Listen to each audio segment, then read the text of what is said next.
Hi everybody, Anime Night here. I am back with not Figure Showcase Fridays, but I'm back on the Nights of the Anime Table stream, and we're also joined by Fatal System Error. Welcome, welcome, welcome, welcome, welcome. Yo, yo. I'm on my Oh, phone right now. I'm I still was on rummaging still on a through. little bit of dad duty. What's up? I'm still on a bit of dad duty right now. Uh Go to the oh. room. Well, I rummaged through my bottom drawer, and I found.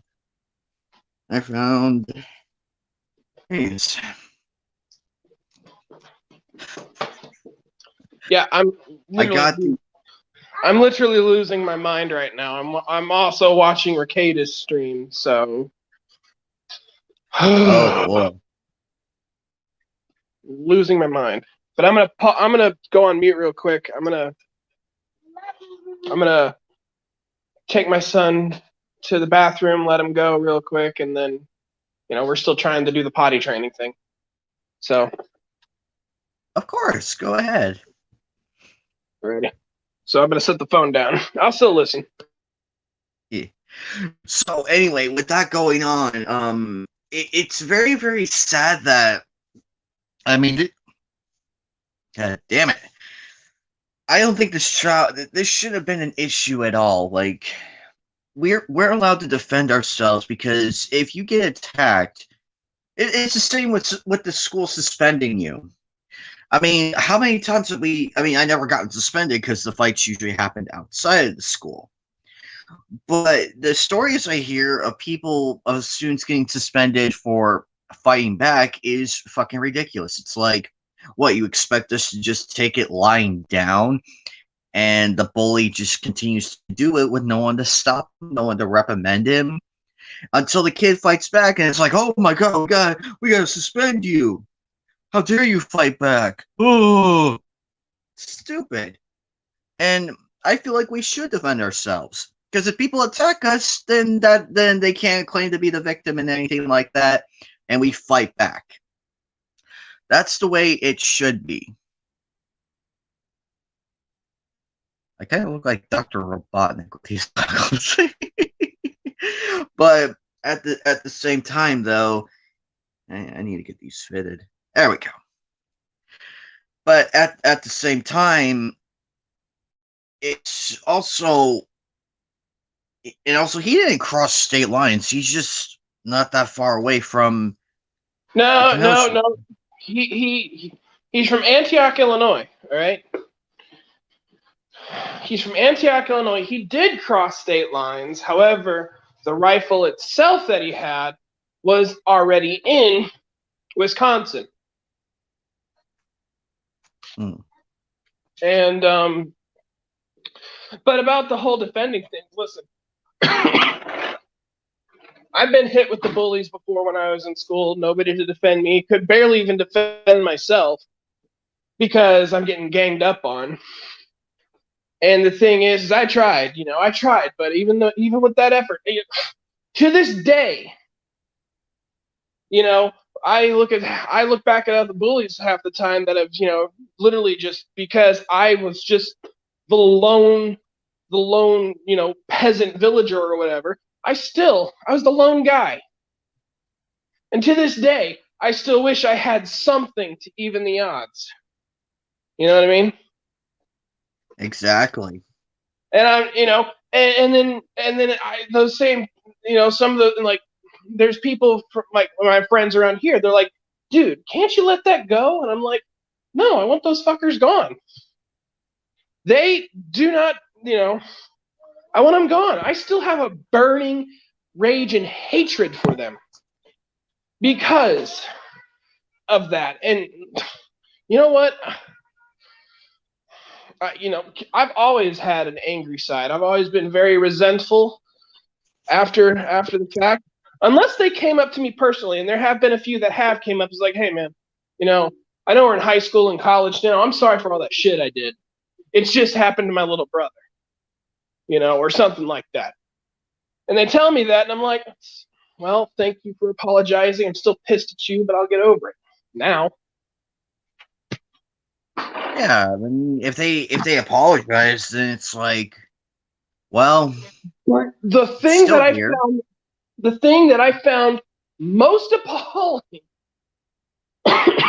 was when Fatlock, if you will, ADA Kraus, Sauer Kraus, Lunchbox, whatever you want to call him, ADA Kraus decides everybody takes a beating. I'm sitting there going, huh.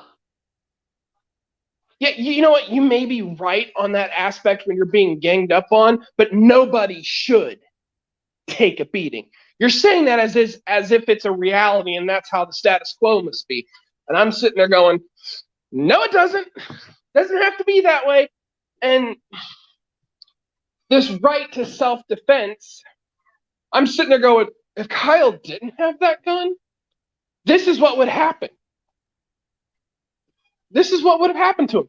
You know, you saw those videos of all the other the lone guy that gets his ass ground into the pavement by literally like 15 people. Like they look like they have literally, like the videos, you see them literally getting their heads practically bashed across the pavement from people kicking them and stomping on them. They look like they're dead. And they're not, but they look like it. I'm sitting there going, yeah, you know what? If I had a gun, I'd be shooting all of you in self-defense because this is ridiculous. You know, my problem. If he was, I raised this as well. My fear is that here's the thing with the riots that's going on, because you know they're trying to sway it. You know, if it doesn't go our way, we're gonna burn down the community. And I'm sitting there going, yeah, you do that, you say that, and it's gonna be open season on all of you. Don't do that. It's stupid. But also the other thing is if it goes the other way, the next time there's a riot, guess what's going to happen? It's going to be open season on all of you because everybody is fucking pissed. Mm-hmm. That's the problem. You also might want to snip out the part where I said I wish I had something, and because that could get you in trouble. My apologies. I'm speaking from a place of anger and rage. No, you guys have the right to vent. We all have the right to vent.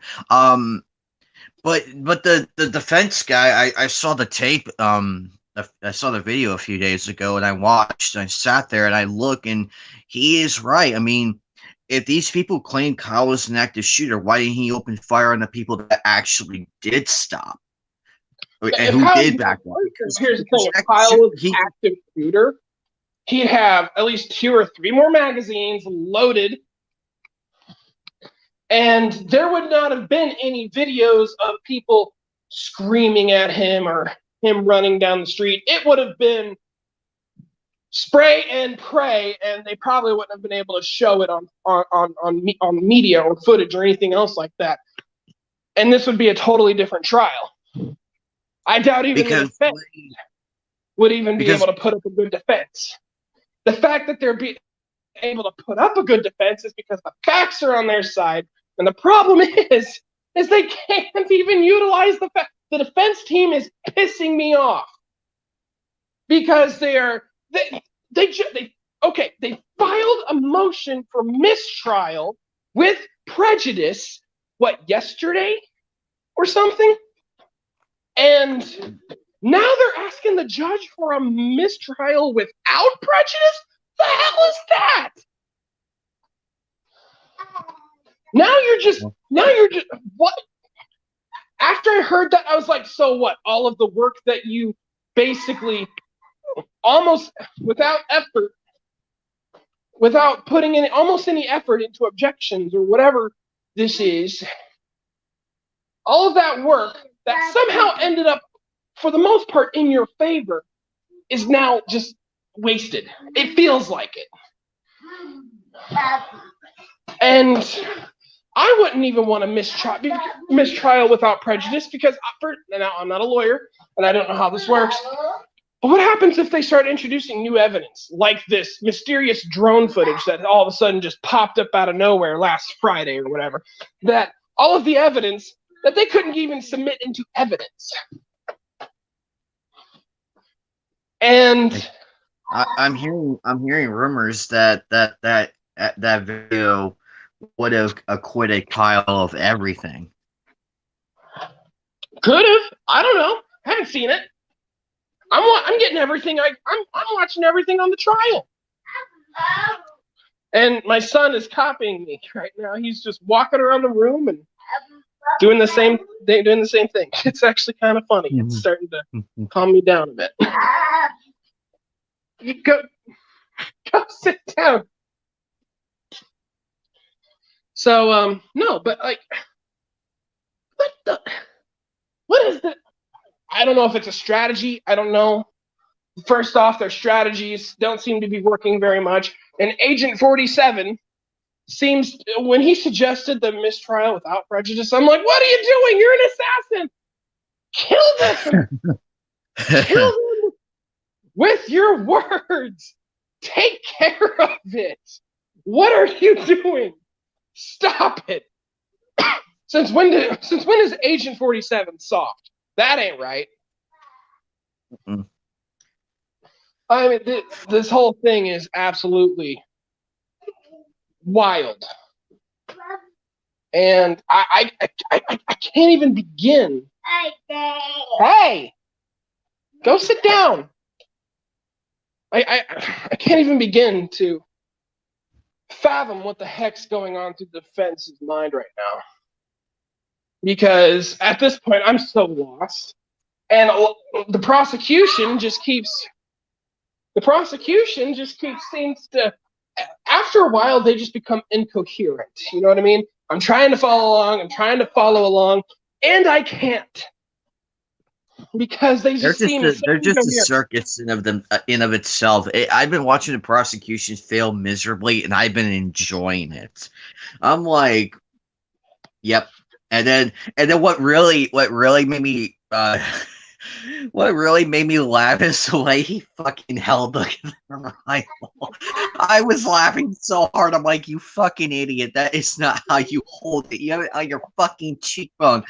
What happens if it was I dare anybody to fire the AR like that at the shooting range. I guarantee you're gonna have a broken cheekbone. You're gonna have a broken jaw, a broken cheekbone. And people be like, you'll be like, oh, what happened? I doubt the broken cheek, but I would bet on a broken like clavicle or whatever, maybe a shoulder or something. I don't know. I've never fired an AR, but the way that thing was riding up on his shoulder suggests to me that fucker's gonna, like, the recoil, if you don't have it like gripped firmly in the right position. You know, when you're holding a rifle, if you don't have it like that, then guess what's going to happen? That the butt of the gun is going to come back at recoil, maybe. And it's going to go it'll probably go, I don't know, with the way it's riding on like the jacket, on his jacket, if you were to do that, it would probably go a little bit up over the shoulder, and it would hurt. It would hurt. You have to hold it properly. And another thing is keep your damn finger off the trigger. Jeez, you just about Alec Baldwin the jury. Yeah, that's the one thing that kind of pissed me off a little bit. I'm like, now they can say whatever they want. It was not loaded. It was checked. Whatever. And I'm sitting there going, does not matter. You don't unloaded. Loaded, you do not point a gun at anybody. Heck, I was growing up being told not to point guns at people. Even my parents were like, listen, I know you and your friends. And my dad is a hunter. He loves guns. He's a hunter, big gun collector, you know. And he's even said to me, he's like, listen, I know you like to play cops and robbers and cowboys and Indians with your friends. However, even with a toy gun, don't point it at people.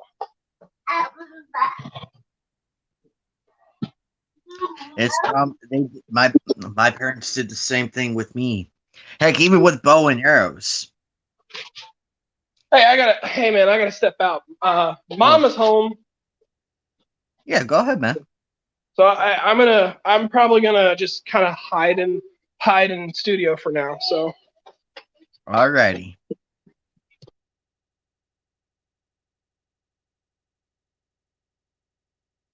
But yeah, the whole thing, it's it's very sad when you look at it, because it's like the defense. I mean, you should have a mistrial with prejudice. That way, everything stands. And the prosecution did a terrible job. Defense had everything going good. They had facts. They present, even though they kind of missed the mark on a few things, but they managed to get it right on everything else, which I applaud them for catching themselves. And and Kyle, I mean, I felt bad for him when he took the stand. I mean, shit. How do you prepare for that, and everything in between?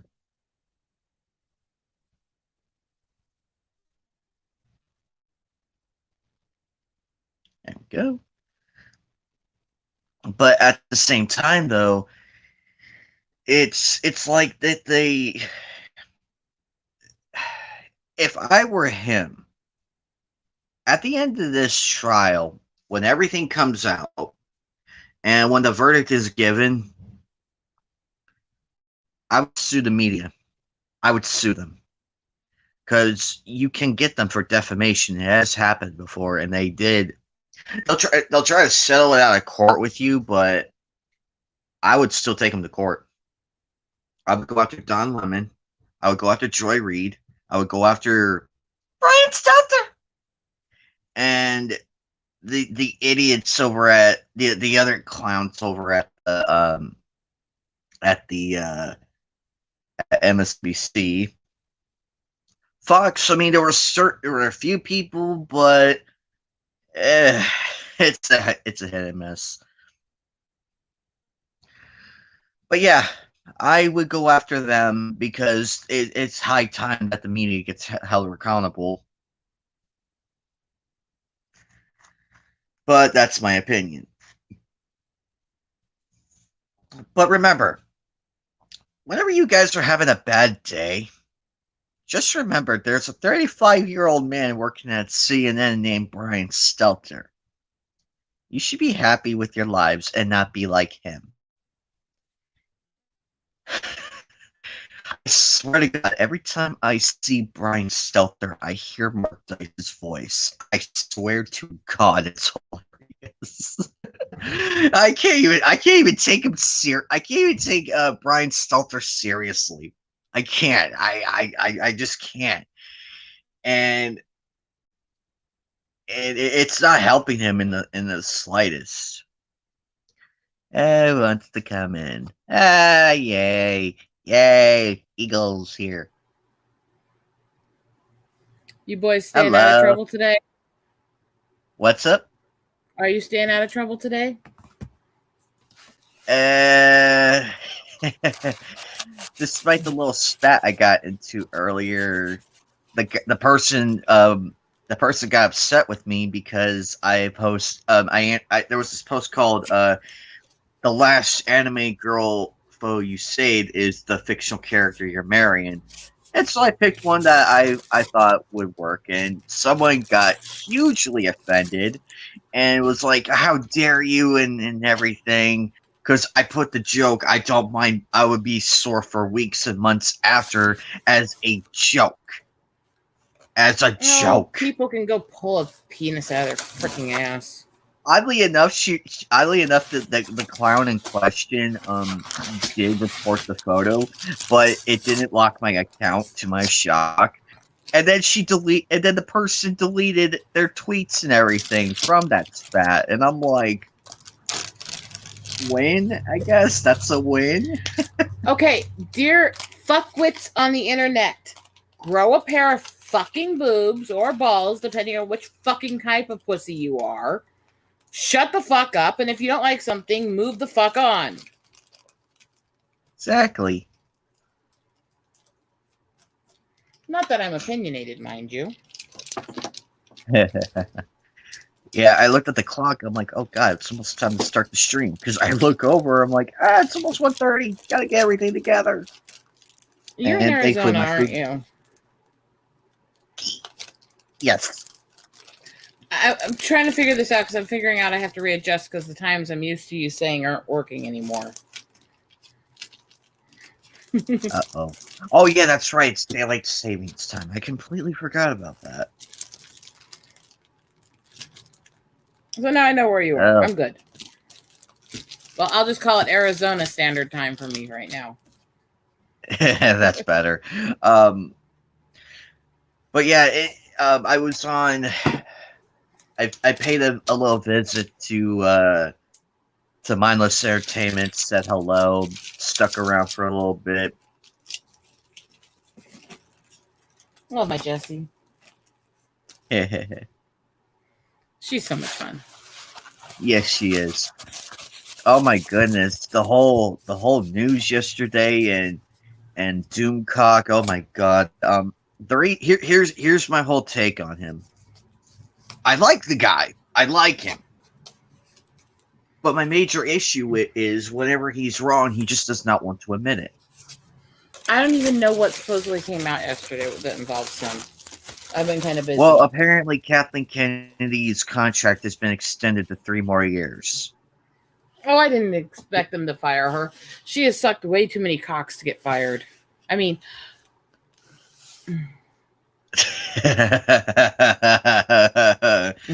Oh yes, well that I mean Kathleen Kennedy, like prior to Lucasfilm, I can respect her work and everything. Prior to that, I don't. But she was one of many producers on those projects. She didn't do shit.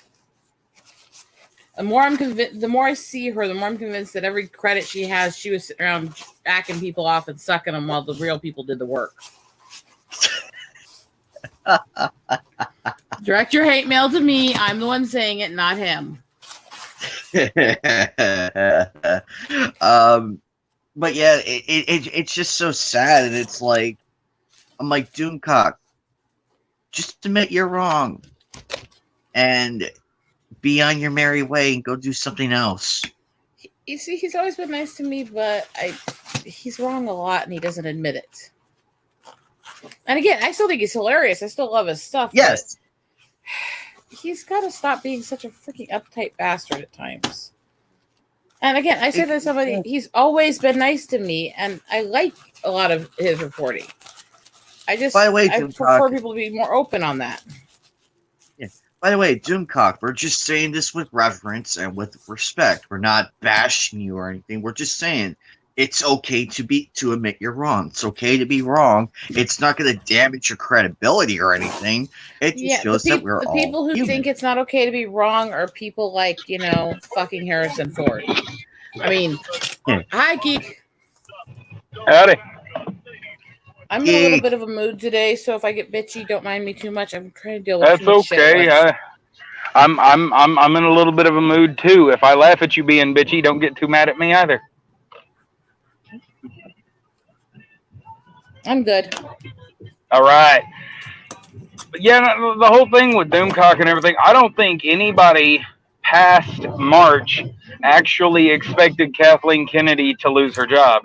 They have been saying, the moment those rumors came out, other rumors started popping out saying that she wasn't going to lose her job. It's, and both sides have been pretty strong towards, their predictions. But the thing is that what I believe, and I do, I take the information from all sides and I stop and I think, so what it sounds like to me, because even people on the left, even the people that love Kathleen Kennedy were afraid she was going to get, back in February, they were afraid that she was going to get canned. And so what I'm guessing happened, and like I said, this is just a guess on my part, what I'm going to guess happened was that those rumors were true. She was going to lose her job. And then something has happened between now and then, that, completely changed. They decided, nah, we better keep her, and, just saying. Yeah. Like that's just how I feel about it. That's just how I feel about how she keeps her job. Yeah, you and I agree with how she got this far. Because I mean that's the thing. Nobody can deny that she is an excellent producer. The problem is that she does not do well in any other capacity. She's not good. She really needs to stay the fuck away from the creative side of anything. She really needs to stay. You know, all a producer is supposed to do is make sure the people making the art, the films, whatever, making it actually have the supplies and the things the locations and whatnot that they need to get it done. Nobody can pretend. I'm gonna go one further. I actually don't think she is, because everything that she's produced or been on as a producer that's been good, she was not the main producer of. She was one of many. I get that. I get that, but nobody can, I think she sucks. Literally, nobody can look at a pedigree like Jurassic Park, Twister, and yeah, I mean just Indiana Jones back in the day and say that she has no skill at all in what she's supposed to be doing. I won't say she's the best. I just said she's definitely good at it. That's just my take again. But my thing is, for me, it's just because of seeing her when she works as the main producer or when she's in charge of things, it always sucks. Well, but have a tendency to look at those other things and not believe them. Well, but that's because she always dips her hands into the creative side that she's not supposed to be in. If she had learned to just shut up and do her job, things would go a lot smoother. But she cannot, for the love of God, seem to yeah. She can't just for the love of. I mean, she cannot for anything just shut up and do what she's supposed to do. She wants more power over it. She wants more credit over it. She does not realize that if she were to just stand back and do what she knows she's supposed to do and just be the best producer she can be, that all that credit would still go to her anyway. But instead she wants to take extra control, and she's ruining things. She's screwing it up, and first and foremost for herself. And that's the biggest travesty about this, is that she would be doing herself a favor, not to mention the fans, obviously, but she would be doing herself a favor if she would just step back and be a good producer. Yeah, that ain't gonna happen. See, yeah, I know. I'm very cynical when it comes to her because I've done so much research on it, and yeah, she's on credits of so much good stuff, but again, never as the main person making it. It's always her following a bunch of other people when it's a good project. And so I really don't think she's great, because I don't think she's actually doing the work in that case. I think she's riding coattails. And to be fair, at least it's coattails and not something else, although you never know.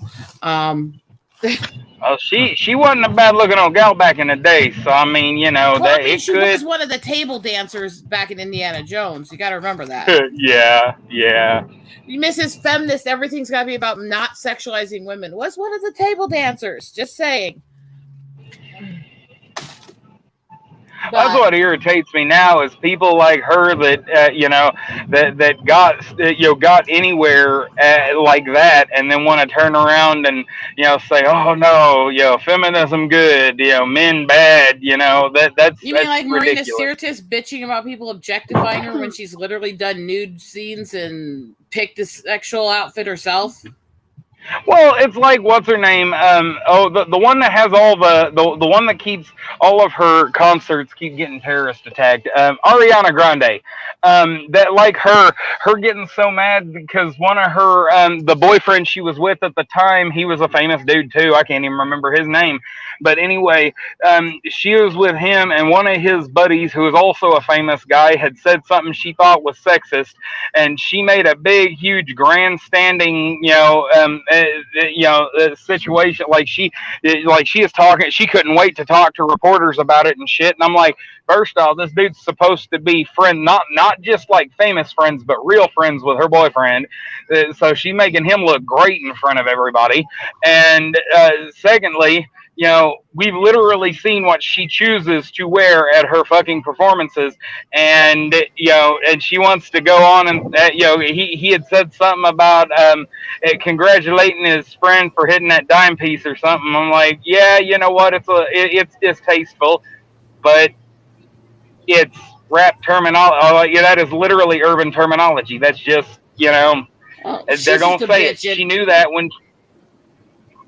Look, I mean, you Go look ahead. at these musician girls and what they do. They sexualize themselves like hell while they tell other women not to. Then they blame it. Now, I will say, if you know, I'm pretty sure that there's a word for all that hypocrisy. now there is one thing. Yeah. There is one thing to the complaint that the singer from Icon for Hire had, which is that women in rock and metal are treated like they're only there because they're pleasuring a guy. Because that is true. That is.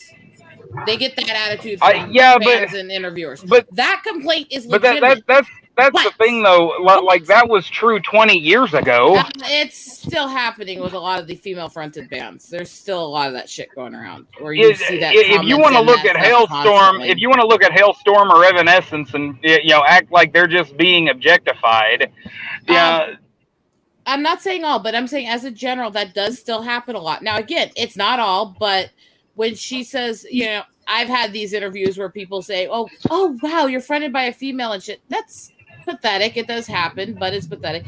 But that's a legitimate complaint versus complaining about every single person and making everything sexist and stuff. There's a difference between this has happened to me versus you're all sexist and pigs. Yeah.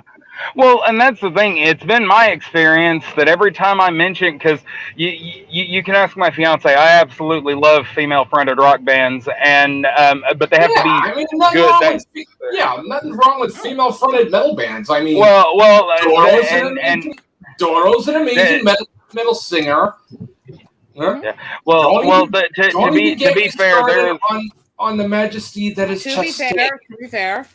Yeah, to be fair, there is absolutely there is a very small, thin margin of acts I would not be willing to commit on behalf of Amy Lee of Evanescence. Like that, I've been that way for so long because her music has a tendency to be able to feel it and know the lyrics before I've ever heard it. I've been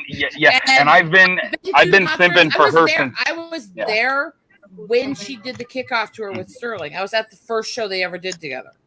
So, hell yeah.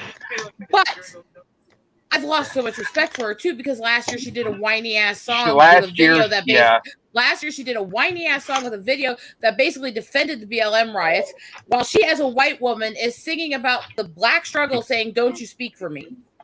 Yeah, well, see, and that's the thing. I remember all that, and you can ask Renee. Like that was one of my big issues with her. That's interesting. I started talking about her, and she started coming on the radio. The other problem I have with her that's a little weird is that she literally, her brother died from seizures, and she won't stop using strobes in concerts. Well, see, that's well, I mean, not the people that have epilepsy, that actually get seizures from the lights and stuff. That is still rare. That's not, but Actually, the amount of people who have epilepsy that can be triggered by lights, severe light sensitivities that can be triggered by it and other stuff is actually over 40 million in the U.S. alone. Yes, but again, it actually having the ability for it to be triggered and it actually being triggered are two different things. And it won't every time, but that risk means you can't go anywhere that uses them. And she does this whole thing saying she's there for these people with seizures and stuff, but she does concerts that aren't open to them without doing like I do and having to literally blindfold yourself to even listen. And there's a little bit of a hypocrisy when she makes this big deal about how she's there for this community and she wants them to be involved in society, but she's not taking those steps in her own concerts. But then again, I do like her. I've liked her a long time. Well, I was just playing devil's advocate. The thing is that regardless of who she might claim to be there for, we can't pretend that those that all the strobe lights and the fireworks and all that stuff don't sell. Like that people pay to see a show, and that's a part of the aesthetic that has been a part of the aesthetic for at least 60 years now. To a degree, there are ways to do those kinds of effects without having it fully flashing to the strobe level and still actually and I agree. Yeah. Flames and this over-the-top stuff and things without actually taking to that level. And she has the ability with her situation, with what happened to her brother, with her being this activist for the group supposedly for so long, to say, well, I'm going to show you we can do a gorgeous show without it, because I'm going to live what I'm preaching, and I'm going to be able to be accessible to those people. That would make it wouldn't just be that a lot of these people who are often unable to go would want to go, and it would actually increase viewership. I think it would increase a lot of people who support her or like her overall would actually start seeing that and go, she's really living it. I want to support this. Yeah, well, and that's the thing, though. She's been fighting to stay on the edge of relevance for the last 5 years, and so last year, that's all that was. Everybody's got to be a fucking activist about something, so she decided to jump on the, she kept saying it was about women's suffrage, but we know better. We know exactly what it was about. She actually did admit in an interview that all the stuff last year was about joining forces with the BLM stuff. Yeah, well, and that's the thing, but unfortunately, and again, I'm not really defending it. I'm saying that. Oh man, I forgot to go to the come and go. No, they're in Hollywood, and you do realize that video she did for that had Sterling and Lizzie Hale in it. Yeah, well, and that's the thing, like, the whole. The whole narrative that's being pushed right now, if they stand against it at all, I mean, forget standing against it. If you don't just absolutely bow down to it, look at Letitia Wright and Chris Pratt. They've got coworkers tearing them apart, and the worst part is that I love Robert Downey Jr. to death, but you notice he didn't start speaking out about it until his Disney contracts were up. Suddenly he now that he's not depending on them for a payday, now he's like, it's kind of ridiculous that y'all are trying to cancel people. Well, yeah, it's easy to say that now because you're not dependent on the people pushing that narrative for money, and there is an amount of that. And again, I think some of these people in Hollywood literally they've been told the lies so much and they can't see the real world past Hollywood because they're surrounded by that. So I do give a little slack on that, but it still irritates the shit out of me because supporting that, believing the whole, honestly, lie that blacks are targeted by cops when it's just cop abuse and it happens to everybody. Believing that lie is one thing. Supporting violent riots is another. And that's where I lose faith with anybody. Because I don't care what you think is being done wrong. Violent rioting, victimizing business owners, poor people, innocent people who have nothing to do with it, going after family members of people because you don't like who they're related to, is always wrong. I don't give a fuck who you are. Well, and that's the thing. Like they're getting on. They're mad at Chris Pratt because of the church that he goes to. Nobody got mad at Obama because he went to Jeremiah Wright's church, and that dude. I did, but that guy is psycho, but I'm talking church. Yeah, but I'm talking. Well, yeah, Jeremiah Wright's literally the black equivalent of the Westboro Baptist. Like, I mean, and that's the thing. Even a little more specific than that. If you look up what's called the Fiverr movement, it is a type of Chrislam where they involve both religions in a weird blend to try to justify the idea of trying to bring on the end days to wipe out humanity. Yeah, and that's what it is, and it is a black supremacist group. It is. It definitely is. And that is what Jeremiah Wright Church is. And I have dealt directly with people who grew up in that church and fled it. So, yeah, I've got intel on this. That church is absolutely racism. And I believe you. I'm not contesting you on this at all. I just my thing is that that they get they didn't. The media never once decided to call Obama out for this, but because Chris Pratt's church said one anti-gay thing, 20 fucking years ago, Chris Pratt has to be homophobic. Like that's I like Pratt. I don't like his church, not because of the supposed comment they made years ago. No, I get it. I don't like his church because they're part of that whole word of faith movement that thinks if you're disabled, it's because you don't have enough faith, and I fucking hate that movement. But bullshit. But does that mean I dislike him or think he's a bad person automatically? No. Well, no, because you're sane. Sometimes. And that, well, Okay, there's a difference. Someone who's sane and has insane moments is way different from someone who's consistently insane. But anyway, no, and that's the thing. Like talking about like Evanescence and everything. Mhm. You know, the fact of the matter is that nobody can deny she is that band. Oh, Like there's yeah, she has, is, and I love her music, and I love what she's done. And I could list to you the bands that I like in rock, metal, symphonic, operatic, speed, and stuff that are fronted by or guitars by female members are insane. But I do think the whole thing about tagging them and making a big deal about them being female fronted is kind of weird at the same time. But I get at the same time the vocalist style is different. It's a different style of metal. But again, I would be the type that just because I try to be consistent, if you're going to label as female fronted, label the others as male fronted, and just let people pick which one. Mm-hmm. Well, and that's the thing that there is, you know, that there's all sorts of, you know, hypocrisy that goes into that sort of thing. But again, the people that are most often doing that sexist crap, it's not the average fans. It's a few nut jobs that'll show up in the audiences, and the media and Hollywood. Those are the people that do most of the sexist shit that these people deal with. And they don't even see that it's their side doing it to them. Yeah. And that's what drives me nuts. Because if you look at who it is behind all of this horrible treatment of these girls, it's always their side. Mm-hmm. Well, it's like the worst pay gaps, the worst places where women are not treated equal yet is Hollywood. Yeah. I haven't been in this location so long. They've like sorry, I'm rambling today. I've been in that mood the last couple days. It's okay. Yeah. I'll put it this way: I'm on hormone therapy. All men should fear me. Yeah, I agree.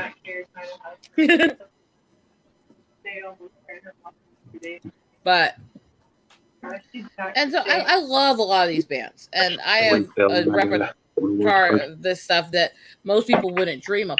I can get into it with you, start explaining, you know, Emerald Mind and bands like that most people have no idea what they are. And Emerald Mind is basically you take symphonic speed metal and you combine it with like retro video game style sounds.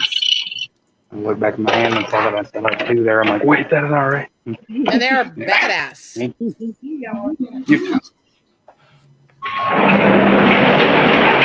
But sorry, it's loud. Stuff that I roll my eyes at a lot of people because I think most people are stupid. I mean, I might be a little bitchy. You ain't bothering us. Fair enough. But again, I can sit there and look at society and go, overall, we treat each other right, gender-wise. There are sexisms on both sides that do occur. Yeah, definitely. But it's not one way. Well, but the thing is that my biggest problem isn't saying that it exists. Obviously, it exists. My problem is that they're equating an old man, you know, opening a door for a woman and laughing when she wants to, you know, or laughing when she wants to do something that men traditionally do. They're equating that with the same level of sexism as, you know, someone that thinks it's okay to grope her, you know, because she's the waitress at the table. You know, it's not the same thing by any stretch of the imagination. I went through shop as the only female. I went through carpentry as the only girl and the youngest person in shop. Yeah, there is some shit you take, and some of it does cross into pretty disgusting sexist stuff. But guess what? When you kick their ass and you intimidate them enough, when you pick up the tools, they shut the fuck up. I mean, yeah. So and that's the thing, though. I mean, I've always been overweight. There has not been a time in my life when I haven't been fat. And I will never forget going into an interview for it was a casino, and I was going to try to be security at the casino. And the guy doing the interview asked me, and he had this skeptic look on his face. He goes, "So, do you think you can run up and down the stairs in a timely fashion?" And I told him, I said, "Yeah, I'd do it where I'm at." And he just kind of looked at me like he thought I was lying. And guess who never got a call back? I'm thinking, come on, you couldn't have done a timer test, like let me do a couple laps around or something. I mean, damn. But he wrote me off because I was fat. And then what made it even worse was it was a few months later we ended up going to the casino, an event going on, and the security guard that was there made me look skinny. He was like, his pants could not fit. I mean, it was really grotesquely terrible. They need to get him a better uniform, but make him not. But there was a big difference between him and me. I have the blood. I don't have the roll card. He has his roll card and looked a lot more native than me, so they hired him. Oh, and that's the biggest racism in this society is minorities towards mixed blood and pale skinned minorities. And it may not even be the same person doing the interview. But well, and that's the thing. Like my fiance said, it could have been somebody different doing his interview too. But I mean, that's 4 people. But regardless, it was just and I could tell stories. There was a program I got entered into with after school stuff. It's basically supposed to be an outreach for poor urban natives, and to even get into this complex, you had to actually be able to prove all the membership, the blood, and everything else to even get in. And yet, I got in there, and literally, they treated me like some really horrific version of Cinderella, and flat out told me I wasn't doing the native events that were public for the group because I didn't look right. Yeah, that you told us about that. And that's ridiculous. And I will say this: here in Oklahoma, as many of the people, as many of the people participating look white as not. Like, I mean, but then again, that also depends on which tribe it is, too. For most of the tribe, it doesn't make a difference. And on the res, they don't fucking care. In fact, the boys like you more there because you got both the beauty things they like in the native girls and those, that forbidden white girl thing they love. And on the res, hell, I'm treated like a goddess there. I mean, they like chubby girls with native features. They like white girls. I have everything they want on the res. I get hit on constantly. I go down there. But there is something to what they call the urban Indian, which is those who have lost the culture. They've lost the way. They've bought into a lot of the ghetto stuff that the black communities have. And there's a reason why a lot of the people on the reservations detest what they call the urban Indians. Yeah, the kitten in me. Yeah. Because tribal viewpoint in most tribes was, you accept our laws, you accept our way of living, you treat us with respect. I don't give a fuck what your skin tone is. If you're genetically one of us or not, you're one of us. Yeah. Which is why my mom doesn't go through any shit when she's down on the res with dad, and she's a Celtic white woman as you get. Yeah. No, she doesn't deal with shit. She deals with people being flirty if she's not right with dad at the time. Fair enough. But there is something to that, the whole urban Indian thing. Just like there's something to, I've watched it with the stuff I do in the inner city, with being in the board of this black church, with having the kids I have seen the way that they treat the kids in the inner city who are mixed. Mm-hmm. And it is disgusting, and it is abusive, and it is more racist than anything white people do to them. Well, currently, I mean, and that's the thing. They keep wanting to live off of past, problems. I'm not judging anyone today by the past, so that's why I said it's anything. No, I know you're not, and that's doing done now. Yeah. No, I know, I know. Yeah, I was agreeing with you. I was taking a few extra words to say it, but see, that's the biggest problem with current day. Leftism is that they want to take the sins of the past, blow it up like it's still happening today, and then act like they want to act like it's still 20 through 50 and act like we haven't moved on. And of course, if you bring this up to them, they're like, well, of course we've made some progress. I'm like, No, it's pretty much, I mean, some was passed about 5 decades ago. Like we've made pretty damn good The progress. worst issues we still have are the racial restrictions on reservations and IHS and shit. And that's where we need to actually focus and actually try to get those laws changed. But we can't do that because the left doesn't want to admit those laws exist, because they would actually have to show that, their socialist leftist policies are destroying the res and racist. And they're not going to let that happen. And the right's not going to let it be seen because they don't want to admit there are some laws that are still racist. So both sides are doing everything they can to hide what's really going on to the reservations. Because how dare you admit it? Because if you admit it, it'll hurt their side's agenda on both sides. And it's about the agenda to them. It's not about the truth. And that's my cynicism from what I've witnessed and been through. And to be fair, I have actually had racist, violent, sexual threats thrown at me from leaders on both sides for standing up to them. So, because again, I'm in the political center of Iowa, where I met pretty much all of these people and all their campaign nut jobs that run their stuff. Oh, wow. Because, I'm in the second know where you guys I'm were. in the second largest city in Iowa, and I do a lot of stuff in the state capital. I've dealt with all of these people. And both sides, they're all fucking assholes and worthless. Oh, yeah. And the things that I've seen them say, do, and act like towards each other, and the way that both parties will cover it up no matter how bad it is. Well, because both sides have become the controlled opposition to whichever one of them manages to take power at the time. Because both sides are big government progressives. It's just big government progressive left and right. Because progressive is not liberal.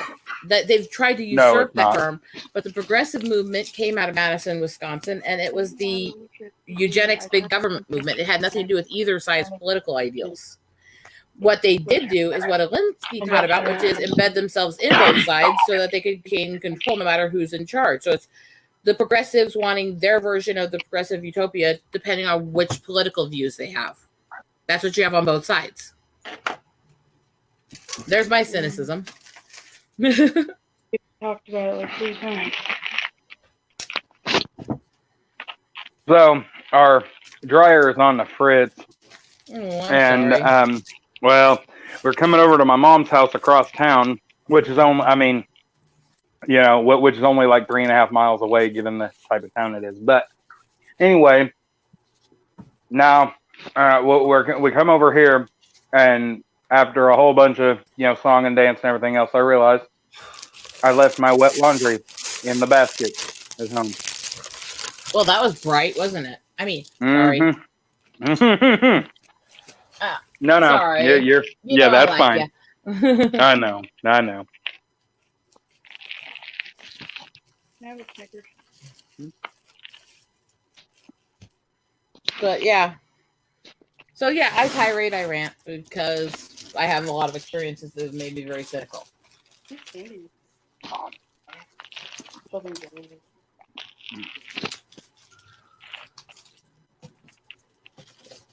Well, that's the thing. You kind of have to be cynical nowadays because ain't nobody going to do it for us.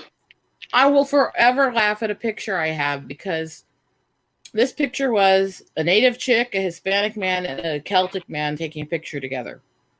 Mm-hmm. And the darkest one in the picture was the Celt. And the picture is me. The picture is me, my husband, and Cruz. Because I came and got you because it said something about it. Hello, Amit. I laugh at that picture constantly. It gives me great laughter because it just shows how little you can judge just on skin tone.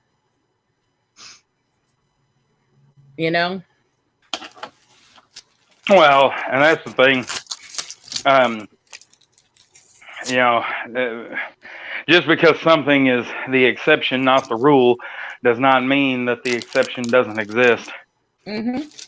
Well, again, that goes straight to all these mandates and shit. Just because most people can take something or wear something does not mean all people can. And it doesn't mean that we don't deserve to be cared for, get medical treatment, and be treated as human just because we can't. You know? Yeah.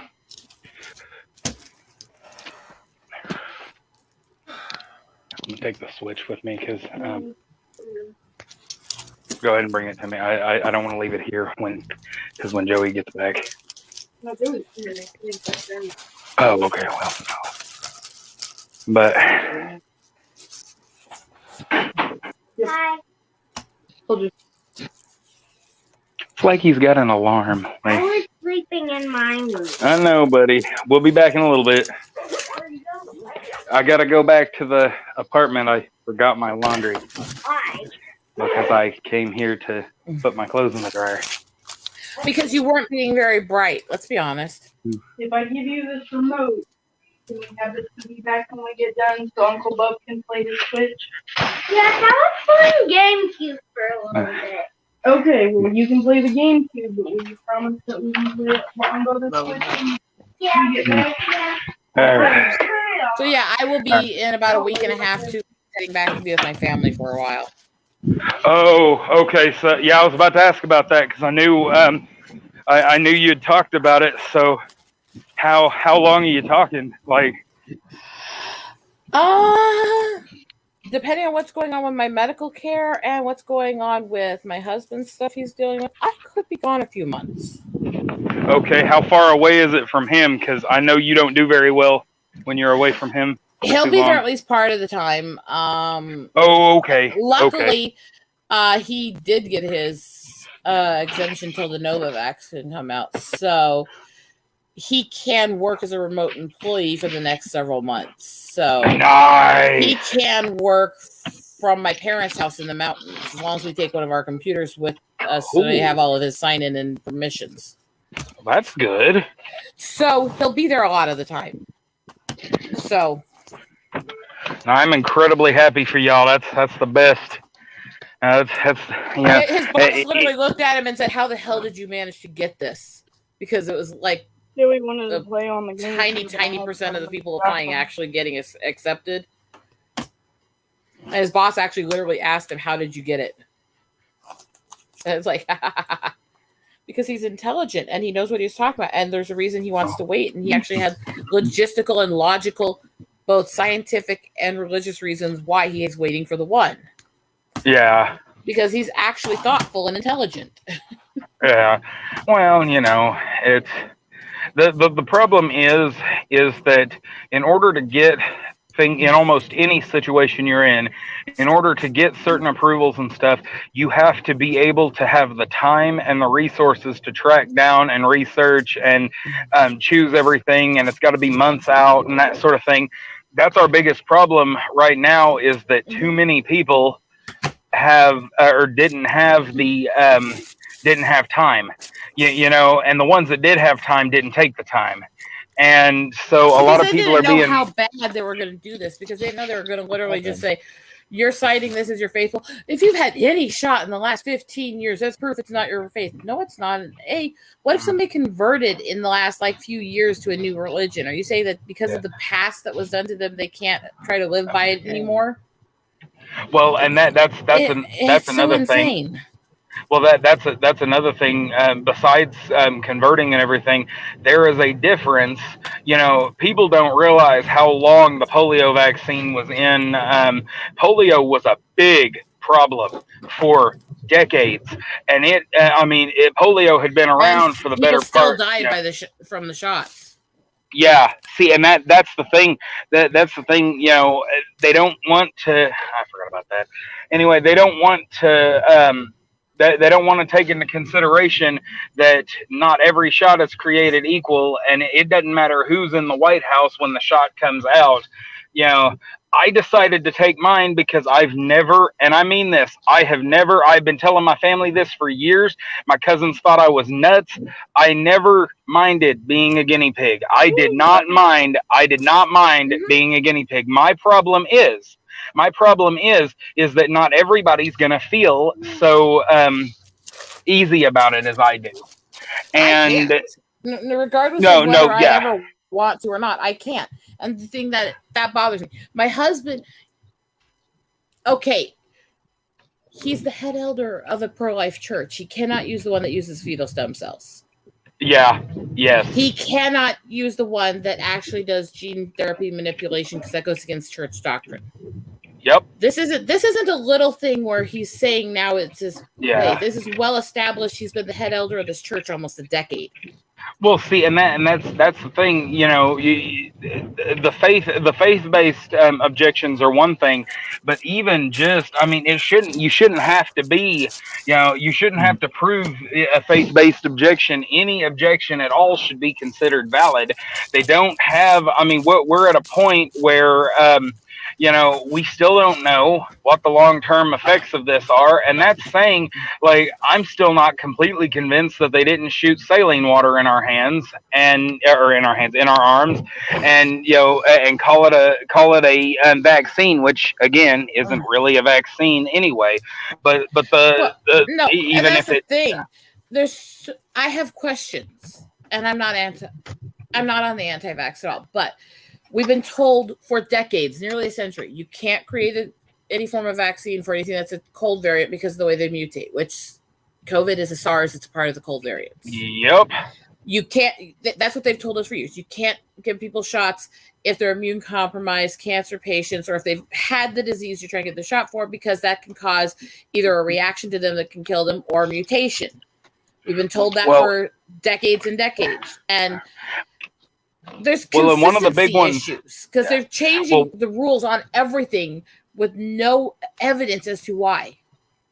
Well, and what's bothering me, this bothers me more than anything else. This is really creeping me out. Why is it okay for a pregnant mother to get the vaccine while her baby is still inside of her, but it was not okay for a 1 through 3 year old to get it straight out the gate? There is that to me is the biggest red flag imaginable out of all of this, because the fetus is more vulnerable than anything in your pregnancy unless it's the last resort. Oh, definitely. Ever. Other than actual vitamins that help the baby. Because the likelihood of any little thing having a reaction to that baby is incredibly high. There's a reason why every single fucking medicine you buy out there says do not take if pregnant or breastfeeding. Yeah. They all say. Well, and that's the thing. They're now, I mean, that's one of the biggest things, both with COVID and with the quote unquote vaccines to COVID. Infertility in both men and women seem to be one of the biggest problems right now that are already popping up. We cannot pretend.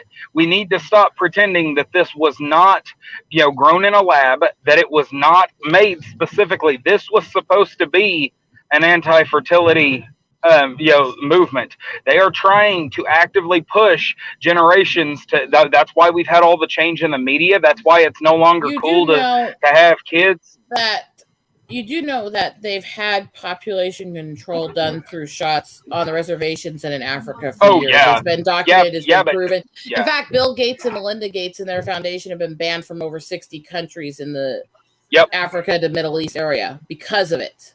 But now they found an excuse to do it on everybody. It's not just isolated or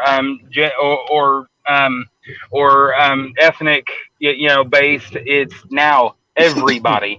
They have found a way to do it. And like I said, I'm not, I didn't know all this back when that all the fertility stuff hadn't actually, become a problem yet when I had the shots done. But the thing is that, nobody can pretend that this isn't, that isn't the biggest red flag about all of this is how many people are suddenly saying that they're having miscarriages or are having fertility issues now after they've had the shots. My mom didn't know about all that with the fact that this has happened before. Again, it doesn't happen hardly ever with standard shots most people get at hospitals, but it does happen in these certain locations. I still think they're test marketing on it. My mom didn't know about those statistics. She didn't know on the res the people who actually get all the shots have a shorter lifespan than those who don't. She didn't know any of this stuff. She trusted it because in her experiences growing up, they were never an issue. So when she had to give shots to me for, daycare, Head Start for the age of 3 and 4 to get a place for me to go so she could work and pay bills, and she didn't think it was a big deal. She took the shots for me, and that's what caused my seizures, my epilepsy, my nerve damage, my infertility, my PCOS. All of that are documented side effects of tainted shot from diphtheria. Well, see, and that's the thing. I knew that other shots had this. Like, I'm talking about the COVID shots specifically. Like, nobody had like all the reports of infertility hadn't started up until about a month after I got the second shot, and so that's. Me and my fiance, we don't have any kids yet. Obviously, we'd like to try, but I mean that's something that we're gonna have to deal with. Somebody close to me just had a miscarriage recently. She's had the shot. Her husband has not, because he has hypothyroidism, but he's not able to. Or hyperthyroidism, sorry, but he's not able to. He's immune compromised. He's not able to get the shot. But the thing is they don't know what caused it. Between his thyroid problems, which does affect fertility in both men and women, between his thyroid problems, or between her getting the shot. But the weird part about this is they already have a kid, and obviously his thyroid problems have been around a lot longer than that kid's been around, so it seems suspicious that that they had problems with their second kid, after they had conceived and everything. Just all of a sudden everything was fine and healthy, and then all of a sudden it wasn't. And things there are things that need to be addressed with this, things that questions you're not even allowed to ask without being accused of being some sort of conspiracy theorist. Hell, the CDC put out that ugly ass meme. It had these people reaching for conspiracy theories, and then it had some tentacle monster that it said science, and it had the people getting all worried because the science monster was grabbing them, and I'm thinking, that's really funny, except for the CDC had to turn the damn comments off of it, because they know. Point out that the CDC is the group that admitted a few years ago that over 55 million vials of the polio and smallpox vaccines that they gave in the 50s and 60s were tainted with cancer cells? Yep. Yes, they did. And the thing is that these same people that would argue with you and me about this, they would flash back to our argument about an hour ago when we were talking, or about half an hour ago when we were talking about not judging current sins by the past. The thing is that that's just what they're admitting to. That's just what they're, and you're not pretending. Nobody can pretend that the CDC is still not actively doing these things. Mm-hmm. Well, the thing is, if we want to have a legitimate discussion on this, if we want to actually try to find a way to get most people the things that are safest for them, then we would have the discussion on how do we develop hypoallergenic shots? How do we develop shots that will work more with the fact that, when you go down to the res, the likelihood of an allergic reaction is over 5 times higher in native population than it is in standard population. In blacks, it's 3 times higher than whites. Again, because of different allergies, because of different medical sensitivities, they're more likely to have serious side effects. So if we wanted to really treat people as human and minimize the dangers to them, why don't we look at that and go, okay, well, we don't want these groups to have worse side effects and worse danger, so let's find a hypoallergenic solution for them that's safer? Yeah. Well, see, and that's the biggest problem is, they don't want to take the steps to do what actually needs to be done to practice what they've been preaching. But, the thing is that there are no clear-cut, solid white or black or Hispanic or Native demographics hardly anymore. We know that almost everywhere you go, people have been mixed biologically somewhere with something. And so, even a lot of these demographics from, these demographics that were taken 40, 50 years ago, most of them are completely outdated. And well, the one we I'm find now... the reaction rate on natives has actually gotten worse in the last 6 years than it was before. It's actually getting worse for native population towards the rest than it has been for like 40 years. So either they've changed the medicine they're giving I did not know that. Either they've changed the medicine they're giving them or there's a new sensitivity occurring in the tribes. But either way, why don't we find out why that's getting worse every generation instead of just continuing to make it worse? I mean, again, there's logical things you could do to make things as safe as possible and actually make it easier for people to get shots. Again, not anti. I want them to be accessible and safe. Yeah. Well, but that's the thing.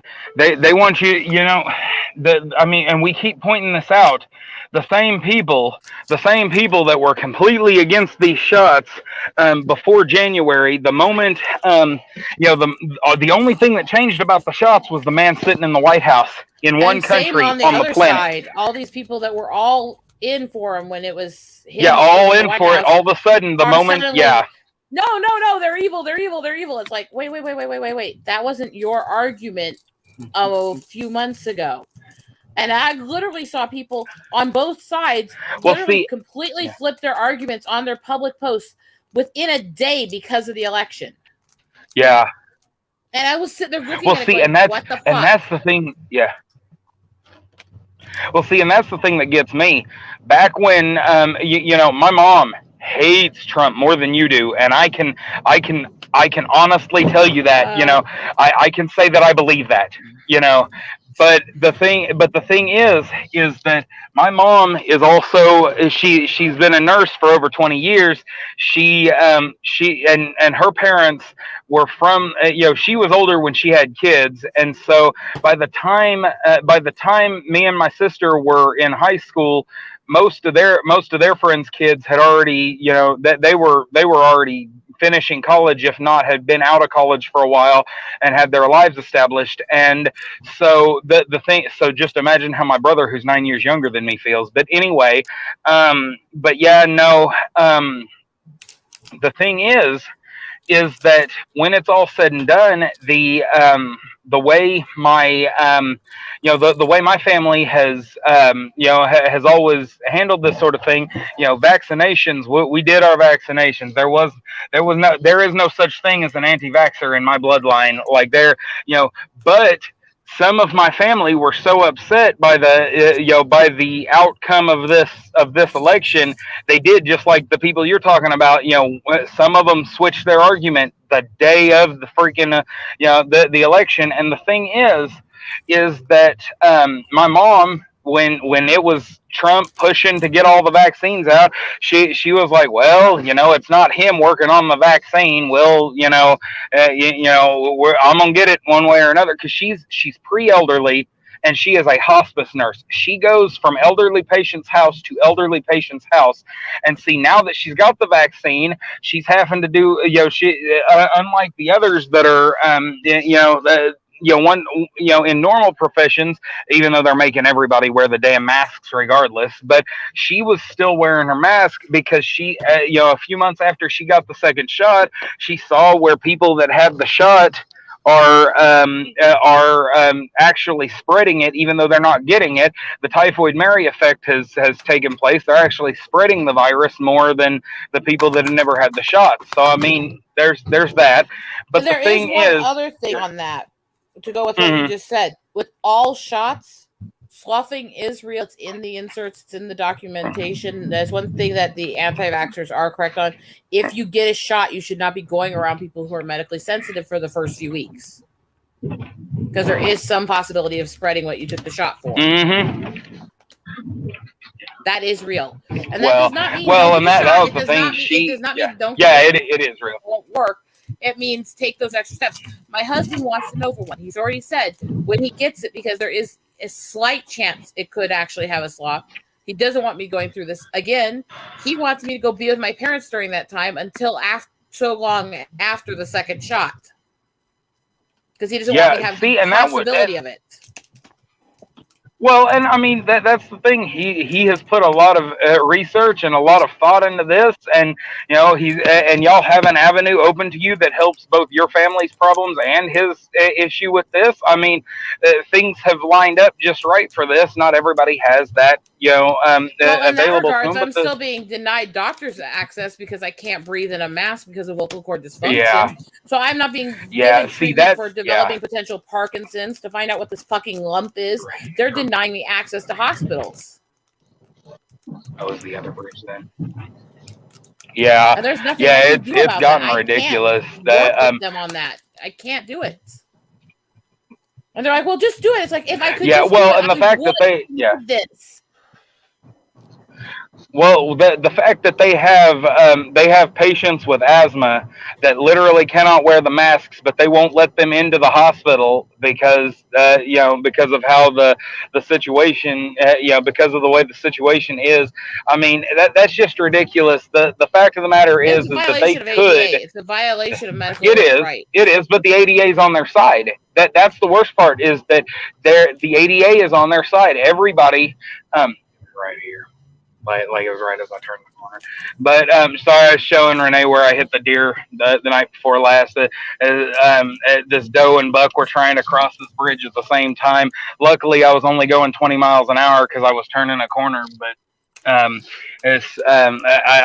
broadsided the 6-point buck, and his got him in the shoulder. He stammered real hard, and I got by with just a busted light cap. But still, I'm a little irritated because that's two auto incidents in a row that it wasn't anything I did wrong that my car got all fucked up. So You know what's anyway insane about that? You're mentioning the incidents in a row.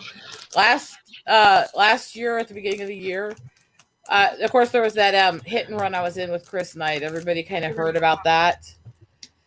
And it was a week after that, my husband damaged my car because he hit an animal that jumped in front of him.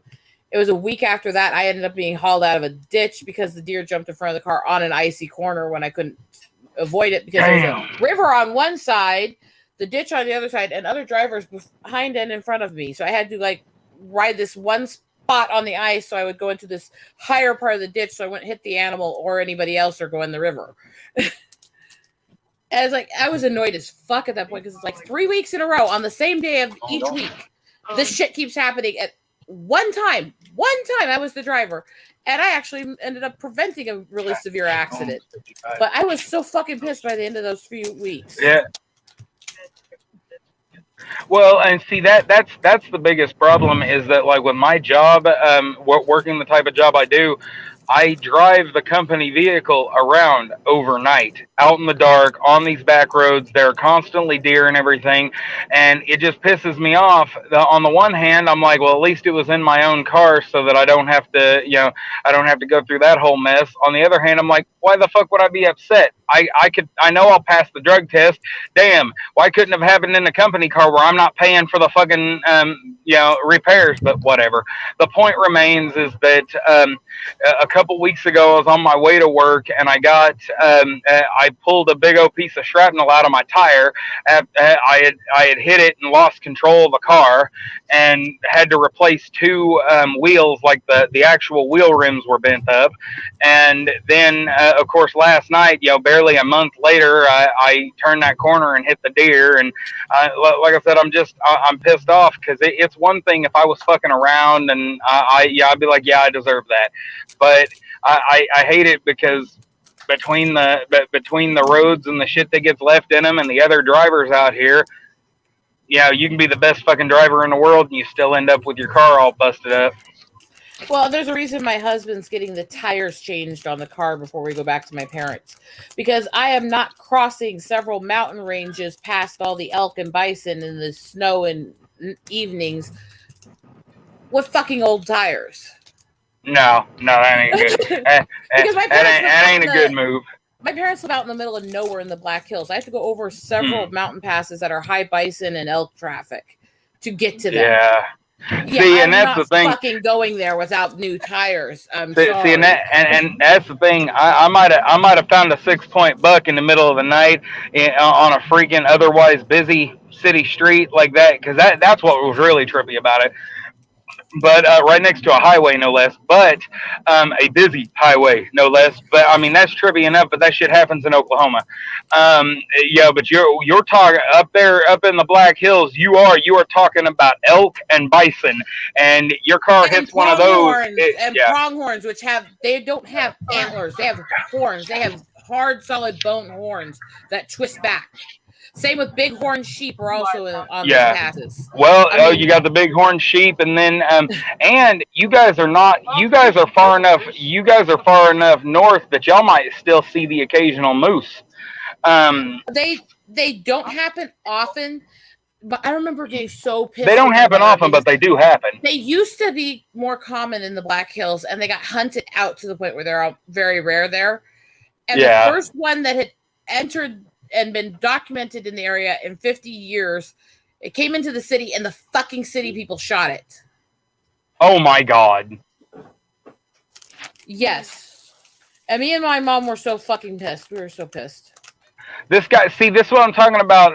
Drivers there's also occasional bears there, mountain lions. Bears and mountain lions. Yeah, we get some mountain lions around here. We don't get hardly any bears at all. Like there is a very slim chance. It's not zero, but there is a slim chance you're ever going to come across a bear in Oklahoma. Naturally, that it happened to actually be there naturally. You grew up in that kind of mountain area, you learn quickly to have all kinds of protections and go carefully. Otherwise, see, all of our biggest problems are usually of a smaller animal variety. We get possums as bad as plague rats around here, and we get possums here that I swear are bigger than a lot of dogs. Oh yeah, dude, my sister, when we were kids, she still remembers this. She ran into Raccoonzilla one night. This thing had to be 4 feet tall, and we only know that because we found it dead a few days ago. It had gotten out in the road and got hit, and I'm pretty sure it fucked somebody. He's choppy for a sec. Let's hope he can get there. It is. And the little bastard grabbed on the broom, and the two of them were like grappling for the broom for a second. You know, it brazen little motherfucker. But you know, when you get that big and you're already a trash eater, things tend to happen. But anyway, and we get coyotes out here real bad, and it's nothing to see it. Yeah, we get coyotes and foxes and occasional wolves over here in Iowa. You get all three of them in large amounts in the Black Hills. I grew up in the mountains where you have almost every type of dangerous animal from this continent can show up. So I mean, when people talk about, the only thing we haven't dealt with yet is the wild boars that don't belong here that are becoming a nuisance in the South have not hit the Black Hills yet. Yeah. We get them. We get boars out in Oklahoma all the damn time. Every fucking person that's been hurt by those or had issues with those, every person who brought those things into this continent and didn't properly care for them is responsible because they're not fucking native. Mm-hmm. Yeah, but that's the thing. See a ringneck pheasant, fucking kill the bastard. They're not native. Well, that's wild gooses that he lives here. Well, that's the thing. Pigs, boars, like swine in general, are not native to North America anywhere, but they are one of the biggest, most predominant invasive species across the world. Like you can almost never get rid of pigs. That's why there's not a season for them. If you can kill them, you can kill them, and that's the thing. I used to work with a guy who ringneck pheasants are getting just as bad. They're killing off so many small species. It's not even funny, and they are not native here at all. They're fucking Chinese. Yeah, yes, but once upon a time, somebody brought a bunch over on a boat. You know how that goes. You mean like the geese that we get down at Lily Lake that have this giant flock of Canadian geese with one fucking European gray-lag goose in the middle of it that doesn't belong? That travels with them every year. And you're like, what are these things? This doesn't belong here.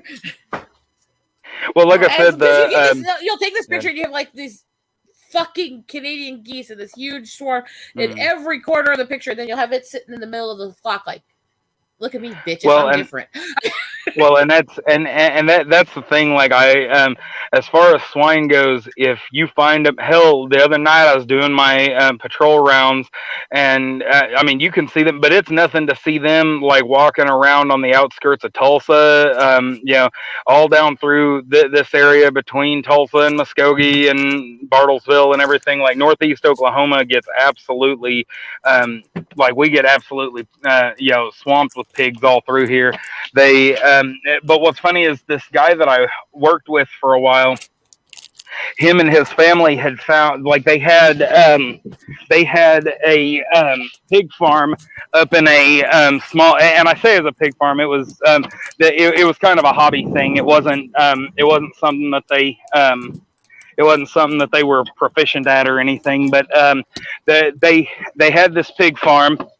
And they a side hustle, if you will, and for about 10 years, their pigs were fine. Like everybody, everybody from their area, because it was a rural community. They were in a rural county with a few small towns and a couple of back counties, with a lot of people, but not a town. And so a lot of people would come and buy pigs from them. Or buy them to have them butchered and everything. Well, after a while, for some reason, and I knew what the reason was before he finished the story, but for some reason, their pigs weren't tasting right anymore. Like there was just something wrong with them. And of course, I called it. I'm like, they were inbred, weren't they? And they had just so long gone without any diversity. Well, that problem got fixed almost overnight, because a wild hog got in the oh crap, can y'all still hear me? Yes. Okay. Sorry, my phone is okay. Sorry, my phone's having issues. Okay. But anyway, so male one got in there and impregnated a bunch. So yeah, the pig farmers oh yeah, anyway, yeah, one of the wild hogs, and we're talking about a hardcore, tusk-bearing like hog, like this thing's freaking huge, got in there, impregnated all their females, and no joke, literally the next batch, and from that point forward, so every once in a while, that's what they do. They every once in a while they lay out bait and let the wild hogs come in and have their way with the females. That cracks me up. Hey, gotta get some somehow. I mean, you guys all knew I was going to go there. Yep. Okay. There's not a person out there who didn't know I was going to make that dirty. Well, that's fine. I wouldn't have told the story the way I told it if I didn't expect somebody to say something. Usually you. But I'm a good girl. Well, you can be good and still have a perverted mind. I'll put it this way: my husband calls me a good girl a lot. Yeah, bet he does. But yeah, no. Oh, I got it. I'm sorry. I'm always a bit of a mouthy psycho. That's okay. Somebody's got to be, otherwise the world would be boring. Yes.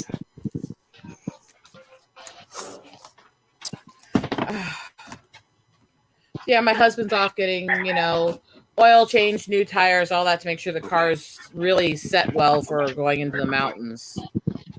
Yeah, well, that's the thing. It snows year round out there, and it's starting to get cold. So, yeah, y'all are gonna have to.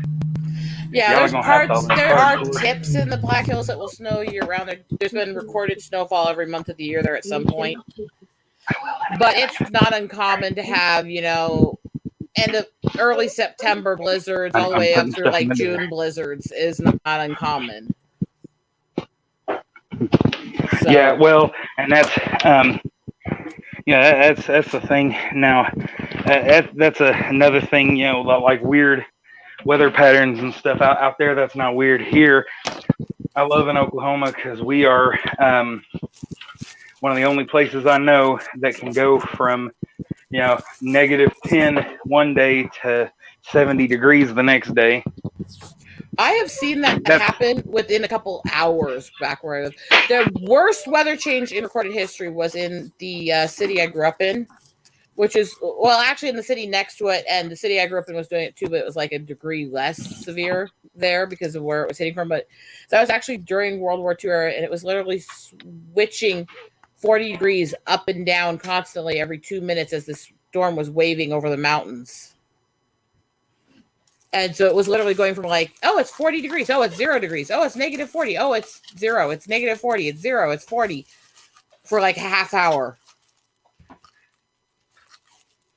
And it was when they did this whole study a while back of weather changes and behaviors and stuff in the continent. They figured out that, yeah, the city I grew up in has the fastest changing, the most extreme highs and lows and stuff average on the entire continent. So it's like, okay. So I always laugh when, you get these people from little areas and they go, oh, look, change like 30 degrees in an hour. And I'm like, that's all? Really? I remember going down to the swimming pool in June when it was 80 degrees and it's a 20-minute walk to the swimming pool. By the time I got to the swimming pool, it's like 30 and raining and sleeting. And by the time I get home, it's like 0 and snowing. I remember that, Like, you want to talk about crazy. And I'm not saying that to mock what you were saying. I'm saying because this is one of the things I always laugh about is like the insane weather you get in any form of mountain area. Mountain areas and weather are just crazy. And the reason it's so crazy in the Black Hills is because you're in a high altitude mountain range that's also partly a desert that's connected to a painted desert. So it's insane on both sides. You can go -60 here and then, it's 120 something here. And most of the areas can hit those temps at some point. The state of Washington does that. It's really funny because they've got like 5 major regions in that state, like weather regions in that state, and the regions right next to each other can completely conflict each other. It's hilarious. I'm trying to remember. I think in the study that I'm talking about, Washington State was actually in the height, and there were 2 cities there that were in the top 10, but there were 3 where I grew up that were too, and the number 1 was there. But yeah, that Washington has some of it, not quite as severe, but still in that top range. But this is the stuff I always find kind of fascinating and weird. And yeah, I will sit there and read these things and look at them and go, why did that happen? Does this look like much of anything? Not are you mentally reading? Well, we knew that one. But I didn't want to actually say it because I'm prepping stuff to go home because I'm going to do a bunch of art kits with my message on there. So I got a whole bunch of Christmas stuff I'm taking back for them to help beat and do with me. Yay! All right, Spoil the kids I'm a gonna have little. to. I'm gonna step away for a minute. Just keep doing what you're doing. Stay out of trouble. You know better than that.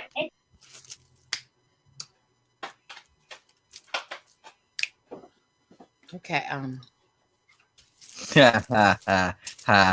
See, yeah, I got a bunch of them for the kids. Oh, those kids are gonna have so much fun. We did this up again. I was playing solitaire earlier with the cards I got for my. The plus of doing these little kits like this. The plus of doing these little kits is the beads can all fit into like one little tiny pillbox and not take up any real room. So it's easy to transport a bunch of them without taking up much space in the car. I roll them super tight like this, and in one little shopping bag, I can put like 70, 80 of these things for all the kids to play with. Because I have to take my cats with me. Oh God, Ornery has to travel. Uh-oh. I love Ornery. I do. Oh God. She does not travel well. And by She's that I not. mean she will whine the entire way. And I can't just Actually, put you them should into have seen what larger cages. happened when. See, I have a really nice cage that would be perfect to keep both of them in and transport them without taking up too much of the car. Except for these two, when they're confined with each other, will beat the living shit out of each other. So no, I have to bring 2 cat carriers and finagle a part of the car to keep them steady and make sure that nothing can come out of them and stuff like this. And little shitheads. Actually, you should have seen it when we were the day I became homeless, the day when we had to leave. We had to pack all our cats up in one car. She's driving me nuts anyways. I'm sitting on a blanket on this chair. She's pulled the edge of the blanket under the chair and is laying on it, so I can't quite reach her, but she's pushed against my feet and kneading them through the blanket for attention. Oh dear. Fatal is like ultra silent today. the Is funny he like muted off working today? No, I'm busy. I'm working on my list here. Ah. And the funny thing is, my Hey, hi, Joey. hello. This was the guy that was playing Spyro. Oh. Wave at him real quick. Hi. Joey. All right. Okay, that's enough internet time for him. But anyway, yeah. Well, they can only. So what happened? What happened was, our cat Kikuri, got so afraid she shit on Pugsley's head by the time we got to Oh my. one of the hotels. The cat found the paper bag. And Pugsley looked up on me, looked up at me. He had shit on his ear and down his cheek. Oh hell no! Pugsley. See, when I felt Jazzy, so bad Jazzy for would him. travel well. She was well behaved. She never had much issues. She got to go for a car ride, all Christmas lights and stuff in every year. So when I traveled with Jazzy, I could stick a leash and a harness on her and literally just ride with her on my lap and just stop every so often at rest areas and let her wander, go to the bathroom, get a drink and stuff, you know? The cat And she would be fine. But successfully Ornery in and the bag. Athena have to be caged. They have to be all this other stuff because they will not behave. Hey, wait. Uh-oh.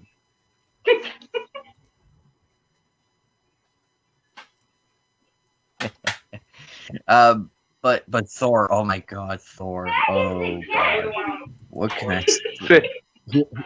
See, The one time, Rosetta. What was that, Geek? I live a little closer to my family than you do, and so we get scenes like this. Yeah. We got everybody but me running after the cat that got in the groceries.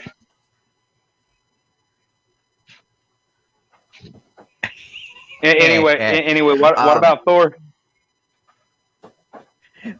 Well, my sister took them to go get them fixed because I was working that day, and my sister's like, "Hey, since you're working, you just want to give me $50, and I'll go get them fixed for you."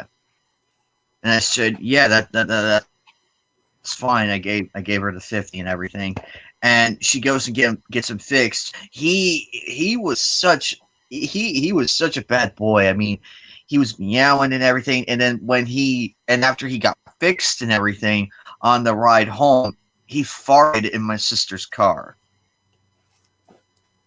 and I'm just like, oh no. And then for like the few weeks to like a few months, he did not like my sister. He did not like her at all. But he since then he's warmed up and everything.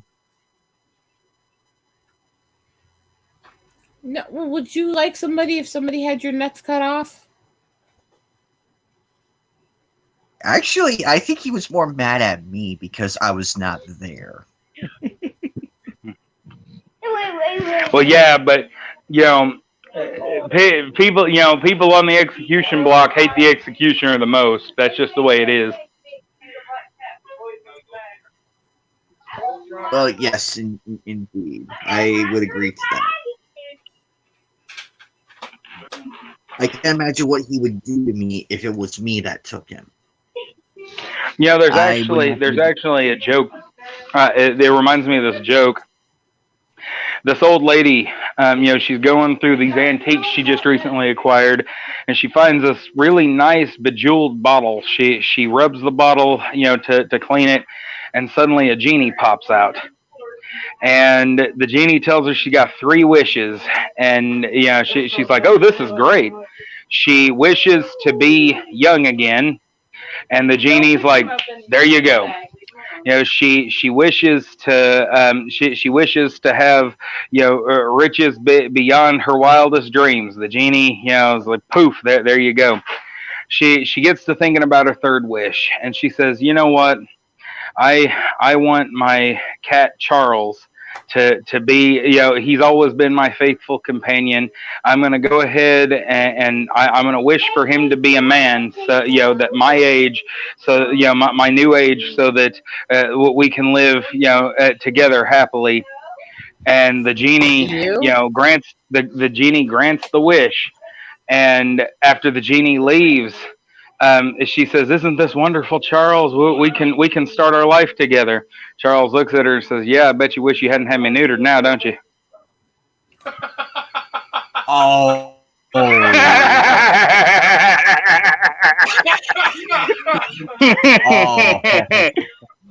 Oh no. Oh wow. That one was too good. I had to tell that one. That's so funny. That's so fucked up. Tell it again. I mean,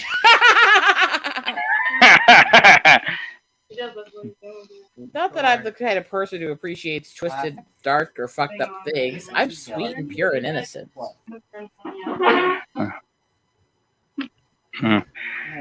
I've got 100 others, but we'll stop it at that one for now. Me and my brother are about to play Dragon Ball Z Sagas, not because it's the best game in the world. Now we both like it, we both love this game, but it's mainly because this game, back when I was a kid, it had already gone like way down, and Blockbuster was doing their out of business sale at the fair. They had gotten a booth, and they were selling out of everything. Oh, I'm gonna let you do. Oh, no, I guess I am. Okay. But anyway, oh wait, I should have went to extras, shouldn't I? Oh, okay. I thought the pendulum was in the extras. Pendulum's right there, but it's blocked. Oh, we have to. Oh, What the fuck are you doing? okay.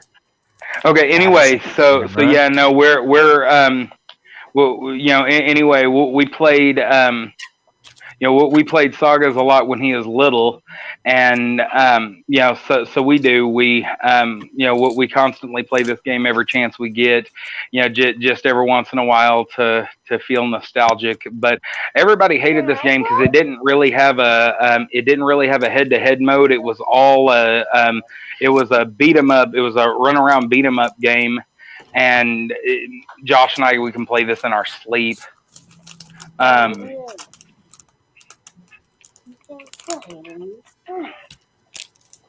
We don't want to see his crotch. Joey, don't be annoying. No, I'm just sitting. We're watching them play. Right. But yeah, everybody bitched about this game, and in truth, I had absolutely zero, anything against it. Like what I liked the most about it was that despite how despite how the game, despite how the game was, it was like I said, not having a head-to-head fighting mode, the game still did a really good job of getting you through the storyline from Raditz all the way to Cell. Like this, this game did a really good job, and nothing will beat the amount of adrenaline that I felt the very first time I played this game. And it was just hell. I lost, and I was still excited about the way they did this game really, really well. And it got you through the main storyline. Like you didn't have to, say you had never watched the show or played any of the other games. this made you feel like you knew the storyline well enough to to geek out with other people. Which at the time was true. Me and my sister, we hadn't really seen a whole lot of the episodes yet, and so it was. And Joshua, like I said, he's,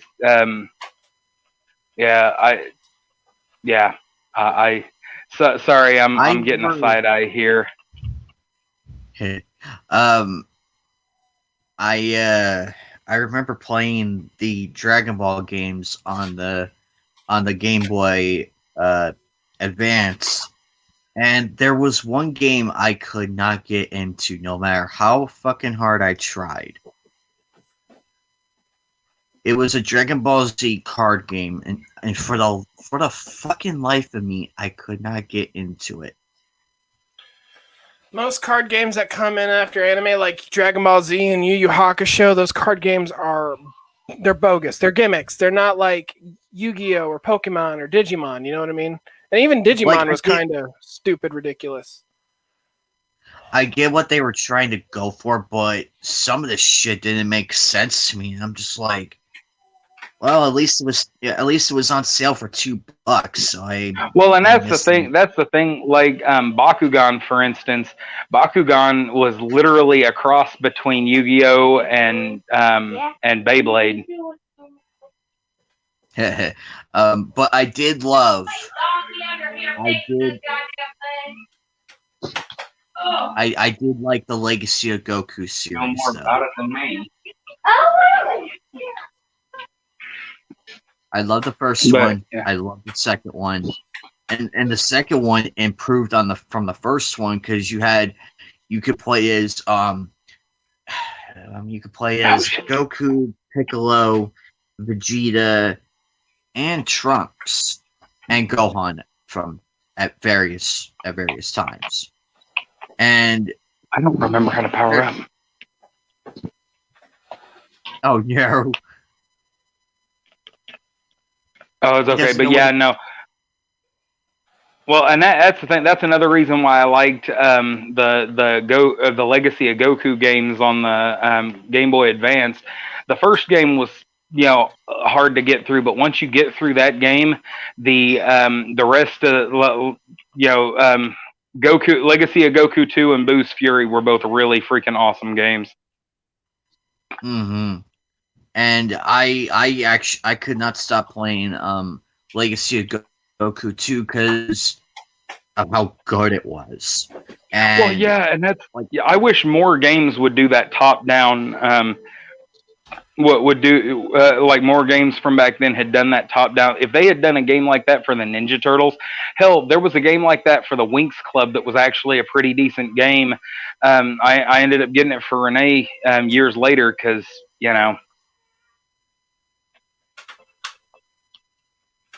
Oh boy, are we ready to fight him yet? Oh yeah, let's do that. It's and also with the with all the hidden collectibles and everything, you get rewarded for that. And I feel like all that effort and everything, I feel like the reward was worth it. And also if you get all the stone statues in that game, you get to play as Hercule or Mr. Yeah. Silver.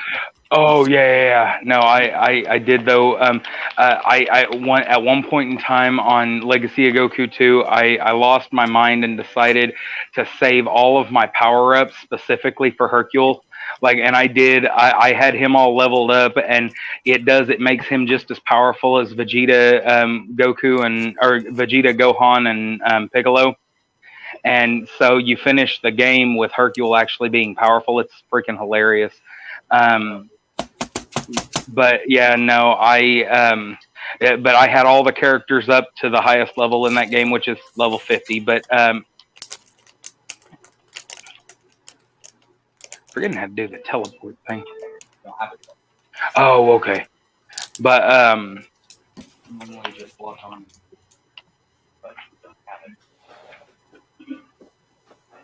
ooh, I did cancel it out. But anyway, No, that's the thing. I love the hell out of those games. I still play them when I get bored. Like the Boost Fury and Legacy of Goku 2 are still my comfort games. See, because of my nerves, because of my reflexes, and all that stuff, the only games I ever got into were the, like single player turn style where you're actually plotting out different attacks to play off each other and stuff. The very retro RPG styles and stuff. And Oh, I love those too. I got a shit ton of play those. the other things because all it takes is one stupid spasm tick or stuff, and all my work is fucked. And I have way too many tremors in my hands to do it.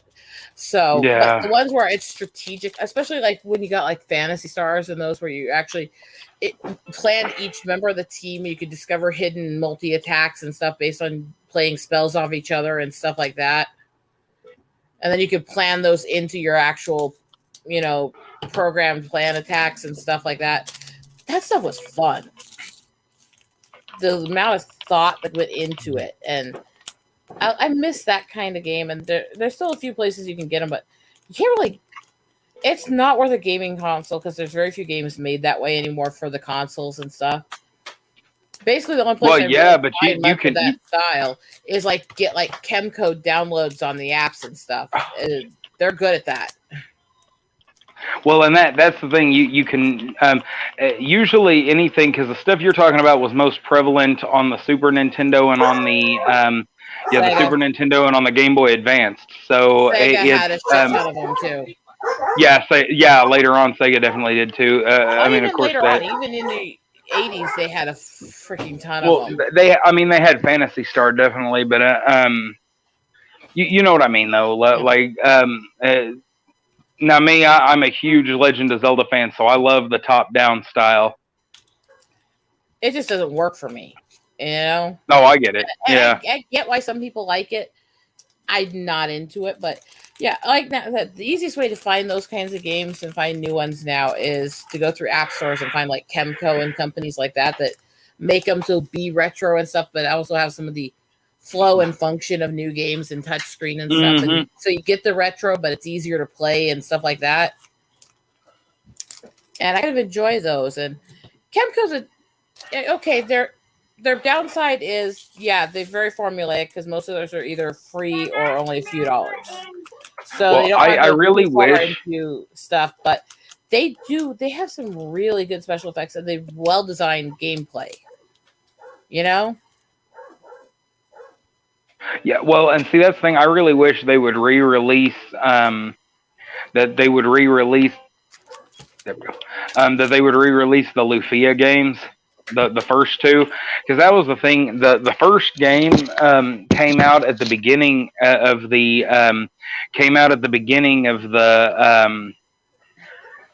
Super Nintendo, and then the prequel game came out at the end of the Super Nintendo era. If they would remaster, leave them the way they are, exactly the way they are, just digitally remaster them, make them look fresh and clean. If they would remaster the two of those and put them in the order they're supposed to actually be in, that they could release one hell of a 2-pack for the Switch or for the hell even on computer.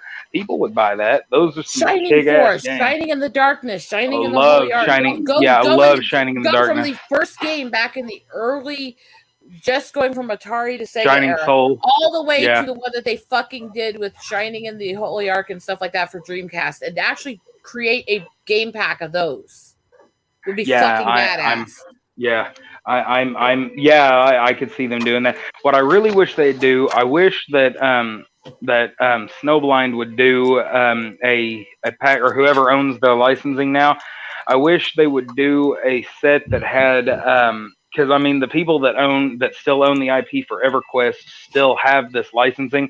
If they would do a Champions of Norath 1 and 2, do the Baldur's Gate Dark Alliance 1 and 2, put I just said that, the Untold Legends 1 and 2 for the PSP.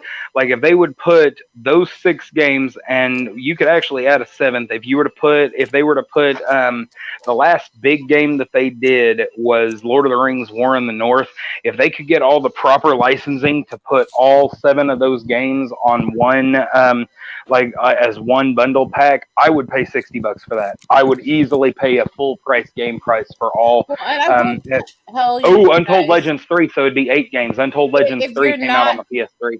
If you're not against using app stores to get games, you can actually get a phone download now that has all of the Phantasy Star games on it together. Oh yeah, they're doing that. You can get all the Final Fantasies and stuff too. Yeah, the Phantasy Star ones are free. It's just if you're connected to the internet while you're playing, they have ads. But if you turn your internet off, it doesn't. It's like, yeah, okay, I did that, and I replayed them all because those were the first games I beat back when I was a kid. So nice. I did that just so I could play them again, you know?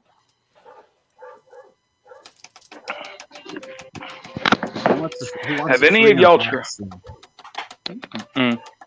Oh, we can watch. Yeah. Wait, somebody said something about an unboxing. I know it's a little.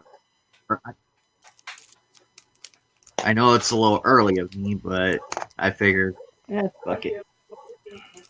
Hey Thor, can you use your claw real quick to cut this tape? Yeah, he's gonna get right on that.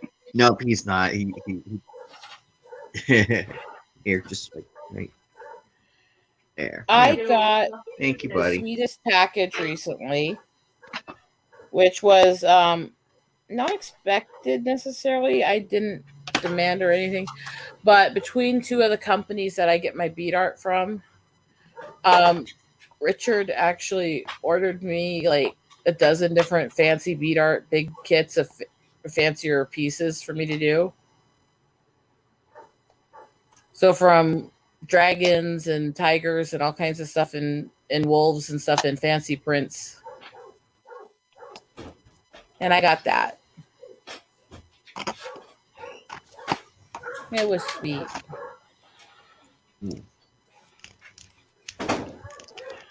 Now, that does not mean I don't want all the ones in my Amazon bead art wish list. That just means I got some that aren't available on that site. I mean,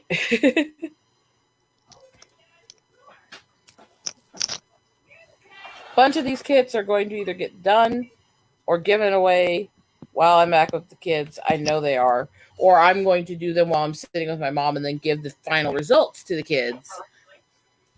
September 3rd. Because Auntie spoils. Auntie's a nice girl. September 3rd. I spoil the crap out of my nephew, and things happen. I have a very I call it my dream list. It is a massive fucking list on Amazon of basically every type of bead art kit on there that I've seen that I want. Nice. And yeah, I do a little bit of beading myself. Yeah. I'm still looking for a few.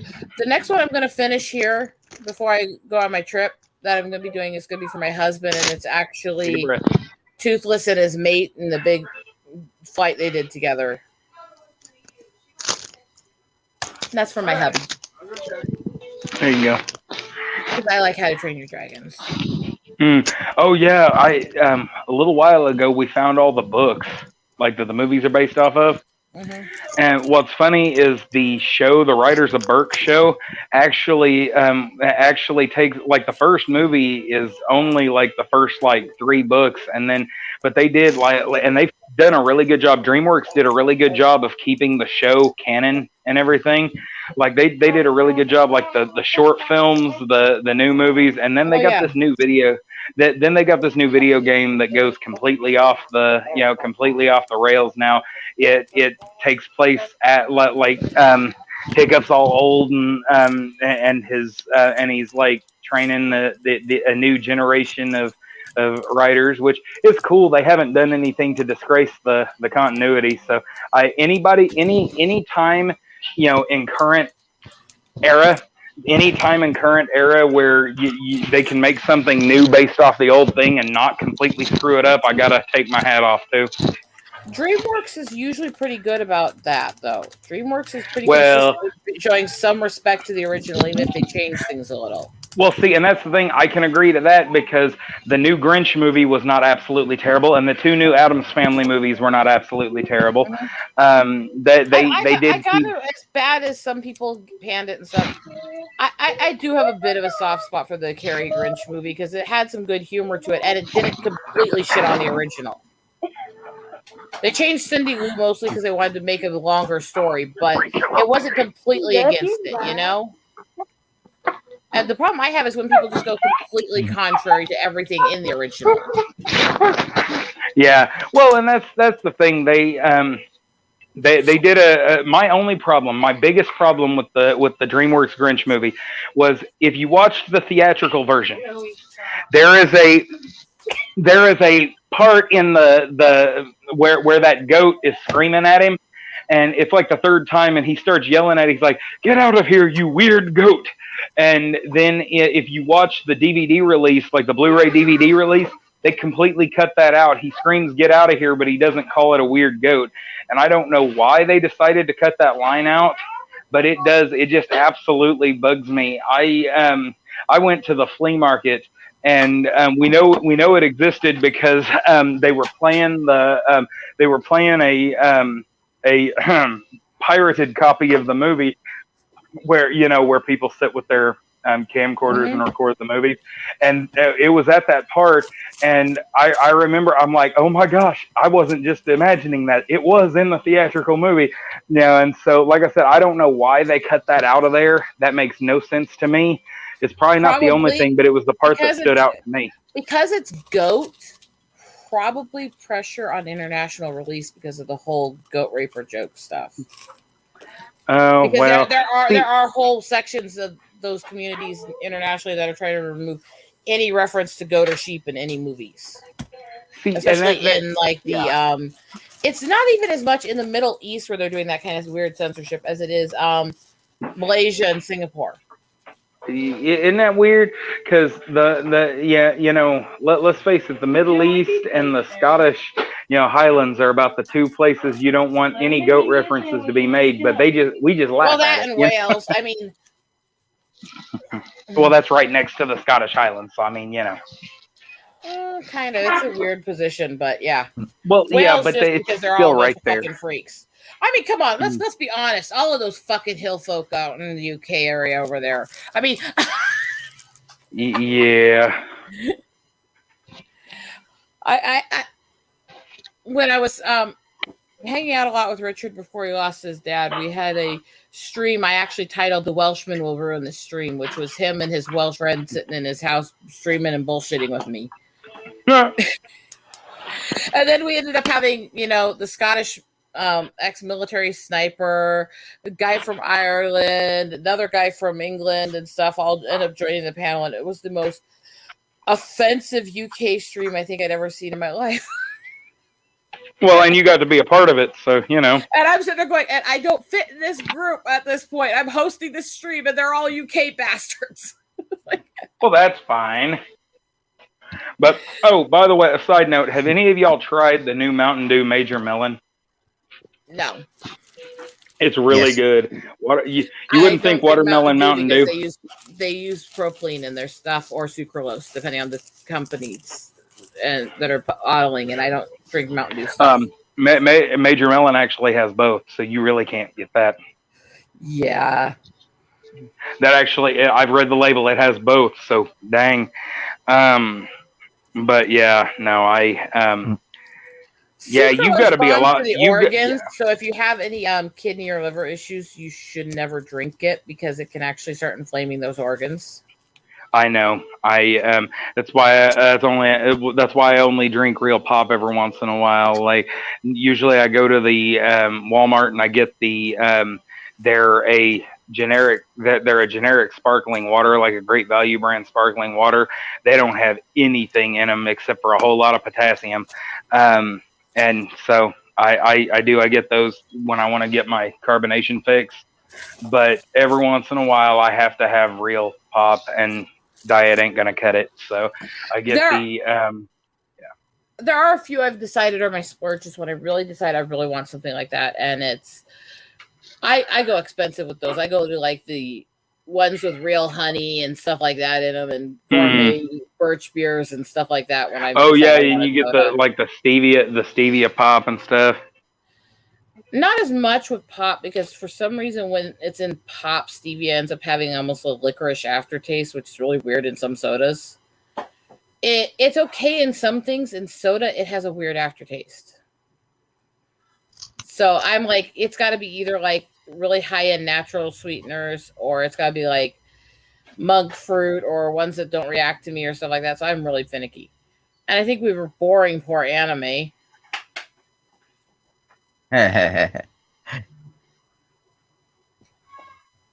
No, you guys aren't boring me. I'm enjoying all this. Well, that's the thing for many of us. This has become our weekly hangout. Like we're just, we're just kind of like, you know what? I've got people in my own life that would hang out with me if I had time, but we're just no. And I'm still trying to get back into being online again. Like I said, I went through a few weeks where my real life issues just kept me from getting on. Okay, picture this all sparkled out with real beads. Oh my! Nice. That's gonna look really cool. That's for my husband. But yeah, I mean, there's things that drive me insane just because I look at it and go, "What the fuck?" But no, I mean, my diet's really strict, and I know that. I don't ask other people to adhere to it because I wouldn't adhere to it if I didn't have to live. It sucks. Yeah, no, I understand that. Mine is supposed to be strict, but did you try Go ahead. Did you try the green apple Mountain Dew yet? No, the green apple I am not Mountain Dew. Like, is it supposed to be green apple, or is it supposed to be? Because I ain't trying gingerbread Mountain Dew. It tastes a lot. It tastes a lot better when it's cold. It tastes a lot better when it's cold. Because if they got some green apple Mountain Dew, I need to get on that. I need to find that. But I saw that weird gingerbread Mountain Dew, and I decided that needs to be shot out of a cannon. I've talked to a few people who tried that. They said they literally gagged on it. Yeah, see, I don't even have to smell it. I don't have to. All I had to do was see the color of it, and I'm like, oh, hell no. But the moment I saw gingerbread Mountain Dew, I was done. I was like, there is no way in a blue blind blazing hell that I'm going to even so much as let Mountain that get Dew is within. a citrus flavor. Why would you mix gingerbread with a citrus flavor? Ginger itself, if you do it correctly, yes. Gingerbread, fuck no. Yeah. Imagine if they made chocolate syrup Mountain Dew. Okay, dude. Why? Okay, the only person that would drink that is you. Yep. You want to put chocolate syrup on everything. not just everything. I mean, I would do it once in a blue moon. I just haven't been able to lately because the fact that you put chocolate syrup on things that chocolate syrup does not belong at all is a red flag. It means he wants too much. Yeah, I gotta say that's one of those places where we need to check you, see if you're nuts or not. Maybe you just watched too much Elf. Oh, fuck that movie. No, that's maple. No, that's syrup. Well, yeah, I get that it wasn't. I get that was maple syrup, but still, yeah, it's the same basic principle, just not the same ingredient. Am I the only one who literally cannot stand to watch Pharaoh? It irritates the hell out of me. I can't stand them. I had a friend who liked that movie, and I watched that movie. What's your question, Rose? Am I the only person here who absolutely cannot stand Pharaoh? Okay, so no, you are not. It took me, no joke. I used to hate Will Ferrell. The only things that started to change my mind is the Lego Movie, and he did another movie where he wasn't absolutely terrible. I'll say this: I hate movies where he's the main star. Like he is not a good, but he is a great supporting character. The only time I ever liked him was in Jay and Silent Bob Strike Back, and that's because I like seeing him fucking suffer. Oh, see, I haven't seen that. I've seen the first one, I've seen the third one, and I've seen. I still haven't seen this newest one, and I still haven't seen. That's the one that came out when I was back in Job Corps a long time ago, and he suffers in that one.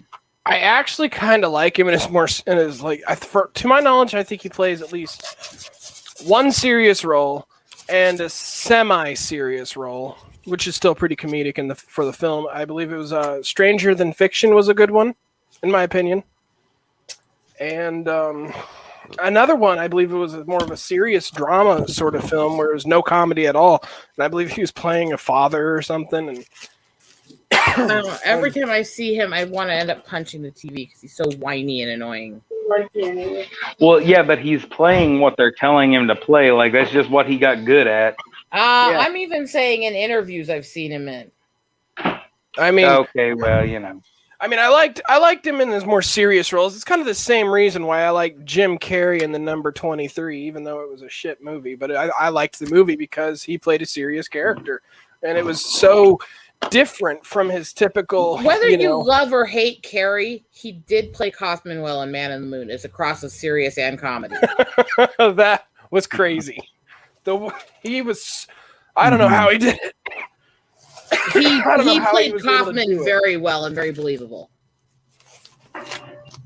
Didn't he piss off a bunch of people for that role or something? Oh, he's pissed off a lot of people for a lot of different roles. Like, I could have sworn, like there's this whole big thing about Jim Carrey's Kaufman. Like it was so, I wouldn't necessarily say controversial, but it was like he got so into the role and it was crazy. A lot of people didn't actually know half the shit behind the scenes about Kaufman either that was revealed in that movie that was true. Mm-hmm. That some people actually freaked out at parts of it. Because, yeah, that was actually really based on what happened to Kaufman and how crazy he was. And, yeah, it's tragic in a lot of ways, but it also shows you how into the parts he was doing Kaufman really was. He committed his heart to it. Yeah. It was like it was insane. That's why I saw that documentary about it and I was like, whoa. So Kaufman's one of those, he was hard for people to forget whether they loved or hated him. And I remember when Carrey first announced he was going to do that part, there was all these arguments of whether he should or not, if this is going to be offensive or insulting to his memory and stuff like that. And they still argued about it after, but it really was believable. Even a lot of the people that I know who were around in that era, who watched Kaufman through his time when he was famous, who met him at different things he did and stuff, all said it felt real to him. You know?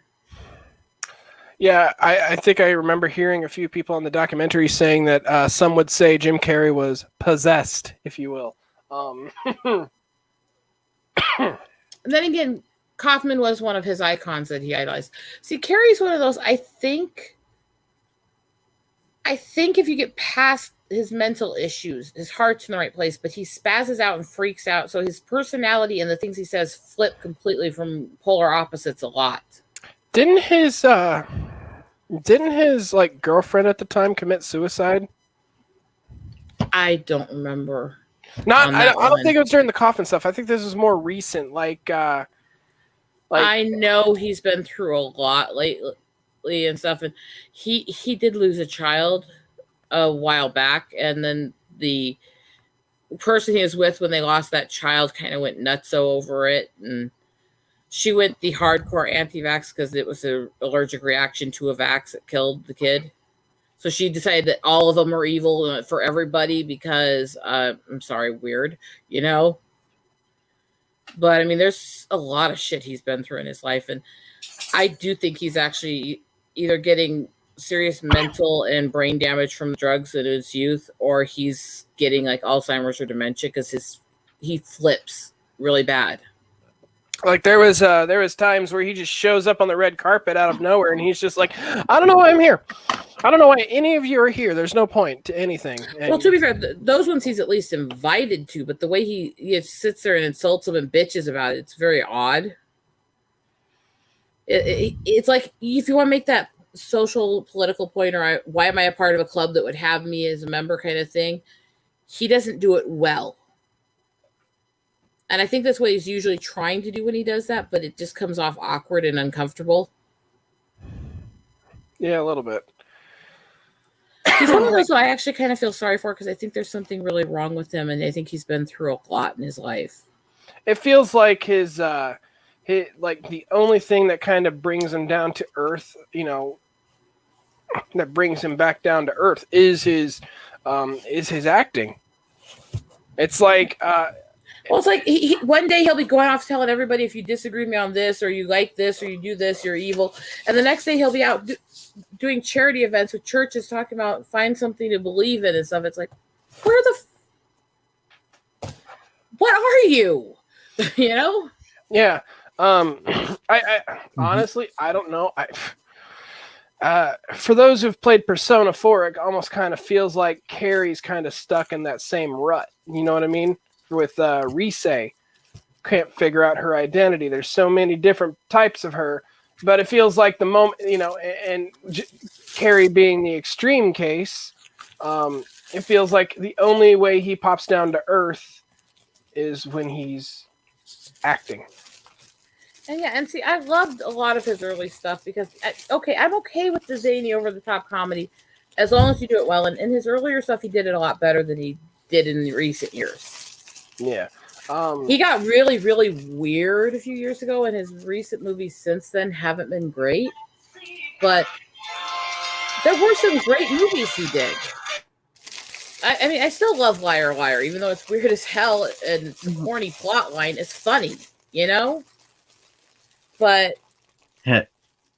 there's something wrong there, and I almost feel like we're watching a cautionary tale that nobody will try to get involved and help. You know what I mean? Yeah. There's something wrong, and nobody's helping him.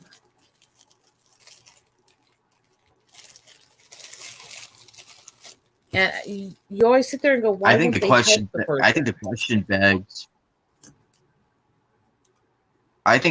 begs is, wish somebody would just get Jim Carrey alone and be like, "Okay, it's just you and me. Tell me how you really feel. No one else is in the room. It's just us two." Because I mean, he does a lot of charity I guarantee work. he does a lot of shout it out. He does a lot of charity. He does a lot of kind stuff for people. He does all this stuff where you think this is just a sweet person kind of thing, And then boom, he goes off that, and the next day he's yelling at people and calling them monsters and stuff like that, and you're like, what the fuck just happened? I just hope he does get help. I just hope he gets some help. Because I don't want to see him end up like Robin Williams. Yeah, and that's the thing that worries me. Is Robin Williams, according to his own family, it's literally he had a mental breakdown and hallucinations from a reaction to changing his Parkinson's meds because of how far he was in the disease. So he didn't even know what he was doing. And I don't want to see that happen to anyone else. And I don't blame Robin Williams for it at all, because research what Parkinson's does when you hit the upper stages of it. It is horrific. And it just breaks my heart seeing those cases.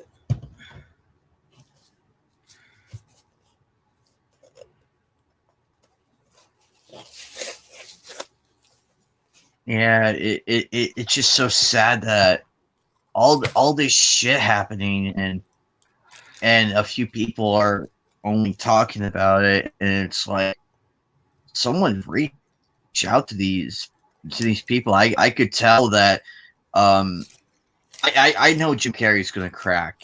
He's gonna crack one way or another. Based on what I've seen with his recent stuff, I'm just like, that man is on the verge. That man is just one mental breakdown away from being in a psych ward. And I don't want anything happening to him. I don't. I love his work and everything. But I have no idea what he is going through in the slightest. And that's the thing is, none of us ever fully do. We know what gets reported and what he's willing to share, and what his family's willing to share, but none of us know. Look at Robin Williams. None of us knew how bad he was medically until after. Nobody. His family didn't talk about it until people started going out and spreading rumors about what was happening to him. And basically they had to call it out. Nobody knew. And the thing is that that's not uncommon. And so we look at these situations and we look at these cases and we do the cautionary tale part and all that, yeah. But can we look at why they keep happening? What's Sorry, wrong? I got that phone call. Somehow. What? Sorry, I turned my. Was my caregiver for my son. She tested positive, so good luck with that. Uh-oh. We'll figure something out.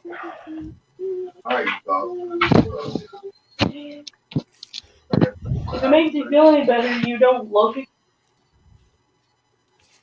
Yeah. Well, we'll figure something out. Well, if it makes you feel any better, Also so far all the forgot. strands that have gone around are less likely to have a serious reaction to children than adults. Yeah. Well, the thing is, caregiver's vaccinated, so. But then again, she said, "Oh, I know I'm gonna get it. If I get it, it won't be as bad." They've already said that vax doesn't prevent you from spreading it. They've already admitted that. No, yeah, she was like, "Well, I is that damn benefit? I got it at the benefit," and I was like, "Whatever."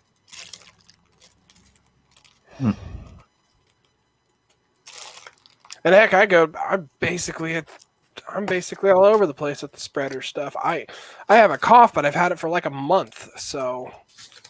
I always have a cough every day of my life because of my breathing issues. That's why I always love when hey, what if you have a cough, don't do this. It's like, if I stop doing things because I have a cough, I'd never live.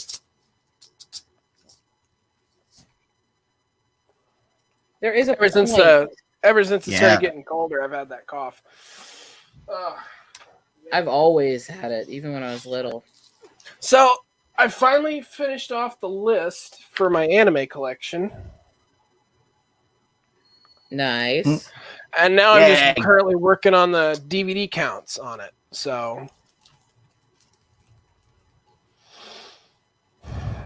I'm working on the DVD count. So I need to get more into the animes, but I've never had much time to get into much of anything since I got married because I'm always busy with stuff. So there's very little I've done in a long time, you know? I think once I get all the DVD, because I'm doing this on a spreadsheet and I'm trying to. So what you're trying to tell us is that Mooch is a lot of work. Okay, if work's the word you want to use. we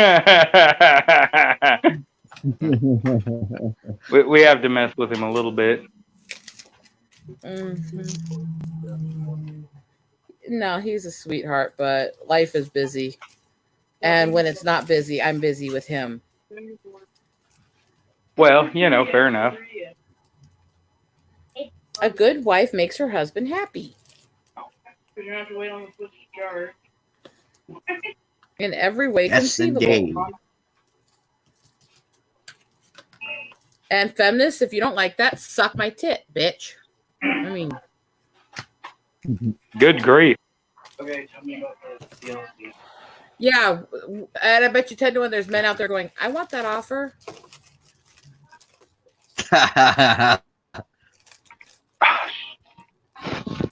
Anyway, No, I'll get it. But anyway, no, I've already solved the puzzle. It's just a timing issue. Oh, gotcha. Anyway.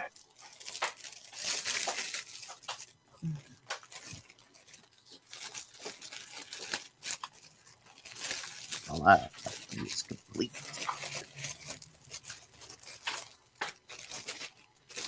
That's simpler than the last one. But hopefully he'll stay standing. But we will see. I might be able to fit him on the bottom shelf if I can get him right next to Sakura. Might be too. The platform's not that big. It should be an issue.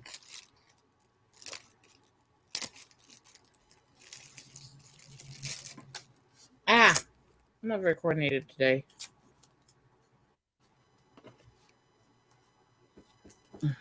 I do want to know one thing. The Shenmue one, I have a feeling that figure's going to be huge. Once she's unboxed and everything. I might have to move, I might have to move, Gretel from there and put her with Shenmue. So Can I look forward to doing that one? Look at that. Yes! Oh, I can't wait to see that one done. No, that's the thing. This is going to take a long time to do all of these because I got a freaking fuck ton from a bunch of people and I've got more coming still. But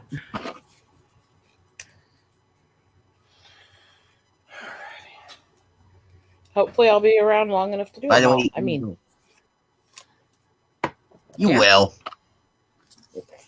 If not, then we're gonna have to find the Grim Reaper and bribe the hell out of him to keep you alive. It's like, here, Grim Reaper, here's $8 million. Go bother someone else.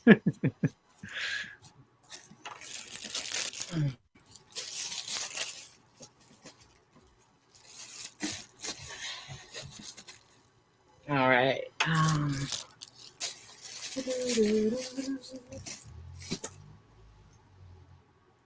This is going to be interesting when I'm done.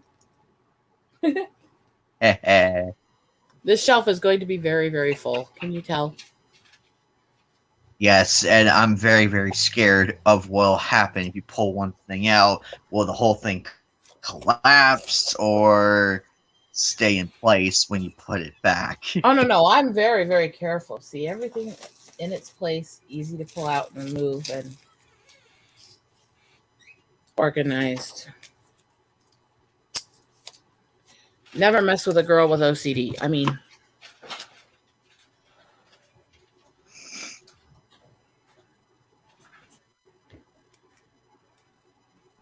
Well, at least the painting is holding up, so I hope so, because I don't want to put it back up there again if it breaks. Because it randomly fell from the top of my door. It just fell and crashed right on the floor. Thank God baby Thor was Look at laying that. over there. Oh, yes, please. I've got so many projects to do. I'm basically When going people between this and ask- my others. when I'm going to be people busy. ask what- Go ahead. When people ask where I'm at mentally, that picture you just showed is where I'm at mentally.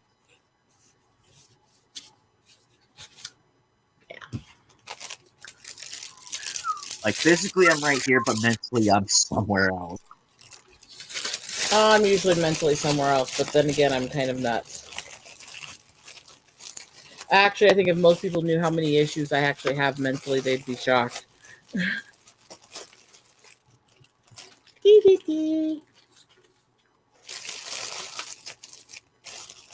I'm not all there, and I'm okay.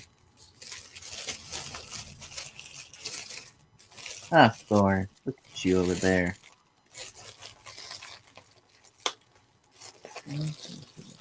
Are you happy being in my room? Mr. Yes. He's a happy boy. Because unfortunately, these bigger Every sets time I that open are up my staying on door, this shelf. and I call for him. Yeah, it's like these bigger shelves here.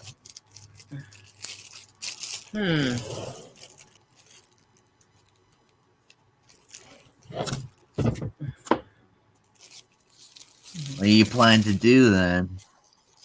Well, most of the bigger ones on the shelf here, I can't work on until I get back from this trip, so I'm not going to be touching them for probably quite a while. All of the little small kits that are easy to pack up really tiny are going with me.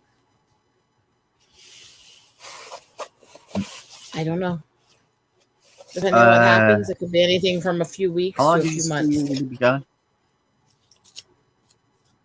That's all I know. It's somewhere between a few weeks and a few months.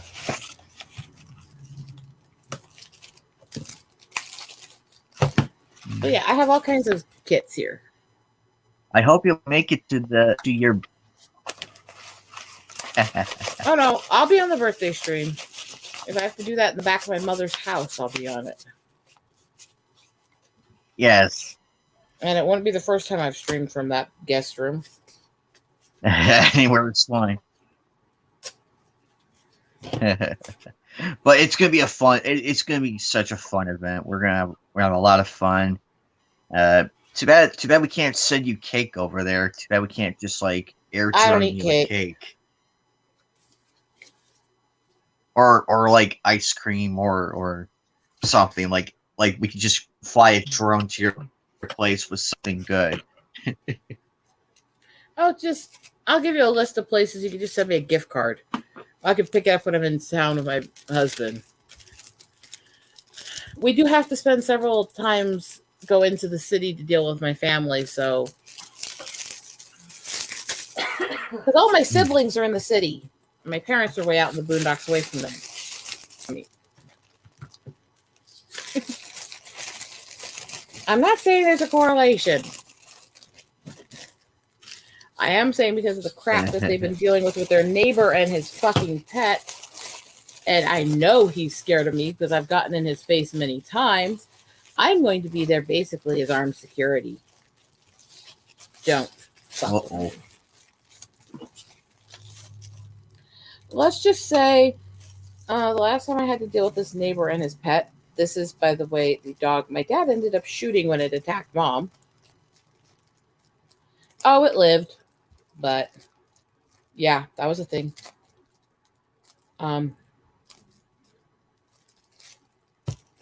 This guy won't control it. It's violent. It's tried to attack children and people before repeatedly, and he will not control it. And we've told him many times if it tried to attack somebody in the family, we would shoot it. And it tried to attack Mom, and Dad did it. And, yeah, the last time I had a run-in with this guy and his dog, it tried to attack my niece in our own yard. And I remember what I yelled at him. I remember the volume. I remember how many F words were in it. I yelled it, and did I go, and did I go, and I come in, and usually outside voices don't carry into the house. Apparently mine did. I walked in, and my niece was standing there with her mouth open and went, I haven't heard language like that since Daddy was gaming.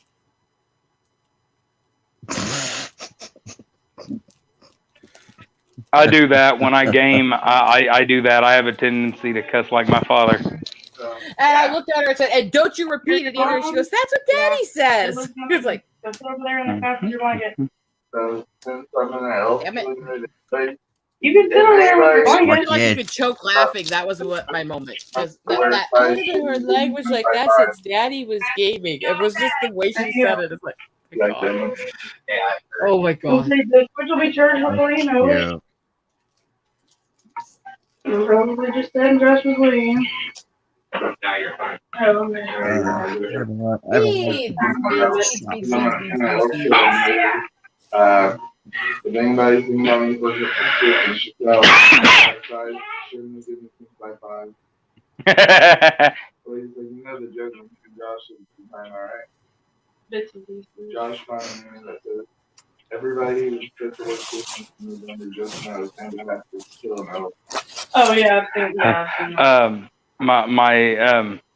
My brother-in-law just says that anybody going out Christmas shopping, remember I wear a Shin Megami Tensei at 5, or size Shin Megami Tensei 5 or whatever, and then my brother goes, every time someone says Christmas in November, Santa Claus has to kill an elf. Christmas, Christmas, Christmas, Christmas, Christmas, Christmas, Christmas, Christmas, Christmas, Christmas, Jeez, Christmas, Rosetta. Christmas, Christmas. She just said Christmas like 32 times. Uh-oh. Get 32 funerals. I have to do today. 48. Down in the workshop, all the elves are making toys. Sorry.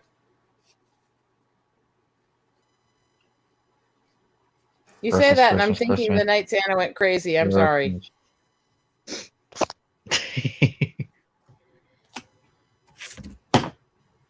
I've worked for years making and selling things. If you work and you make and sell ornaments and trinkets and jewelry, guess what holiday is about 80% of your yearly sales? You have to Christmas. make Christmas stuff year round. So you get very blasé about it. You don't think about much. Again, standard stores should not have every shelf taken over by Christmas stuff in fucking fall. But craft stores have to put the Christmas stuff out in summer. They have to, in order for the people who make and sell the stuff to actually get it ready.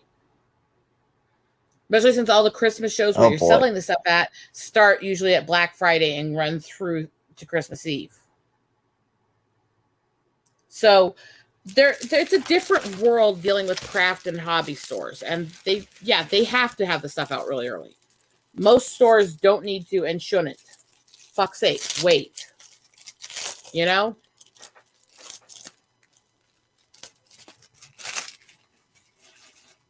Kind of like me, kind of like my roommate. She loves Halloween, and that's like her favorite holiday. And she will not take down the Halloween decorations. And she's like, if these people get offended by that, I will shoot them. I'm like, okay, I see your point. Then here's an Iron Maiden and a battle axe. Have fun. Oh, considering one of my favorite Christmas songs is Gothic Christmas. I can combine both easily. I mean, that's the thing.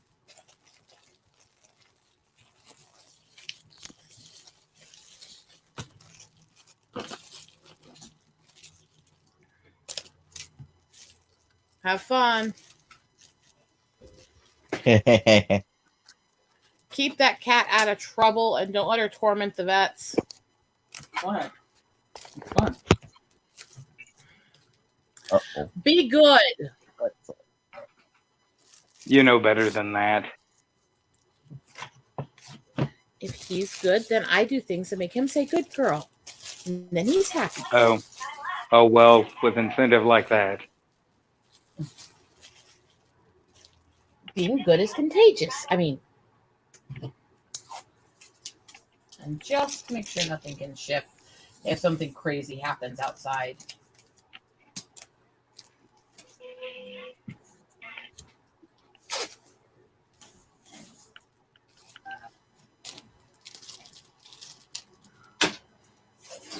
Doing Thor? Are you doing good? Eat section. Until I'm ready to get into it, will be restrained. I have a feeling Ordinary and Thor will probably get along well. Or not. Is Thor No. male? With cats, it could go either way. Yes, Ornery will He like is a any male. male at this point. He's been desperately horny for a long hey, time and there you never had a go. male. We'll get you We'll get you a girlfriend, Thor. How about that? I thought you said ornery. I thought you said ornery had been neutered, or not ornery. Ornery's Thor. female. Sorry. I thought They you still said Thor No, had been he's neutered. neutered. They'll He's still hump. neutered. Uh-oh, he just looked at me. He's like, how dare you? Ew. Hey, don't knock the figure over. Sheesh. What? Oh, you Being hate neutered that does word. not stop them Okay. from humping things. It just makes them Oh, less likely to you watching? do damage while they hump. Fair enough. Ironically, Kikari is actually his daughter, which is hilarious to me. Okay. Oh, you know it. You know it's true. You know it. I know it. Well, I think somebody's like Yes. dubbing over it. It was making weird noises earlier. I wonder if it's Wow. Like, what? if she's still here. Like, You know how like people like voice over it or whatever.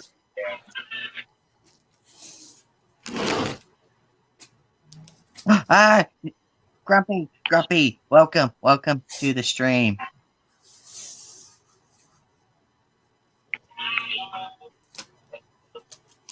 Stay out of the crisscrosses. I forgot to tag you, Grumpy. Grumpy! He's gonna get used to tagging you yet. Howdy, Grump. I'm the one who brought Grumpy over here. Well, I'm saying hi. Mm-hmm. No, I'm just saying, I brought him over for Makani's stuff. Yep.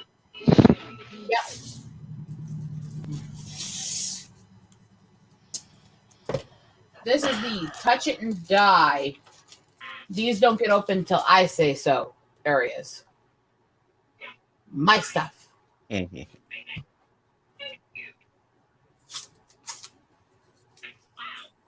It makes it harder for the stuff to shift.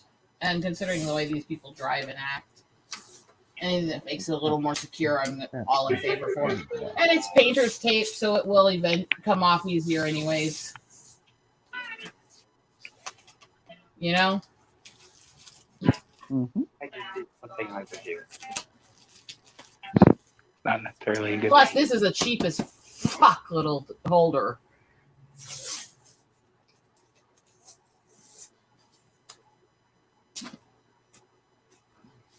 Nice.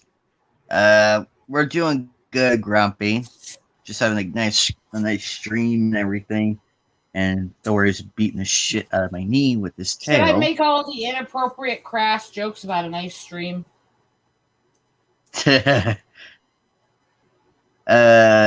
only thing missing is road rage and bouncy roads. Sorry, I'm not going out there tonight. No, you're good. I'm just saying. Yeah. Ow.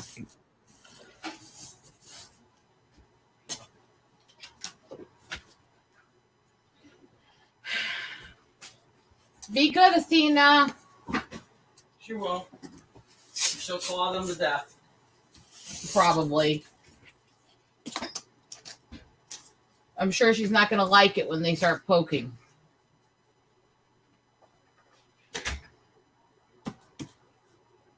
Yeah.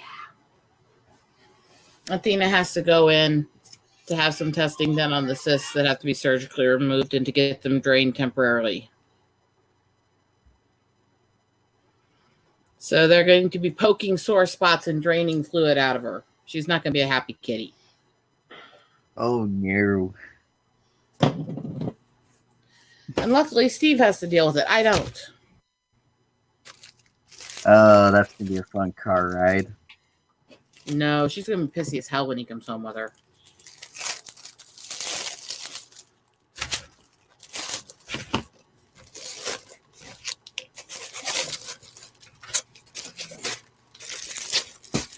Thor. I don't know if it was just you or me. How that bit Leon's ear off. What's wrong with you? So, Why you picking on Leon? as you guys can tell, I'm combining and condensing stuff. Nope, not at all. Don't give a fuck about him. I'm sorry, grumpy, by the way. I don't even bother. It's not worth my time. There were multiple trailers that were released, Grumpy. It's kind of hard to keep up with it.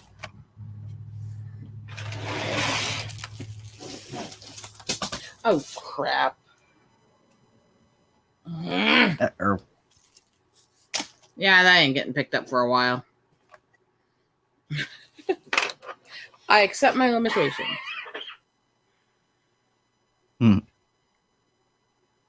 The other cat is laying against my foot still.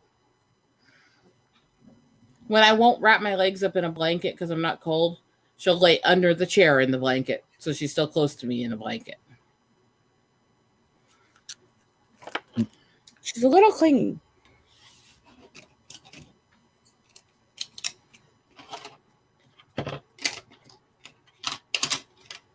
My brats. And I love them.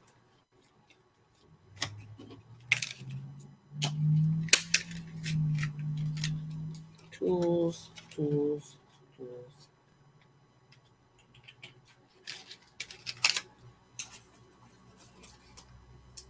Yeah, Phase 4 is a joke.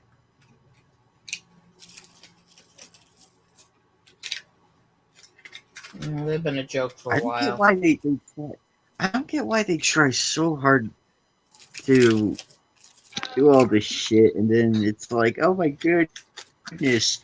Heck, even Rotten Tomatoes is not helping the cause at all, because they're just like, oh, we're just going to censor the audience or try to fix the algorithm to get more likes to the side of the critics instead of the audience score.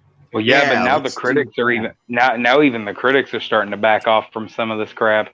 Like the critics, I guess, aren't getting paid like they used to, and now even they're starting to back down from some of this woke stuff. Well, that's what happens when you lose a bunch of money. Go woke, go. Yeah, but we also know why that's not true. Anybody that knows about the trust funds and all that stuff set up. Of course, it starts raining. Anyway, anybody that knows about like the trust funds and stuff to that they've got set up for this agenda stuff, just because it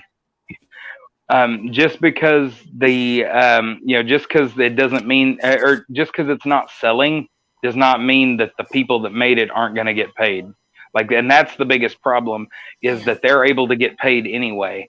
The problem is it is sinking every business they do it to, because the businesses are going broke. Well, but that's what they're trying to do. That they want, that they want all except for their approved nonsense to be published, and that's just the way it goes. Anyone have any data approved? Yeah, and these people are never gonna learn. It's like, well, what do we do? And I don't get why the actors are coming out. Are coming out and bad mouthing the fans. It's like, it's not our fault, guys. It's not the fans' fault that they don't want to go see your movie. It's just all the BS going on. I mean, we would love to go see it, but it's like, oh, if you don't like how we're doing this movie, don't watch. That in of itself applies to another reason why they didn't go see it. Yeah, you don't tell people don't watch this and then get mad at them because they don't watch this. Send us remake of Charlie's Angels. That's like, yes, exactly. And it's so funny. They told people specifically don't watch it, and then they got mad people didn't watch it and blamed them for the bad ratings. It's like, exactly, and it's so funny. And it's just so funny to me how that backfires spectacularly when the numbers come back. It's like, oh dear. Now, granted, I would have loved Dark Phoenix. I would have, but unfortunately, that movie was happened. Yeah, it was complete and utter crap. No, not even. It's so bad. Not even Patrick Stewart could save it. It was that bad. Yeah, that movie was horseshit, like from start to finish. I had high hopes for it too, but you know, everybody bitched about X-Men 3, and anybody that looks at X-Men 3 and thinks that Dark Phoenix was better deserves whatever hell they get cast No. into. I'll be honest. The shit that they did in X2 and 3 to the Phoenix Saga was all horseshit. But Dark Phoenix is woke horseshit. Yeah, that whole movie was garbage. Yeah, that's it. Exactly, Grumpy. It was, don't watch this. It's not made for you. 3 months later. Why didn't you watch this? You sexist, blah, blah, blah, blah. That's what they did. That's exactly what they did. And they don't see the hypocrisy behind it. Uh-oh, we lost Fatal. Uh-oh. Well, the problem with that, Grumpy, is they tout all these numbers saying they've made billions and trillions in this industry with this stuff. The problem is if you start researching how much they've spent, especially behind the scenes, to buy attention and get people to look at stuff and advertising and how much these actors are charging and stuff, they're not making profit margins. They're just existing and their profits are drying up. It's very hard to get up here. Oh no, I know. I watched most of it. But I mean, it's not just about that. They cheat. They'll say, they'll say, okay, we made this much, we've done this much, but what they're failing to show everybody, and they're obviously it's on purpose, but what they're failing to show. Mm-hmm. Oh, but what they're failing to show is that, like for instance, they say, okay, Captain Marvel made over $1 billion. Captain Marvel made over $1 billion because they put that movie in between Black Panther and Endgame and made it feel like you had to see it to get what was going on in Endgame. That they want to say that. I mean, the thing is that they want to say, well, obviously she made more money than Ant-Man. Okay, if they had put Ant-Man as the final piece before Endgame, that would have been the movie that made $1 billion. And there's her one movie other cheat they do with that too. They like to consolidate. There's a specific one here that they do. You got to realize that Disney does this where they rig theaters, and what I mean by that is we have this movie that we all know is the movie people need to see because it's the one everyone wants to see or stuff like that. So what we're going to do is we're going to promote this movie that everybody wants to see or that everybody needs to see in this saga by saying, okay, well, you can carry this movie in your theater if you sign this contract for so many months of your theater only running these certain movies by our company and by no other company. Yeah. And so if you're in these small towns, you have nothing to see but Disney movies. Therefore, all their movies are going to have higher numbers. Yeah, when they've got a 6-screen movie theater and 4 out of those 6 screens are showing that those. These theaters have no way around it because they own so many properties in so many companies that they try to avoid carrying their stuff, or they say, well, we're not going to comply with them because this big name movie doesn't comply with what we're after. Well, then they're going to go bankrupt because the movie that everyone wants to see that year that will actually make them their money will be under their titles. They know they have a strong arm and they use it and they bully these businesses out of any liberty. So, Anime Night. I'm finally done with my list for the most part. At 232 different titles. That's actually there's probably more than that if I'm excluding it's more than that if I include the double features, but I'm not doing it. So 232 titles, probably a bit more. And it comes to a total of 663 discs of anime. Jesus Christ. So, and you mind if I share? I'm going to share real quick. So I've been kind of doing this on Excel. Oh God, I'm terrible with Excel. That was Me the only too. thing I could. I was trying to click out the calculator, that I ended up clicking out the entire, my entire screen. That's why I exited it out by accident. That's the only test I did not do in the final of business admin for Job Corps. And yet I still graduated. So I got clerical when I was in Job Corps. I also got carpentry. I had a feeling, though, they kind of made that a graduation requirement right after I left. So I got lucky. Oh, boy. Speaking of getting lucky in Job Corps, I know some of the ways some of the students got kicked out. The greatest one was I have a million. No. The greatest one was the students that fell out of the tree doing it in front of the center director. I got my screen up, by the way. Oh. Actually, I witnessed 17 people get terminated in one day. Now, can you see this? Can you see the list? There it is. Yeah. Well, we can run through the list real quick, see if you notice anything. So, dot hack sign, dot hack liminality, dot hack roots, dot hack geo trilogy, 5 centimeters per second, 80 police, Afro Samurai complete, which is the complete murder sessions. My Goddess, Ayoriashi, Akira, Alita Battle Angel, and I put Hollywood down there because it's a Hollywood adaptation for it, and I'm okay with that. To add it in there. And then Nuka Nuka TV, The Animatrix, Appleseed Alpha, which, by the way, is wrong. I spelled it wrong.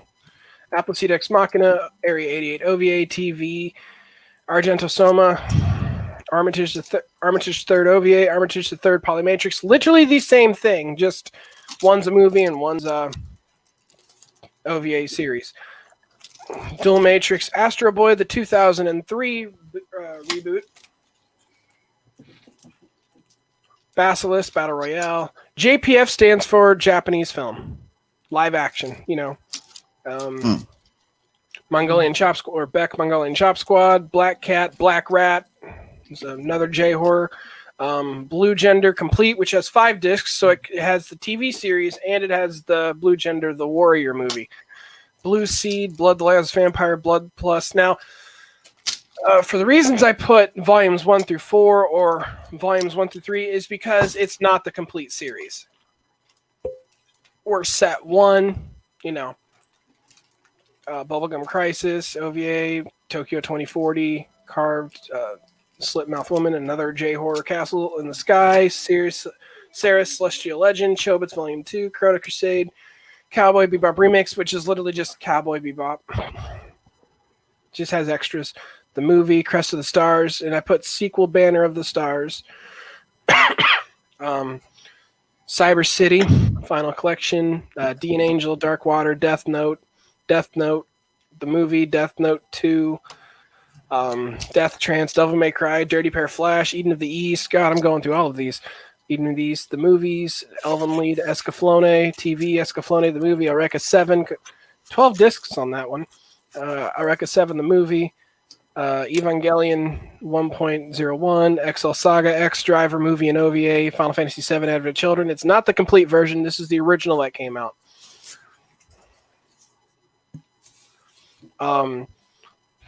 Kingsglaive, which came with Final Fantasy 15 if you bought the premium or the hard box edition. Final Fantasy The Spirits Within, Final Fantasy Unlimited, which is another anime series that ADV did, and I only have 2 volumes of it. Fireworks, Fully Cooley Volumes 1 and 3. I'm missing 2 to have the full series, and that pisses me off. From Up on Poppy Hill, Fruits Basket, Fullmetal Alchemist Volume 1, promo DVD. The promo DVD came with the video game Fullmetal Alchemist and the Broken Angel.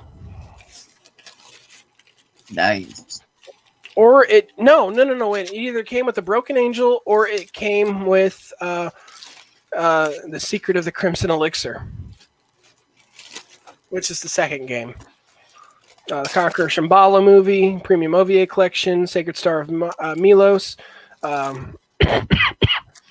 Brotherhood OVA collection, Full Metal Panic, The Second Raid, Full Moon Osagashite, Volume 1, Garden of Words, Gasaraki. The Jenny and promo DVD is, it just has like 6 episodes of random anime on there as promotional.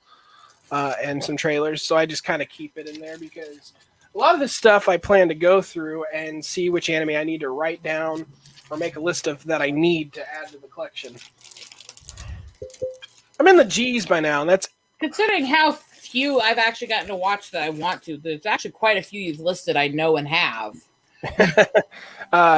Generator Gall, Gene Shaft. Ghost in the Shell, the Hollywood version, standalone complex, the second gig. I'm missing Solid State Society. I need Solid State Society in order to have the standalone complex, not the Netflix crap. But no, fuck Netflix. Well, I would like to get the. I wanted to see the Netflix one, and then I realized they kind of made it a little too kiddish, and I'm like, that's not going to fly with me. You need to see the images that Happy Dino's been making about how Netflix does their adaptations of manga. The fucking hilarious images he's making. Yeah, where he's comparing the original manga to the anime versions made of the mangas to Netflix adaptations to porn parodies. Yeah. By the way, the Funimation stack of DVDs probably comes up to my chest, or at least my stomach. If I were to just put them in a stack. Ghost Hunt Part 2, Girls Bravo, Volumes 1 through 5. I need the rest of them. Girls in Panzer, Gravitation. Yes, I do have some yaoi titles in here. Gungrave, Halo Legends. I've got some hentai. I mean, yeah. Oh, did you hear the one that I think it's Ironheart? I don't know. Everyone is suddenly shocked that I have hentai, right? I'm not shocked at all. Hanauku. Damn it! I'm trying to work on my innocence.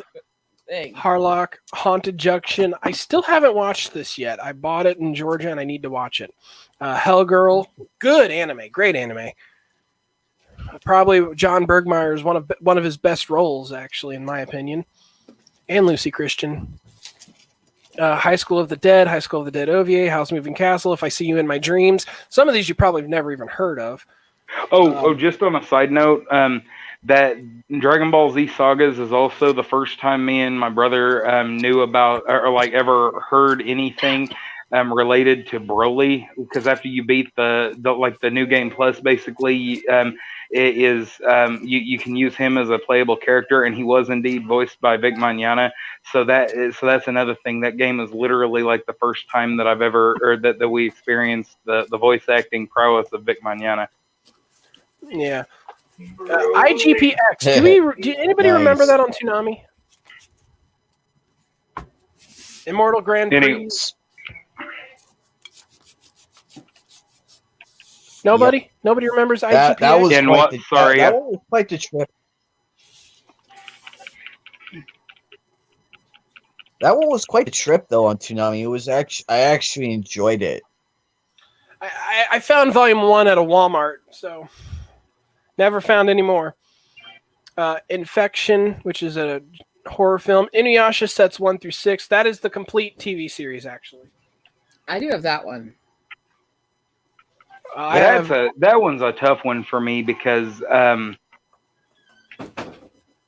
it is a bit of a slog sometimes. I drew that just in time. It was about to blow up anyway. Yeah. But sorry, I'm playing Breath of the Wild, and I just threw a metal sword right before it got slagged by the lightning storm. Inuyasha, the movie collection, which is 4 movies and 2 discs. Wait a minute. I thought there were more than 4 movies. I thought there were 6 movies. Oh, okay. Yeah, there's 4 movies. The Inuyasha, the Final Act, The Irresponsible Captain Tyler, Interspecies Reviewers, which is all on one disc. The Jungle Book and Friends. Believe it or not, the Jungle Book and Friends they had Japanese studios very like from the 1980s do old kids stories like that. So Jungle Emperor Leo. There's an entire thing of manga, like it's their old school American tales retold in manga right now. Like they've got a bunch of them. Yeah. Hey, why not? America's been stealing from their ideas. Why can't they do it back? Yeah. Oh, I wasn't mad at them for it. I kind of thought it was cool. I'm saying I thought that kind of funny, actually. I'll be right back, guys. Just give me a second. Yeah. Joey, watch.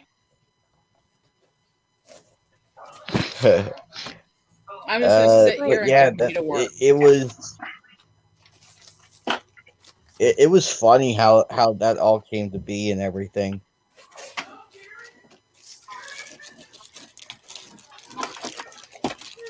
But it's amazing when you watch an old anime and you recognize one of the VAs, and it's like how far back it goes. It's like, wow. Oh, Bubba, guess what? Yeah, what's up? There's this place called Toy Temple Headquarters. It's like the collector's market. I'm going there soon.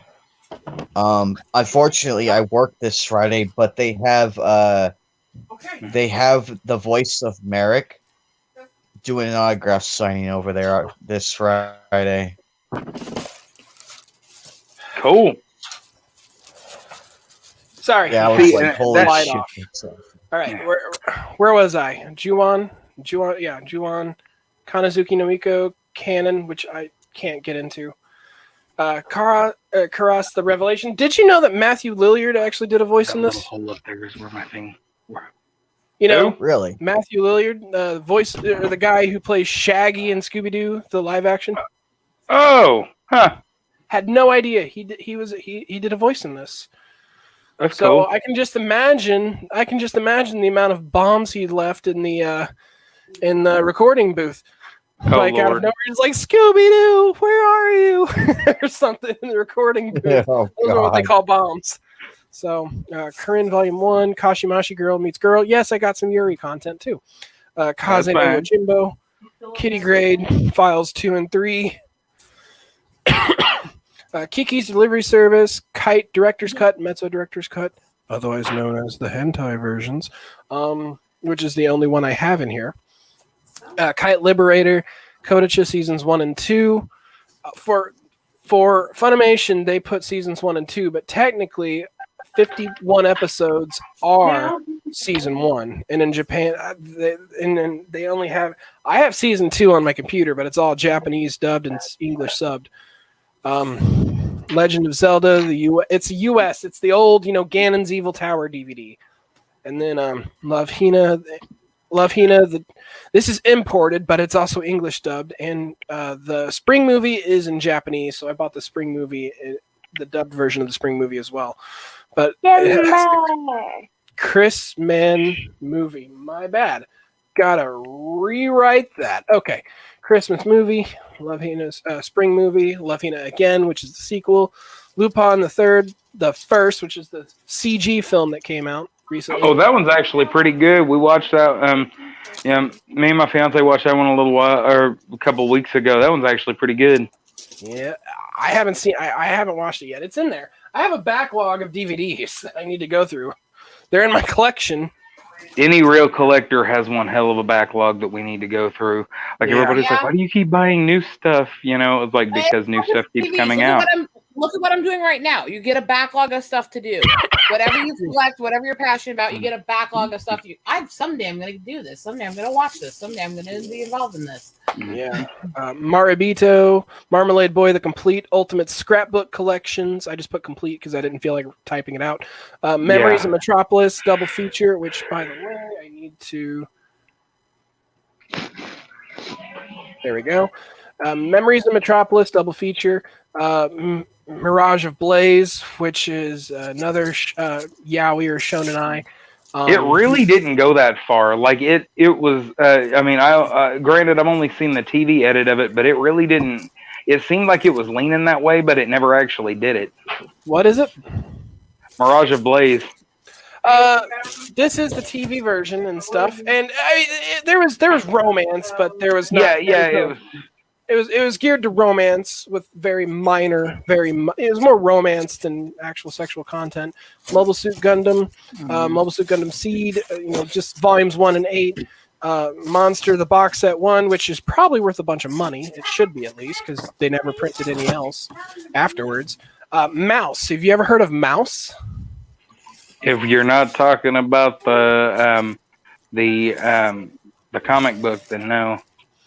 Well, Mouse is about a thief. Oh, cool. And the only mouse I could think of is 12-ounce mouse. No, this one is. When I first saw this, it was total insanity, because when I first saw this is like borderline. It's ecchi, right? Well, that's interesting. So it's up there, 16 and up ecchi. Then there's Nana, Nazca of the Valley of the Wind, Negima the second series, Negima Spring and Summer OVA, Neon Genesis Evangelion Platinum Edition. I'd put that just because I needed to brag. Death and Rebirth, End of Evangelion. Now there's bonus DVDs from New Type USA. I bought a bunch of them back then. I only managed to buy 8 because they didn't print them out. They didn't have them very much in my city, so I got 8 DVDs. I don't know what happened to the magazines. I guess they're all gone now. They must have fallen apart or something, and I probably threw them out. Ninku Yu Yu Hakusho OVA movies, Oblivion Island, One Piece, the movie, Desert Princess and the Pirates, Adventures in Alabasta, Origin Spirits of the Past, Orphan, Owen High School Host Club. Of course I have that. Well, Paradise, Paradise Kiss, Paranoia Agent, Paprika, Patima Inverted, Pat Labor the movie, Persona Trinity Soul, which I had to import. It's 26 episodes on one disc. Oh my god, the subs are terrible. Never mind that. The Place Promised in Our Early Days. It's a great movie. Please Teacher, Prey, Premonition, Princess Mononoke, Pulse, Ranma 1/2. I'm going to let the dog out. I'll be right back.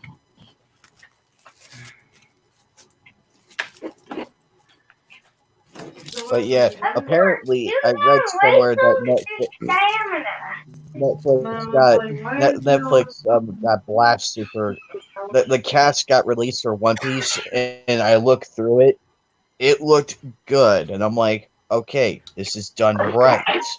I can live with this. Alrighty, where was I? Reincarnation, Retribution, Resident Evil Degeneration, Resident Evil Damnation, Resident Evil Vendetta. These are all CG films. Rin,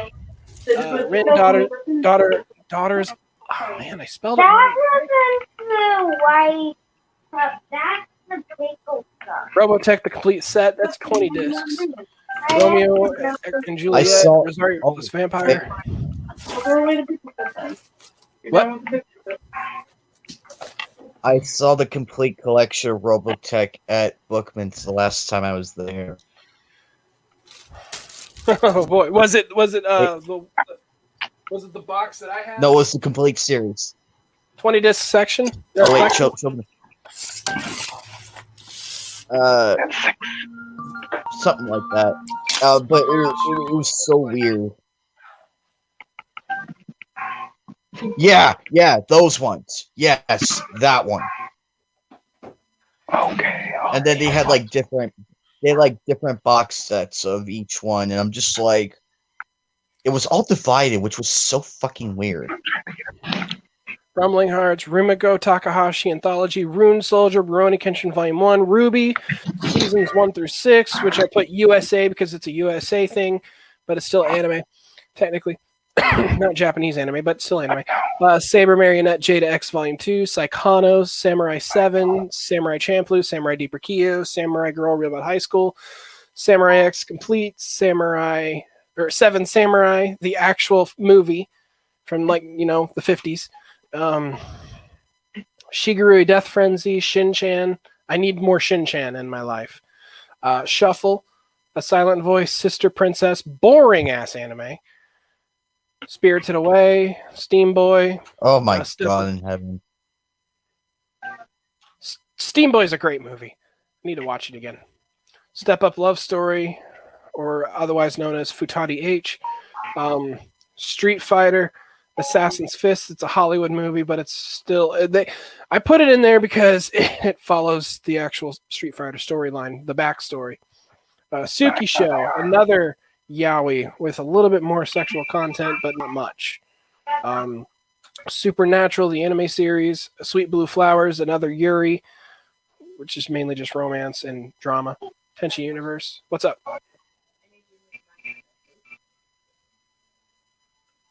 Alrighty. Give me just a second.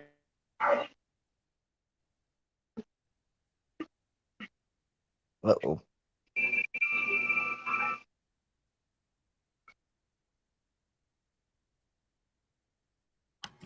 I gotta get going. I gotta take care of some stuff. I'll try to be back in a bit. Okay, Eagle. Be careful out there, okay? Oh, hubby will be driving, so I shouldn't have to kill anybody now. Emphasis I would on the still word bring. there, but yeah.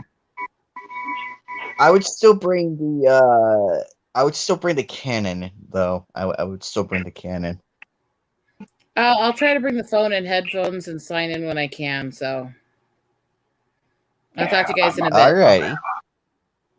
It's okay. I know. I'm just trying.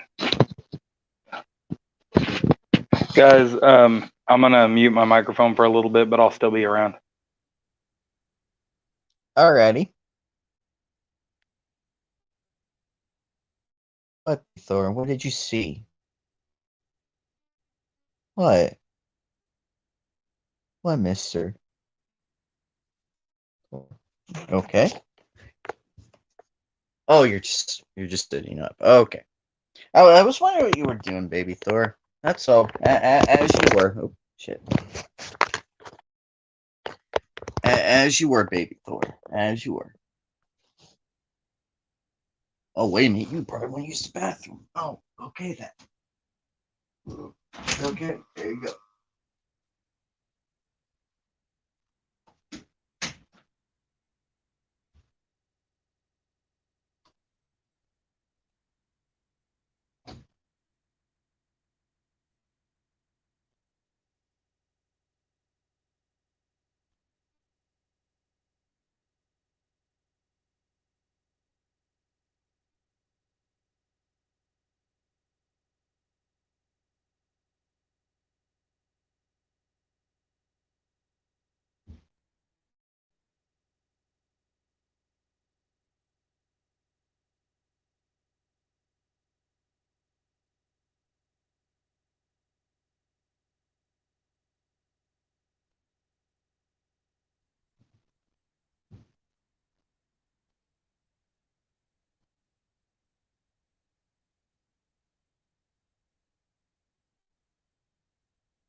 Okay.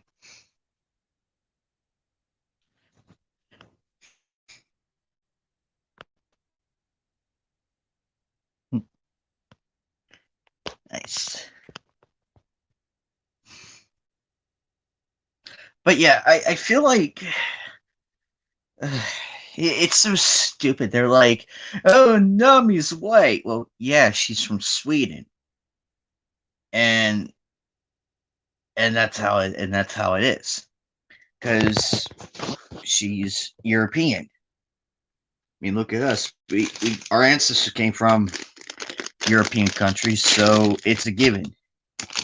And I find it fucking hilarious that Netflix, I mean, no, it was Marvel. Sorry, it was Marvel. They tried coming out with they tried coming out with Ironheart, but unfortunately, the Japanese had a it was the name of a hentai, actually, which was so, it was a pornographic one. It was so funny. I was laughing so unbelievably hard at it. And I'm like, oh.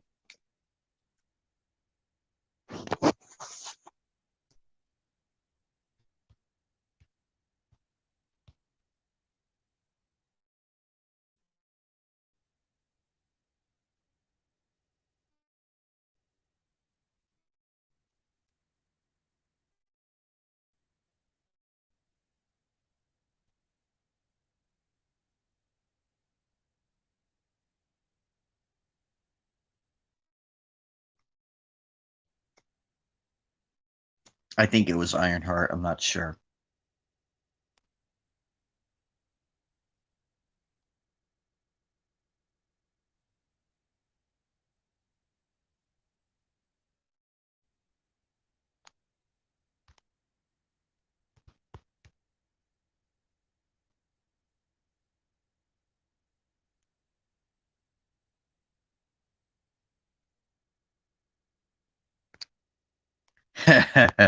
Yeah, it was actually a Marvel. There was a Japanese porn parody of Iron Man, but it was called Ironheart. That is so funny. That's hilarious. Oh, these people are so stupid. I give them credit for trying, though. I give them credit for trying. But nope. Someone already beat you guys to it.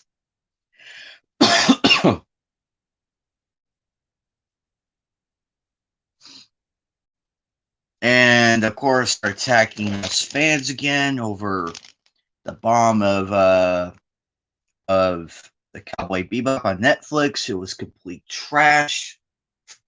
Didn't like it.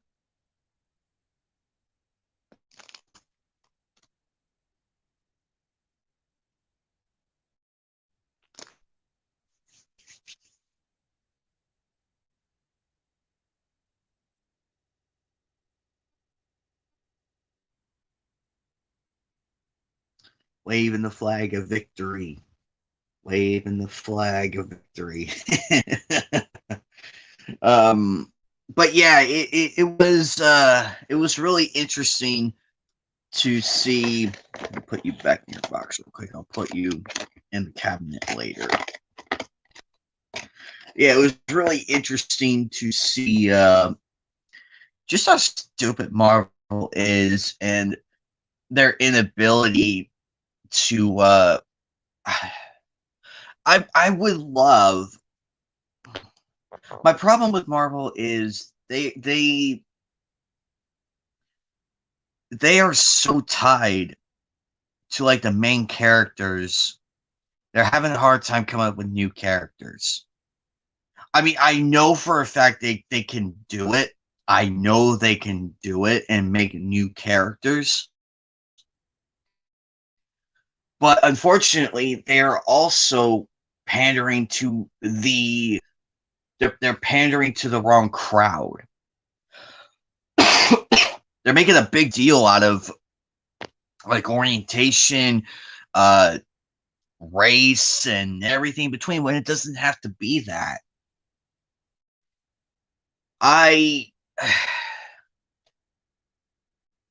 don't get me wrong, when they came out with other characters, I'm like, okay, that's actually interesting. But when they push more of the focus on everything else, it kind of devalued the new character right out the gate. And it's really, really sad. Sorry, we had serious talk. So I'm back. Yeah, Supernatural anime series, Sweet Blue Flowers, Tenchi Muyo, the movie, which is the first movie. I think there's 3 or 4 movies of Tenchi Muyo. I'm not sure, but I got the first one. Tenchi in Tokyo, Terror in Resonance, Those Who Hunt Elves. Dun dun dun. It's great anime, just a great anime. The Tower of Juwaga. Trigun, Badlands Rumble, Trinity Blood, Tsubasa the movie, Holic the movie, Twilight of the Dark Master, Vampire Hunter D versus Vexil the Wallflower, Weathering with You when Marnie was there, Whisper of the Heart, Witchblade, Wolverine the animated series, which is an actual anime. It was done by Madhouse, the studio Madhouse. Wrath of the Ninja, the Yotoden movie, X complete series, Xenosaga limited edition DVD, Xenosaga the animation, Your Name, Yumeria, Yu Yu Hakusho seasons 1 through 4, Yu Yu Hakusho OVA movie, and Eizo Hakusho, and then Yu Yu Hakusho the movie Poltergeist Report. So that is my entire collection. That is 663 discs total. Haha, nice. And I have yet to do the age rating, so. Ha ha ha. I actually enjoyed the Trigun movie though. I thought it was funny. It was pretty funny. I don't know. I think they could. I think Trigun can do another like a spin-off series, or not a spin-off series, but another series. Actually, I would have loved to have seen another series. So. And the chick Rose beating the crap out of him and everything. That was hilarious. Because she removed her foot, her boot and everything, and rubbed his cheek and like his whole face on her leg and everything. I'm just like, and she had that look and then started flailing punches, and he's still holding that pose. I'm like, this guy knows what he's doing. So yeah, that's all I got right now for the anime. I plan on getting more. Oh, by the way, have you seen Excel Saga Anime Night? Do you have it? Fatal. I don't remember. Yes, I'll be right back. I don't remember. Give me a minute. Give me a minute. Come on. Oh, son of a bitch.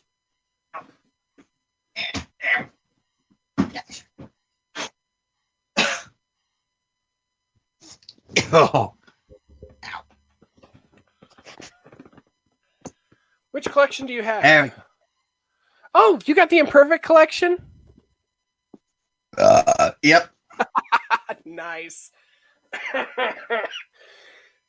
I love this. This series is absolute greatness.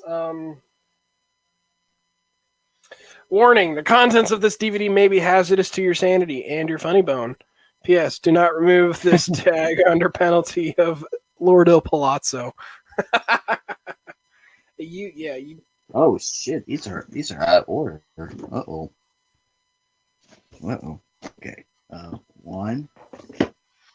Their motto is "Do or Die." Well, at least they have the dying part covered. I love these. These are so funny. They laugh at danger. It laughs back. So good. These are so funny. Oh, wait a minute. What's this say? Warning. May also contain trace amounts of Yeti fur. Avoid if allergic. Oh, I gotta see these warnings.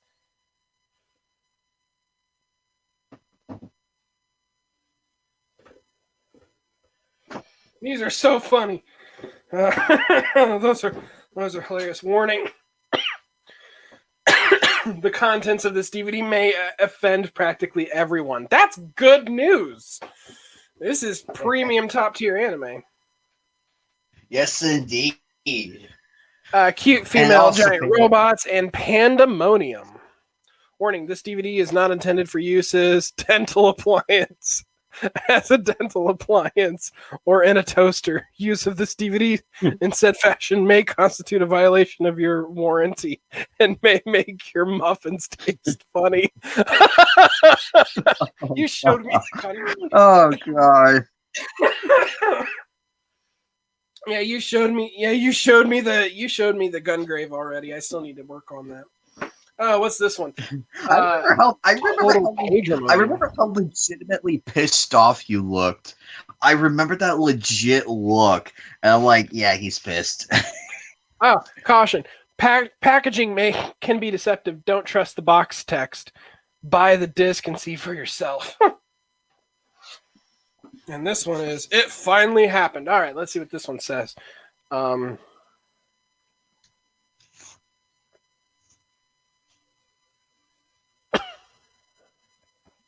Okay, warning. If this volume of Excel Saga does not offend your sensibilities in some way, you are either in serious need of psychiatric counseling or at least a good hug, or never had any sensibilities to begin with. Fortunately, you can order all new and improved sensibilities from the kind folks at ADV for only $30 Poochu per sense. And offer not valid in Maine or Uranus or where prohibited by mail fraud laws. And if I remember correctly, Volume 6 is like the one where they go crazy. Like, basically, they borderline on hentai almost, and not really, but close enough. I need to go through. I have yet to watch Comic Party. I have got to get to watching. You've got Comic Party. There's another anime out there called The Genshinken. Really need to find that. Give me a second. I actually fought tooth and nail for Comic Party. I literally fought tooth and nail because somebody put an offer up on it, but I told a person, like, I emailed the guy and I'm like, I will pay $75, like $10, like $15 more than we was asking, and he was like, sold. And I bought it. I'm like, ha, fuck you guys. Icon was the other one I bought. Excel Saga. Okay, you know what I just saw on here that's making me sick right now? The Saga of Tanya the Evil, which they have. That is such a good anime. I loved it. Well, here's the problem. There's an audiobook.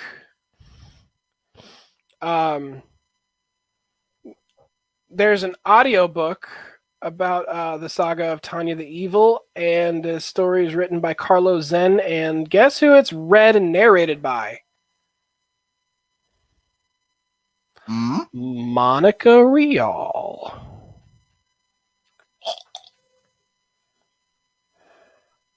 It's right here on the side of, because I mainly come here to look through the encyclopedia on Anime News Network, and this is what I found. Huh? Why? Of all the fucking amazing talent out there, why? She is a walking, contradicting, hypocritical moron. She bitches about Vic Mignogna and everything. And that whole case is detailed. But this is the same woman who played Rias. No, wait. No, I'm getting them mixed up. This is the same woman. Close the door. Who played, bring the dog back in. This is the same woman who played Bulma, who played We'll just go out and say she voiced a lot of people in her career at Sentai, ADV, and Funimation. All right. She voiced numerous characters. She has an extensive anime career, which, by the way, is very impressive, but she's just a terrible person. Mm-hmm. And she's a walking contradiction of everything. Yeah. Well, there's that. Yeah, and she's also even in this series, by the way. She voices Hyatt. The girl who dies all the time. So, and she's also in Nora as well. But I was watching it, and I'm like, aside from it, though, it's not bad. I'm actually enjoying it, aside from what I know now. But at least... I may not like Monica Rial, but I will give her props for her best role. All right? Let me tell you what her best role is. She plays... Bulma. No, it's not Bulma. Definitely not Bulma. She plays... Oh,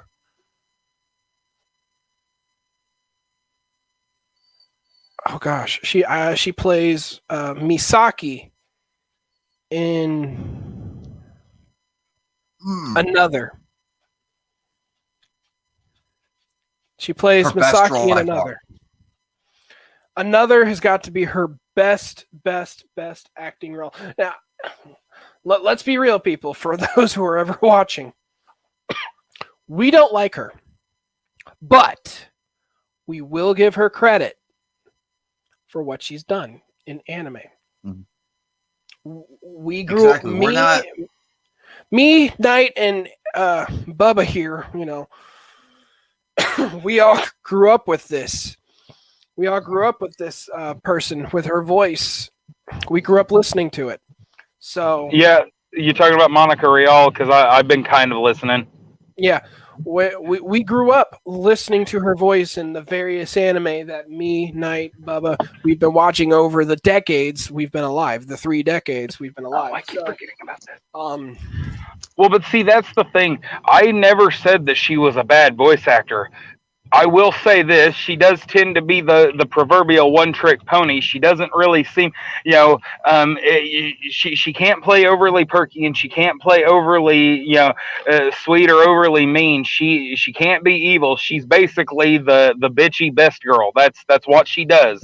That is 2/3 of all of her voice acting. Other than that, it's all extra characters. But the thing is that she does it very, very well. The problem is not her voice acting. See, like I said, it's really hard. It is really hard to watch My Hero Academia knowing that 2/3 of the actors in it are all assholes, because the story is really, really good. The people that, you know, I mean, obviously we know that these people portraying these characters are not the characters themselves. That's why I can hear them. But it's hearing Christopher Sabat, you know, play All Might, and I absolutely love it. He's got the best possible voice for it, and he is a master at the craft. He can play almost any fucking range character they put in front of him. And the thing is that it sucks, because somebody that I admire so much for his acting prowess, for his for the skill that he brings to it, he's such a shit human being. Yeah. And it's just the same way, you know. It's the same way for me and DC Douglas, you know. Yeah. DC Douglas, you know, he's a great voice actor. He's in like all of my favorite games, you know. He's in Ace Combat 0, Ace Combat 6, Ace Combat 7. He's in Eternal Sonata as Jazz. He's in Nier Automata. He's everywhere. He's everywhere in a lot of my favorite games. I mean, the fucker is the voice of Wesker. And yeah. He's everywhere, but here's my thing. DC Douglas is not. I don't believe DC Douglas is technically anti-Vic. He just jumped on the train to be an asshole. Well, and that's the thing. You know, a lot of them. This is what we were talking about. Other actors and singers and stuff earlier. They are willing to push a narrative to push their bottom line. And you know, I get it. They want to get, you know, they want to get more money doing what they love doing. But if it comes at the cost of, you know, slaying somebody's character who hasn't really done much, that's the worst part. The ones that are willing to jump on the bandwagon for money don't even bother me nearly as bad as the ones that don't know him. All they know is what other people have said about him, and they'll just throw him under the bus like they know it to be the gospel, and that irritates me to death. Here's the situation with DC Douglas. All he said was believe victims. That's all he said. And really, he said it roughly around the same time the shit went down back in like 2019. Yeah. And that's all he said. He didn't make any allusions to it. But when people got, ISWV got so pissed at it because that's all he really said, and he didn't make any mention of Vic Mignogna. ISWV brought it to his feet first, and he's just like, "All right, you fuckers," you know. So, yeah. So and because he got the attack from ISWV at the beginning, he was just like, "You fuckers, I'm jumping over here." Well, see, and that's the problem. You know, we get these people that feel lashed out by one side or another, but you and I both know that just believing everybody that says they're a victim is part of the problem with this current mentality. You know, and that I don't want to make things harder for anybody who claims to be a victim, but I don't want to make it easier for them either. I want them, there's going to be a challenge to them. They're going to have to prove a few things, or at least compel people to believe a few things. They have to understand there will be people that they have to get along with that will not believe them. And there will be people that they absolutely hate that believe them, you know, and that's the thing. Nobody wants to accept that nobody wants somebody that's a victim that's already been through so much to have to make more hard decisions. But unfortunately, that's just life. That's the way it is. They don't want them to have to, you know, live with the fact that, you know, but if you even question anybody who, and it has to be the right kind of victim. If you're a, you know, 6 foot, you know, if you're a 6 foot tall straight white male that has, you know, that claims to be a victim of anything, you're not valid unless it's a rich 6 foot tall straight white male that victimized you. You know, but that's the thing. You have to be the right kind of victim at the right kind of time, or they won't accept you as a victim. And guess what? Yeah. We're all victims right now. You want to know why? Because we're all getting fucked by a 6 foot dumbass white man. Yeah, fair enough. But yeah, a rich one at that, yeah. Who currently is holding a position in office. We're all getting anally raped by him financially too. Oh, he is destroying everything he accused Trump of doing. He's doing, and of course it's not really him. He's too fucking senile to know how many fingers he has on his on his hands. But yeah, no, this is ridiculous. But what's funny is even the leftists are hating Kamala right now. She can't. She can't even find favor with any of them right now. But I'll tell you, anybody that thought she was had good marketability had not heard that weird ass laugh yet. Like I swear, there's something about the nasally witch laugh that's just absolutely grating at anybody. Like it feels like somebody's ripping your skin off and putting it back on with super glue. I shit you not. Oh. Every time she was doing like an interview on like CNN or whatever, like this was before, you know, Trump was still in office and stuff. She was doing an interview and they were discussing her with her bid to run for president or whatever, or vice president. It doesn't matter. Yeah, no, that was back when she was actually running for president. That was before she got. When she was on the interviews, when you saw her eyes on the interview, they were pitch fucking black. Oh yeah, she is high as a kite on most of them. Pitch fucking black. And guess what? When I saw her, no, we're talking like these were supernatural Supernatural show demon eyes black. Oh, okay. And every time I'd post up the gif of Dean when he was like, he blinks and his eyes would go black, and I'm just like, from Supernatural, and I was just like, you know, that's what I saw. I'm like, Kamala Harris is possessed by a demon. Well, she definitely was during the, her original bid. It's not, see, and that's what's funny is it's like, soon as she got elected, they're like, okay, our work is done. And then, they're like, we got you this far, now you got to do it on your own. And then, of course, you know, with Nancy, that picture of, okay. Rachel was telling me dinner's done. I might go get me some here in a second. But with when I saw the picture of Pelosi with shaking hands with the Pope or whatever, somebody said caption this, and I put Pelosi, I'll have your next shipment in 2 months. I heard you. That ain't right, but it's correct.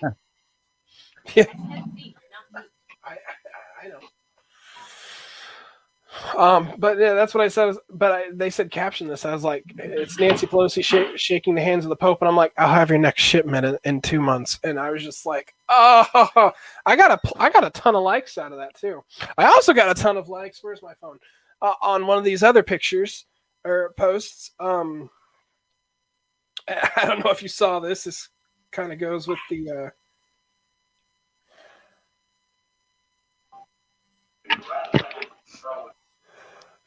Okay, there's a couple of them.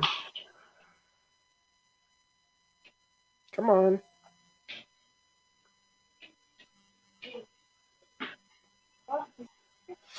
Here we go. So Orwell and Goaty, or you guys know who I'm talking about, right, Bubba? Yeah. He shows up. Yeah, I do. He posts up a screenshot, Life and Style, and it's from Arwa Madawi or whatever, and it says, men now avoid women at work. Another sign we are being punished for #MeToo. And I go, that wasn't the point of avoiding them in the workplace, but if they feel like they're being punished, then I call it a W. GG, dudes. Yep. 98 likes. Not bad. That was doing some numbers. And then there was another one. Where is it?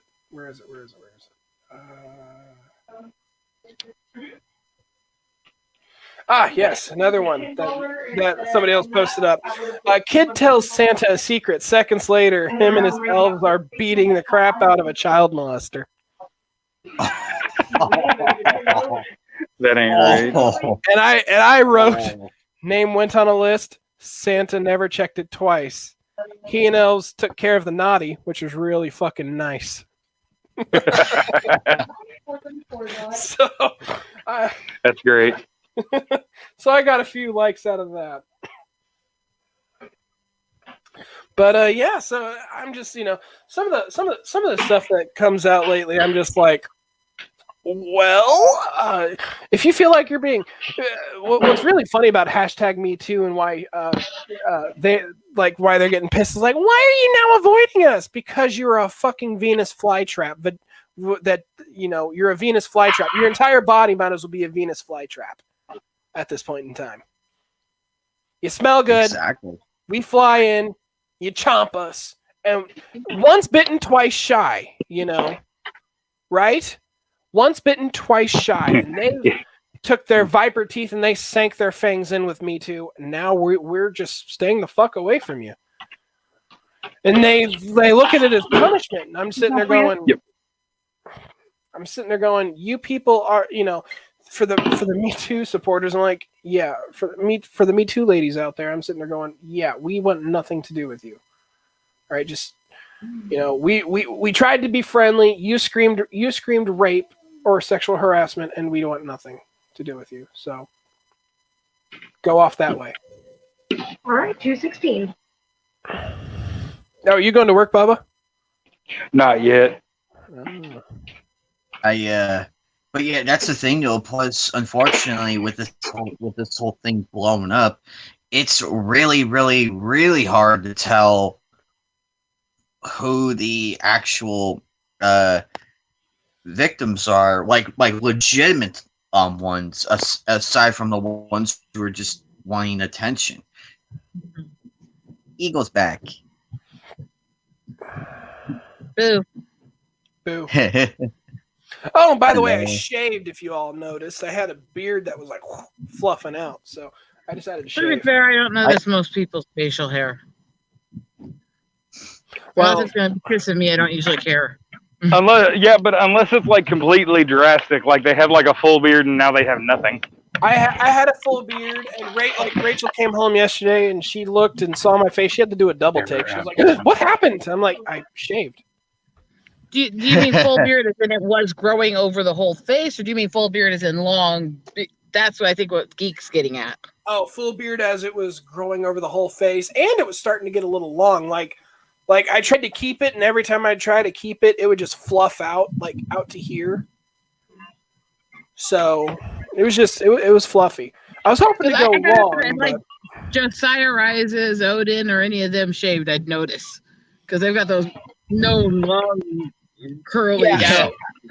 See, I know those people that have their long grown out beards. Mine basically just looks like I have like puberty or pubic hair on my face, and I don't want that. So, well, that's technically what it is. Well, we're talking like genital pubic hair. Yeah, I know what you mean. I don't know why you have pubic hair on your chin, okay? I'm just saying. That's Kiki was like, that's generally what it is, and I'm like, well, yeah, I know that, but you know what I'm trying to get at. So I decided to, shave, and apparently I gained a lot of my feminine looks back. I'm just fat now. So, see, I got so this. You're calling yourself feminine and fat. I got this right here. Well, that's okay. I got I ended up, or every time I shave, like have you seen that meme where the big strong like Bluto looking motherfucker is like he shaves and all of a sudden he's got a baby face? Yeah. Yeah, anyway, I'm about like that, but the last time I had shaved my facial hair all off, and I also got a buzz cut that ended up being more of a burr than a flat top. And anyway, I looked like Bull from Night Court. Geek, my dad has the same issue with his facial hair changing how his whole face looks so much, to the point where literally when he shaved when I was little, all I'd do was scream and run away from him. Oh boy. Because it didn't look like Daddy. Who the heck is that weirdo? With me. So yeah, my dad has the same thing where his face is completely different underneath, The funny thing is, my coworkers, they did see me with like a beard and everything, and then when I shaved it all off, I went to work the next day, and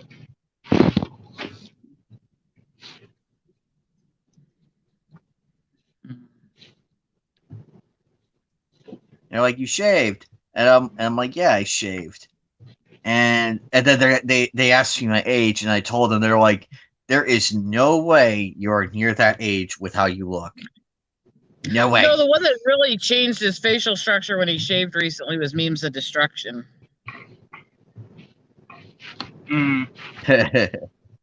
Oh God.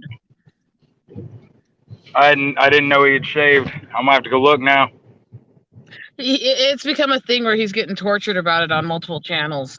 Oh boy, yeah, I'm gonna have to go look. Literally, I remember hanging out with him when he had the small beard a couple of years ago before he grew out much. And since he shaved, he looks like he's like 10 years younger than that a few years ago. Oh no. Oh boy. We've been giving him all kinds of crap for it all over the place. Well, only a real friend would. Well, of course. What's the point of having friends if you can't give them crap? I mean. Yeah, no. Bubba if you think you've done crap about chocolate syrup. Yeah, mainly about the way you cook, dude.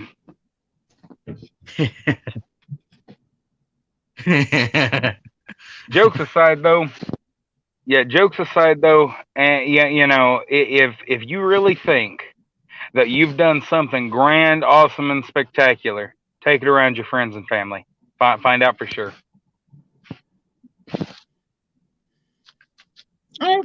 My brother was the kind of person who you could cook this big fancy meal for him, and he'd be on his fourth helping going, I guess it's edible and I won't die.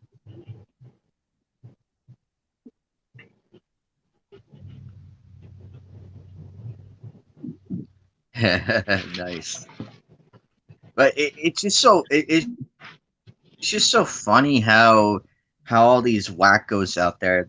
And you're right, Bubba. The left is starting to turning on practically almost the people they supported, but there's still some that are like so far gone. It's really, really, really sad. I got to a spat with one of them, and I brought up like the Afghan withdrawal, and to my shock, they defended that too, and I'm like, yeah, there's no hope for you, no hope, and I ended the argument right there. I don't care. I don't care if you supported that war or not. The withdrawal was done wrong. Oh, absolutely. Guess what? It was completely botched from the get-go, and that's the thing. These are the same people. Like,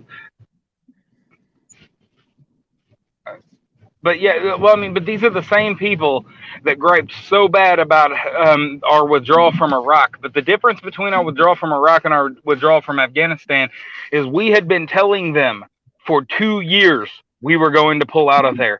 They knew, and just like a kid who, you know, just like a high schooler that knows their report's due for 6 freaking months and still doesn't get it done on time, they didn't make any moves to try to maintain their own government, maintain their own military and everything.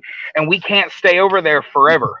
The difference between our, what I think happened was Trump, for the most part, did actually get praise for pulling out of Iraq.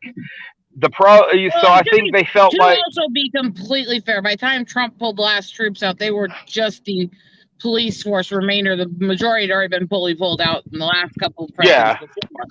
So it wasn't. He didn't exactly take a lot out. He took a basically skeleton crew out of an area that was no longer a war zone for like 6 years. So, well, and that's very, very true. But again, one can definitely say it was handled better under his administration than it was under the current one. I mean, there's a lot of things probably better handled under his. Let's talk about high bars and what isn't one.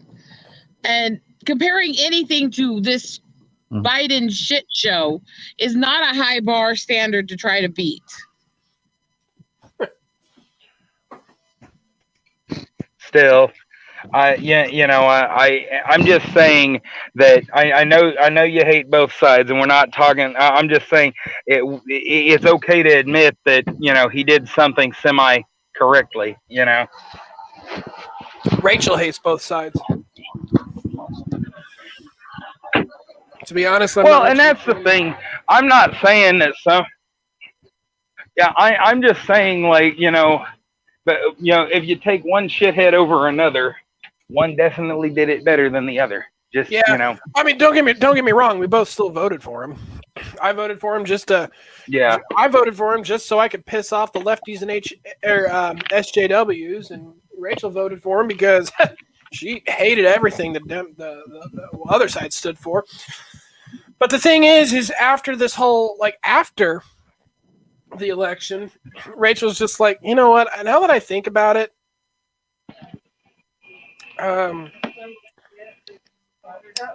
she kind of backed off and said, "Listen, Trump's not your savior." She started. She was just like, "I'm like, I knew that." Well, and he's not. Yeah. Well, he's but there's a lot of people out there who are acting like he was and is, and there's a lot of people out there who are still. There's a creepy movement of supposed Christians that treated him like he was the second coming of Christ and ignored every bad thing he did in business, all his affairs, everything, and acted like he was holy. I came around the corner. That should have been exact change. Yeah, she. Yeah, I gave you 655. Yeah, and Okay. I saw that. I I don't was need her just to like, see it. you guys need to take a step back. You're voting for a man to take office. He's not Jesus. All right. And I pissed him off apparently because I said, you're treating him like he's the second coming of Christ. He's not even the second coming of Reagan. okay, but you have to admit there were things he did better than Reagan. Like that, Reagan. I do fall in what you would call the center right. There's things I really detest about both of them. I think the last really great president in my mind is more like Coolidge, who cut all the government stuff, but also, reinstigated rights to the tribal law and other stuff. I don't have a great love of the presidents in the last 80, 90 years. So. Well, see, and that's the thing. My favorite president of all time is Gerald Ford, and the biggest reason for that is that man ran twice and lost, and then gets appointed. He, it's not like he asked for it, but he, after the whole Nixon debacle, and they literally went down the line, and he was the only one that was willing to take the job, and he did it very reluctantly. He had 3 years, 3/4 of a single term to get through, and he did so with grace and dignity. He held a level of respect. He maintained a level of respect that the office sorely needed after everything that had gone on. And the thing is that it's kind of like, I look at purely politically speaking, what actions they did, what actions they didn't do, how they handled different global and national situations. I would still go back to Coolidge because I'm not a big fan of most of them. Now, again, Ford did what he needed to do in a time when he was needed, and I give him credit for that. I can't stand Bush. I still give him credit for the things he did to remove restrictions on the reservations and tribes. I still give him credit for the good things he did, even though I don't think he did a lot of them. Same with all of them. I try to give him a fair credit. Well, like I said, I'm not talking about what he did up to that point. Yeah. Yeah, well, and I'm not talking about what he did before that point. I'm talking about specifically as the president, the man showed, the man did the right thing at a time when we needed to see the right thing. That's what I'm getting at. Yeah. Politically speaking, I think he was kind of a yawn. He wasn't much there or bad. He stayed the position to keep it stable until somebody else came in. So politically speaking, he's not and that's why he couldn't win an election. But he did but like I said, and that's the whole point. Like, they told him, and they did. They had all the data. It looked like he could have easily won if he had run, but he looked at him. He said, "Yeah, not for me, thanks." And he stepped on. He moved on. But that's the thing. I admire a man, no matter what his political beliefs are. He didn't veer too hardcore towards one side or the other. And you know who the biggest pain in the ass during his entire presidency was? A then Senator Joseph Biden. This man has been a thorn in the side of everything that any decent human being stands for a very long time. That's why I don't feel sorry for his senile old ass now that he's being used as a figurehead. He's, he was a fucking rat bastard when he was, when he did have his right mind, and I'm not going to feel sorry for him now that he's, that he's a senile meat puppet that they're using to get their way. I'm gonna get more food real quick. Okay, that might have been a little hardcore. I hear people laughing.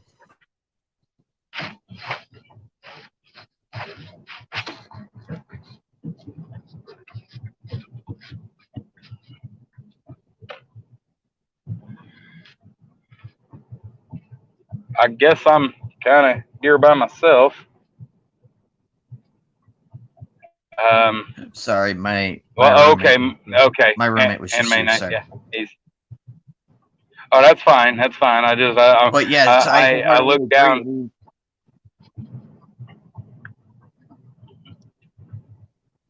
I wholeheartedly agree, though, because of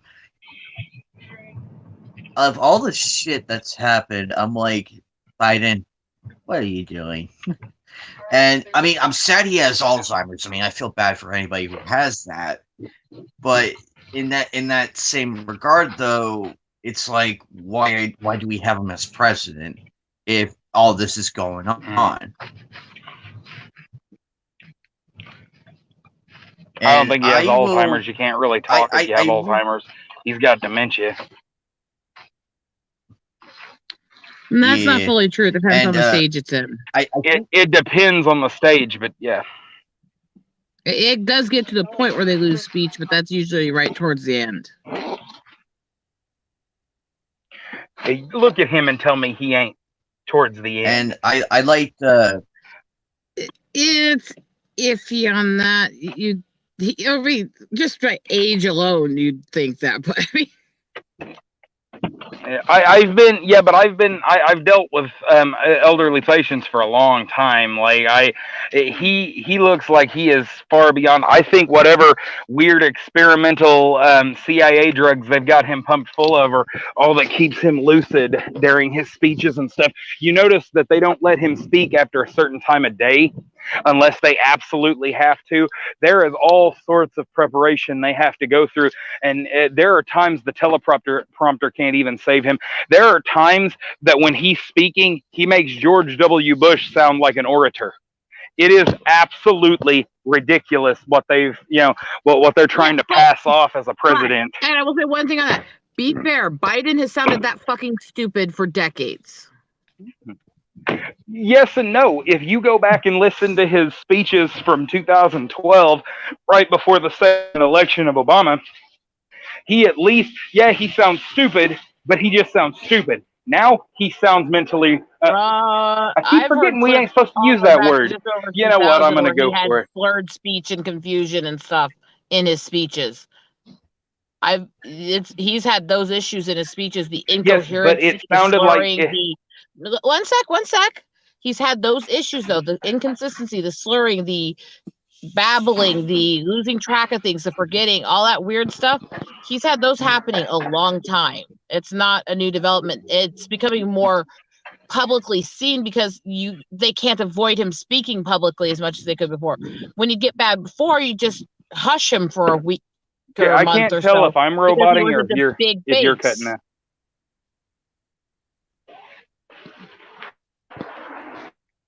Because they could silence it before when he got that bad. I can't tell if I'm cutting out or if you guys are cutting out. No, I can hear you fine. Guys. So maybe you're having an input signal issue. All right, because I think but it's only you. It's only you. Yeah. And I get what you're saying. I don't think it was nearly as noticeable or nearly as bad until 2018. And but I don't think we can really determine that very accurately. Because of how little he was in the public eye for several years, we can't really determine that accurately if he was this bad or not because he could hide it. Look at Gene Wilder was going through dementia and all that shit for over a decade and hiding it from people because he wasn't in the public eye every day. If you're not in the public eye every day, it's a lot easier to hide it.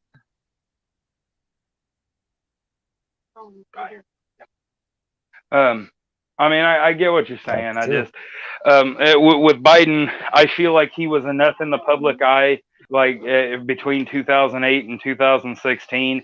I feel like he was there enough that we've got a pretty decent gauge. Yeah, he might have been hiding it a lot better then, but he can't hide it anymore. And that's what I'm getting at. He can't hide there's it just a whole lot screwy going on with that. But it's also his position. He can't take a day or a week and disappear if he's really bad now because of what position he's in. So he can't hide things like he used to be able to. Kamala. No, Kamala is just like completely AWOL. I wouldn't be surprised if she's like hidden in a lock in the basement of the White House. Sorry, did I say that? Oh yeah, that's yeah. As far as the succession of the presidency goes, I'm still waiting to find out that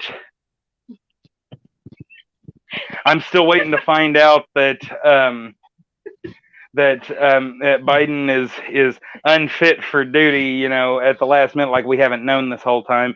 But he's only got to be in there for 2 years, and they can just automatically appoint her president. There's still some stuff that has to go still into. around because it's really weird that nobody's seen or heard from her in a long time. They do from time to time, but she does go months at a time without being in the spotlight, and that's unusual. I mean, because for her, it's not unusual for the vice presidency as a whole. Let's face it, nobody knew that Al Gore was the vice president of the United States when he was. Nobody knew who Dick Cheney was till he shot us. Let's be fair. To be fair, we almost wish he could go back to that silent time as vice president so he could shut his fat effing mouth. Yeah. But I mean, regardless, like I said, the vice presidency used to be a very, very quiet role, but it is not normal for Kamala Harris to be this quiet. She wasn't this quiet before she was running for president. Like she's quieter now than she was before. Pretending her race was different every election for different people. Oh yeah, I love it how I do. I love how she changes ethnicities every time the wind blows. It cracks me the fuck up. It's like one time I literally found speeches where she's claimed everything from Native to Asian to Hispanic to Black to in different speeches, and all of them she claims, well, I'm half this and half white, and it's like, no, you're not. Well, the only thing they've been able to prove is her Arabic, ties, and I find it awfully funny that all the gas problems that we've been having, and they've proven she's got cousins in the Middle Eastern oil industry. So like they're not even distant cousins. Well, it's like it's kind of like how Christopher Titus puts it. It's just see that lady right there? That see that person right there? She's Black, Asian, Arabic, Latino, Native American, half white, and a woman. Now we all know that the government doesn't like to hire a lot of minorities, so they try to hire all of their minorities in one or something like that. Yeah. That's great. The more Kamala Harris, Camel Toe Harris, or whatever. Kamala Harris. Oh my! Go ahead and explain that one. Yeah, Kamala Harris, the minority melting pot, if you will. Hear my husband on this idiot. I've ranted on before a bit, but let's hear my husband on this. So there's a candidate for mayor in this city who ran previously and lost. And so he decided to identify as a 19th century feminist minority lawyer. What's that? That's funny. I gotta hear this. This is too. Oh no, there's more on this. He just had to get the food real quick.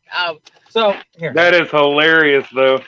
So he decided to change his name legally to this woman, but he still is a male. And still identifies as a man. Now, also, the other part is that he happens to hang around, Black and American Indians in his neighborhood. So then he calls himself he identifies as a Black Native American white person. Yeah, he literally tried to be transracial. He is playing that. He is like working overtime. Yeah. Have you seen? He's sitting there checking boxes. Jesus Henry Christ. If you haven't seen Jesus Henry Christ, you need to see that movie. Let me tell you something, White Devil. you're white, you're not black. You know, that's one of the scenes from the movie Jesus Henry Christ. It's that kind of a I don't think it's a woke comedy at all, because it's actually pretty funny in my opinion. I think there's a side of wokeness to it that they make fun of, but also sort of embrace, if you will. Well, but that's the thing. A lot of the most woke sound, the stuff that's supposed to be the most woke here lately, turns out to be the most, it turns out to be more like they're making fun of the woke. Anime Night. Hold on a sec. I'll send it in private chat. I don't want to get you copyright claimed for this, because I got copyright claimed. That actually happened in this town. It was actually one of our mayor candidates. That is awesome. That they should make a movie about that. they should have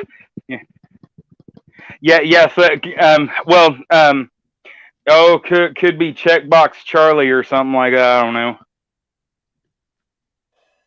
That would actually be the greatest documentary right there. That would be the not a documentary. I'm talking about something loosely based on the actual events, but then of course put in there all events and peoples depicted in this film are purely fictional, and any resemblance to real life, whatever is purely, accidental, whatever. Yeah, they can possibly not get sued. Huh? The legality checkbox, so you can make fun of it constantly and not get sued. Yeah, fair enough. Actually, I could see Mel Brooks making that movie. I could see Mel Brooks doing it. Yeah. Checkbox. That would be like Checkbox Charlie. That would be like a perfect movie for him to do. He has all the elements. It's perfect. Because we already have we have Biggest Dickus and a whole bunch of other cast and characters. So go for it. I just had to let my husband. It wouldn't even actually. That was a ridiculous thing that happened. Yeah, that's beautiful. That is shameless. That is wonderful. He might not have won anything, but at the very least, he has absolutely made it impossible not to become a laughingstock treat for people like us. At least he does have a sense of humor to begin with, at least. So at least. I doubt he's got a sense of humor. This guy's probably the type that takes himself way too seriously. Oh, I know. But he literally said that he is a black. Literally, his excuse for it was, "Well, this couple that treats me like their son is black, so therefore I'm black." It's literally his excuse. It's like that. I know people that have literally been adopted by black people, and if they ever said that, their own black families would be like, "Boy, you're a dumbass." Exactly. I might have a lot of black friends, but I ain't never tried to pretend to be black. That's what gets on my nerve. I seeing these white people trying to pretend to be black crack me the fuck up. Oh, absolutely. However, there are some that do pull it off. To where it's like, is this guy joking or is he for real? Every time we hear these white people try to act black, it always goes back to me listening to Robin Williams hearing, "Yo, Snoop, last time I checked, you were a rich white boy." Oh no! Oh no! That was about his son trying to act all ghetto, even though he grew up rich in Hollywood as a white boy. It happens. But I have a feeling. I posted up a trailer to that movie I was talking about. It's in the private chat. Actually, Fatal, you could just post it in the comment section. It's not gonna. All right. I gotta check out for a little bit. I'll try to be back in a bit. I can't post it in the comment section.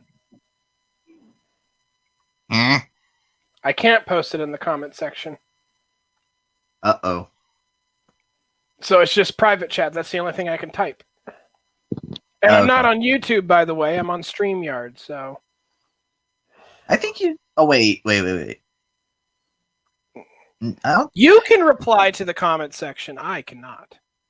Oh. Here in a minute. I'll look at it. Okay. I can't activate that tower. I don't have anything that can get me up there, like one flight. Time to search for more aqua-colored hexes. The funny thing is, though, look at what has happened in the last few months and where it's all leading to. I mean,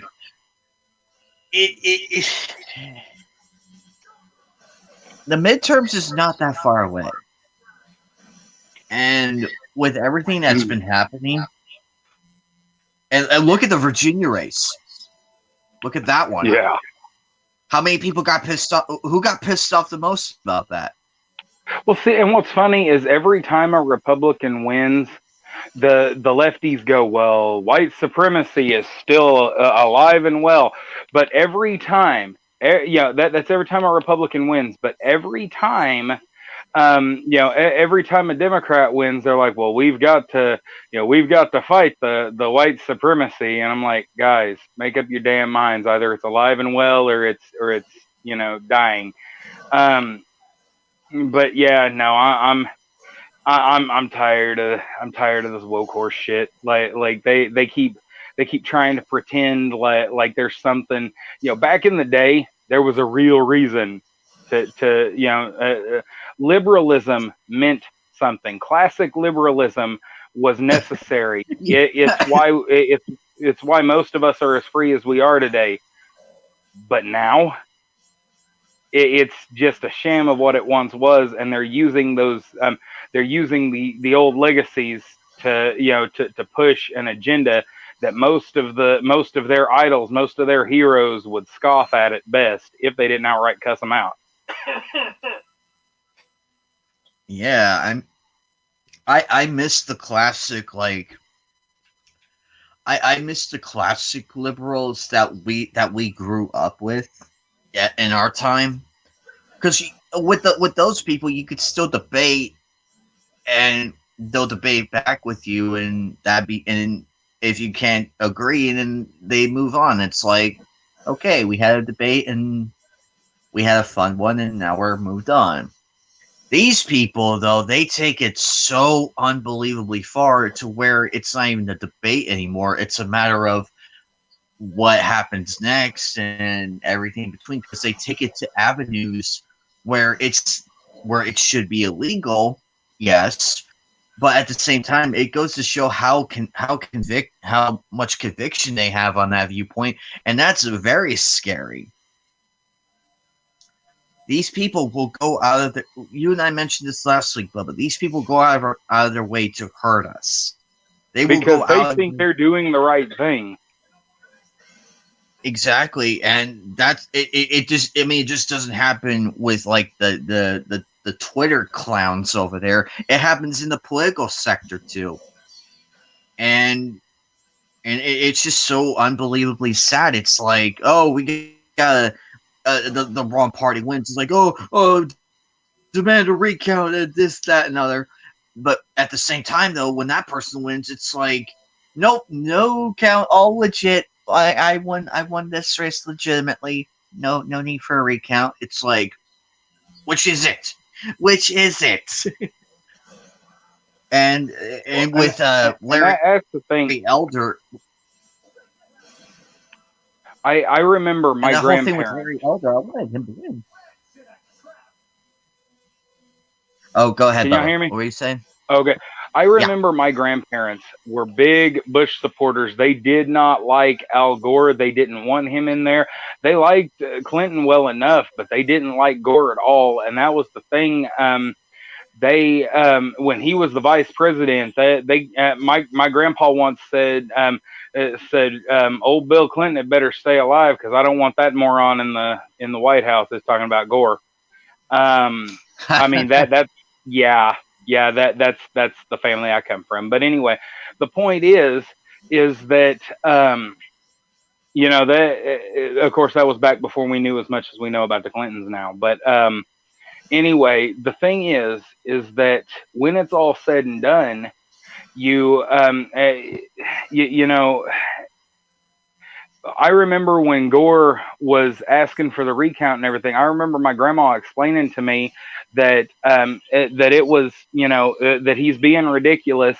But I remember her telling me, because I asked her, I said, well, why is he doing it? And she's like, because every candidate has the right to do it.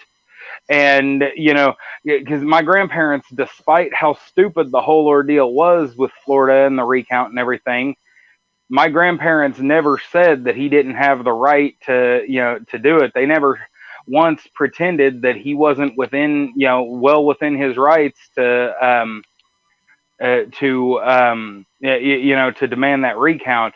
And you have, you know, you have too many leftists now that were just so angry that Trump would, you know, how dare he, you know, question the results of an election, you know? Exactly. And I remember that being the top news at that time. They were talking about the Florida recount and everything, and it was, and come to find out, it was like not 100,000. It was more like 50,000 somewhere in that ballpark number. And Gore's like, I should not be conceding, because when that actual number came out, he's like, I should not be conceding at all. And then one of the other people, he wished he had one more day to turn Justice Kennedy from Bush to Gore. He wished he had one more day with that. And then that's how we ended up with Bush. And I remember, I remember my stepdad did not like, he didn't like Clinton at all. I mean, he didn't agree with everything. And then he was even more furious when that whole scandal came out. He was furious. And then with Bush, he was like, give him a chance. But then when that whole ordeal happened, my family, the way they were. Oh, go ahead. Sorry. Well, all I was going to say is that my family, when I think we're cutting out, like we can't hear half of what each other is saying. Yeah. Sorry about that. Go ahead, Bubba. Go ahead. Oh, I was just saying that the way my family was that you know, you can I forgot what I was going to say. We cut each other off too many times. That's not your fault, man. I'll remember it eventually. Oh, okay. I remember it was about the Clinton thing. It was about the Clinton thing. My grandma and grandpa said straight up, and my mom still says it to this day, he didn't. All he did was get caught doing what they all do, as far as the scandal and everything.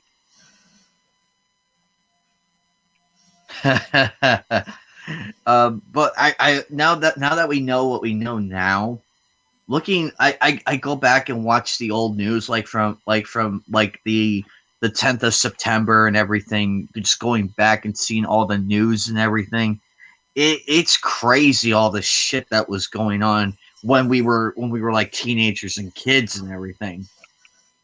And how much got overlooked. Yeah, and I'm just sitting here like, holy shit. And there was this one news segment. It was on Good Morning America on September 10th, 2001. They were starting this series called Living Better and everything. And they did like segments on memory and then the next day they did one on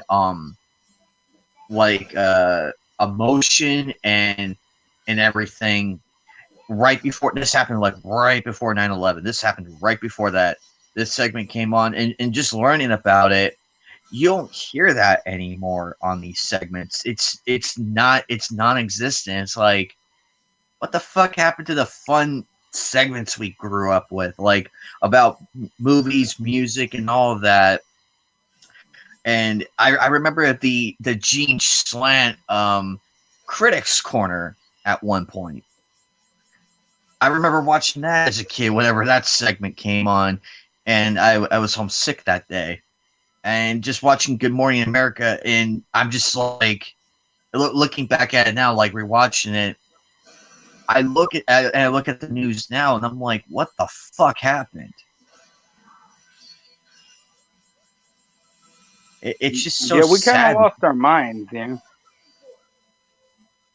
It's just so sad because it's like I enjoyed the news segments of yesteryear compared to now, because they were a lot more fun, and you actually learned something. And it's like, and you can also laugh at like ha ha ha ha, and then there's like the I remember how much they fucking demonized Michael Jackson. They talked mad shit about him. It was. I still don't think he was innocent. Just because that one guy finally admitted he was lying, I still don't think he was innocent. But that's just me. I do think Bill Cosby was innocent. I don't think Michael Jackson was innocent. That's, I'm not trying to say that other people are right or wrong. I'm just saying that's how I feel. Keep going, Bubba. Keep going. Oh, that was it. I'm sorry. That's okay. But I'm happy you were able to explain yourself, because most people would just attack you. But it's like, no, let the man speak. Let the man speak. I may not agree with it, but like I mentioned, I'm willing to listen to a difference of opinion. I just feel so bad because it's like, I mean, I used to respect Bill Cosby and Michael Jackson, and after everything that happened to them and everything, it's just like, can you really believe in them again? Like, can you look at them the same way, like growing up?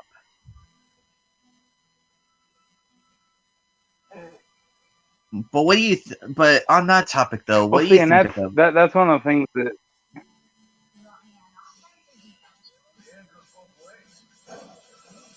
What do you think of OJ, Bubba? Oh, OJ was guilty of sin. But what were you about to say, though? Go ahead. Well, I mean, that's the thing. When it comes down to it, with OJ, the reason why I believe he was guilty is because of how many freaking crimes he committed. He gets off for murder, he gets off for that other charge that other time, he gets off for another time, and still manages to go commit a fourth crime that gets him doing hard time. And I'm like, obviously, if he's still committing crimes like that, he was guilty the first time. That's just the way I believe. But as far as Michael Jackson and Bill Cosby go, I will admit, when I heard, testimony from his victims and, his supposed victims, and all of them admitted that they knew what he was mixing in their stuff, or that he was mixing drugs in their stuff, and they all chose to party with him and, eat it or drink it anyway. I automatically, to somebody like me, I'm thinking, okay, you knew what you were in for. He's not really guilty. And, as far as Michael Jackson goes, I will admit that his creepy mannerisms are what make me think he's guilty. But also, it's how much shit gets covered up almost as soon as anything bad comes out about Michael Jackson. It gets covered up almost immediately afterwards. That makes me think the man was not on the up and up. And, but at the end of the day, I have to ask myself, would I be saying that if he looked more like Bill Cosby, if he acted more like Bill Cosby? Or am I just saying this? Am I acting like this because because I legitimately, I mean, like I said, my problem is that it's easy to demonize Michael Jackson because he looks and acts like a weirdo, or did, when he was alive. And, That's just how I feel about it. I try to be fair, but I will admit that there are going to be biases. Exactly. There will be biases from time to time, and I mean, granted, I respect Michael and Bill Cosby's work and everything. It's just like,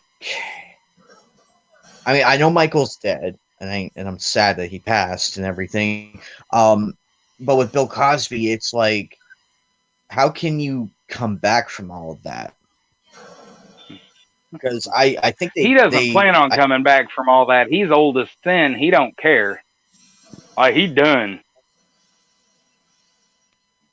And then we have all these other people coming with everything coming out and everything, and it's just like all these years later, and now you want to mention it. It's like, what the fuck? Why didn't you go at that time?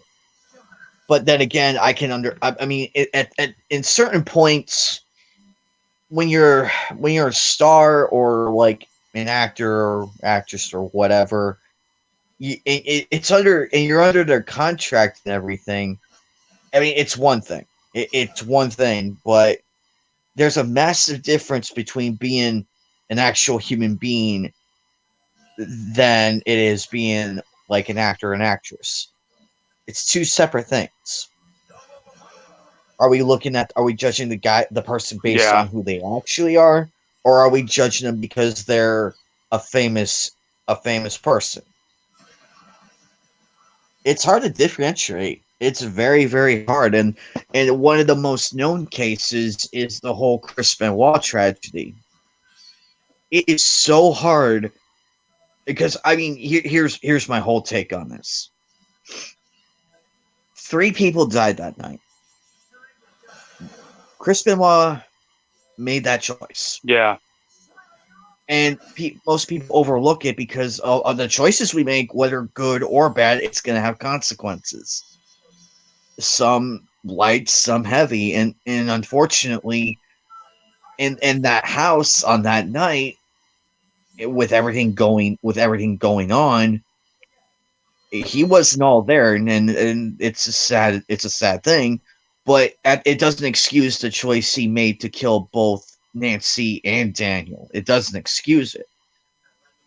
Now, I can respect Chris Benoit and all his work and everything as the wrestler, but as a human, after doing all that, it's just like it just causes such friction. It's hard to talk candidly about him. It's very hard to do it. Because that incident will forever overshadow everything.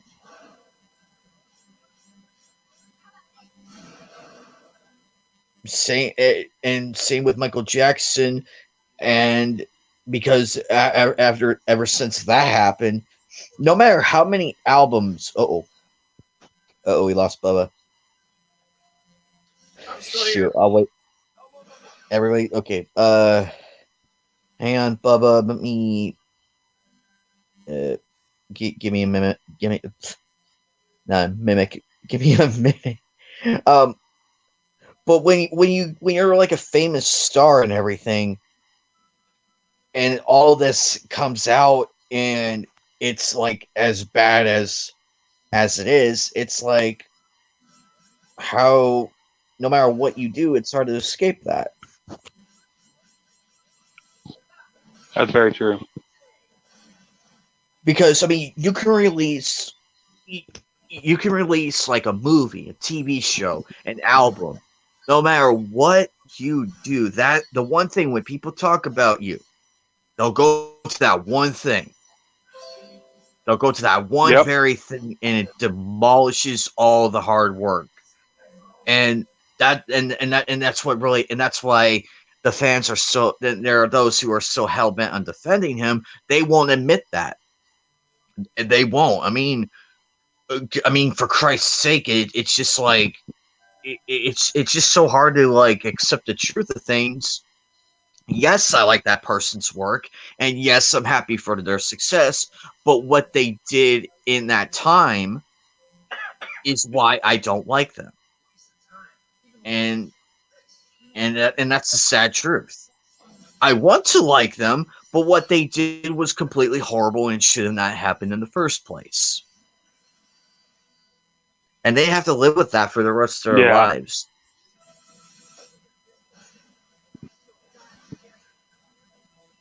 And I feel like that's the reality, and that's the reality of it. Because reality is a lot scarier than what is portrayed.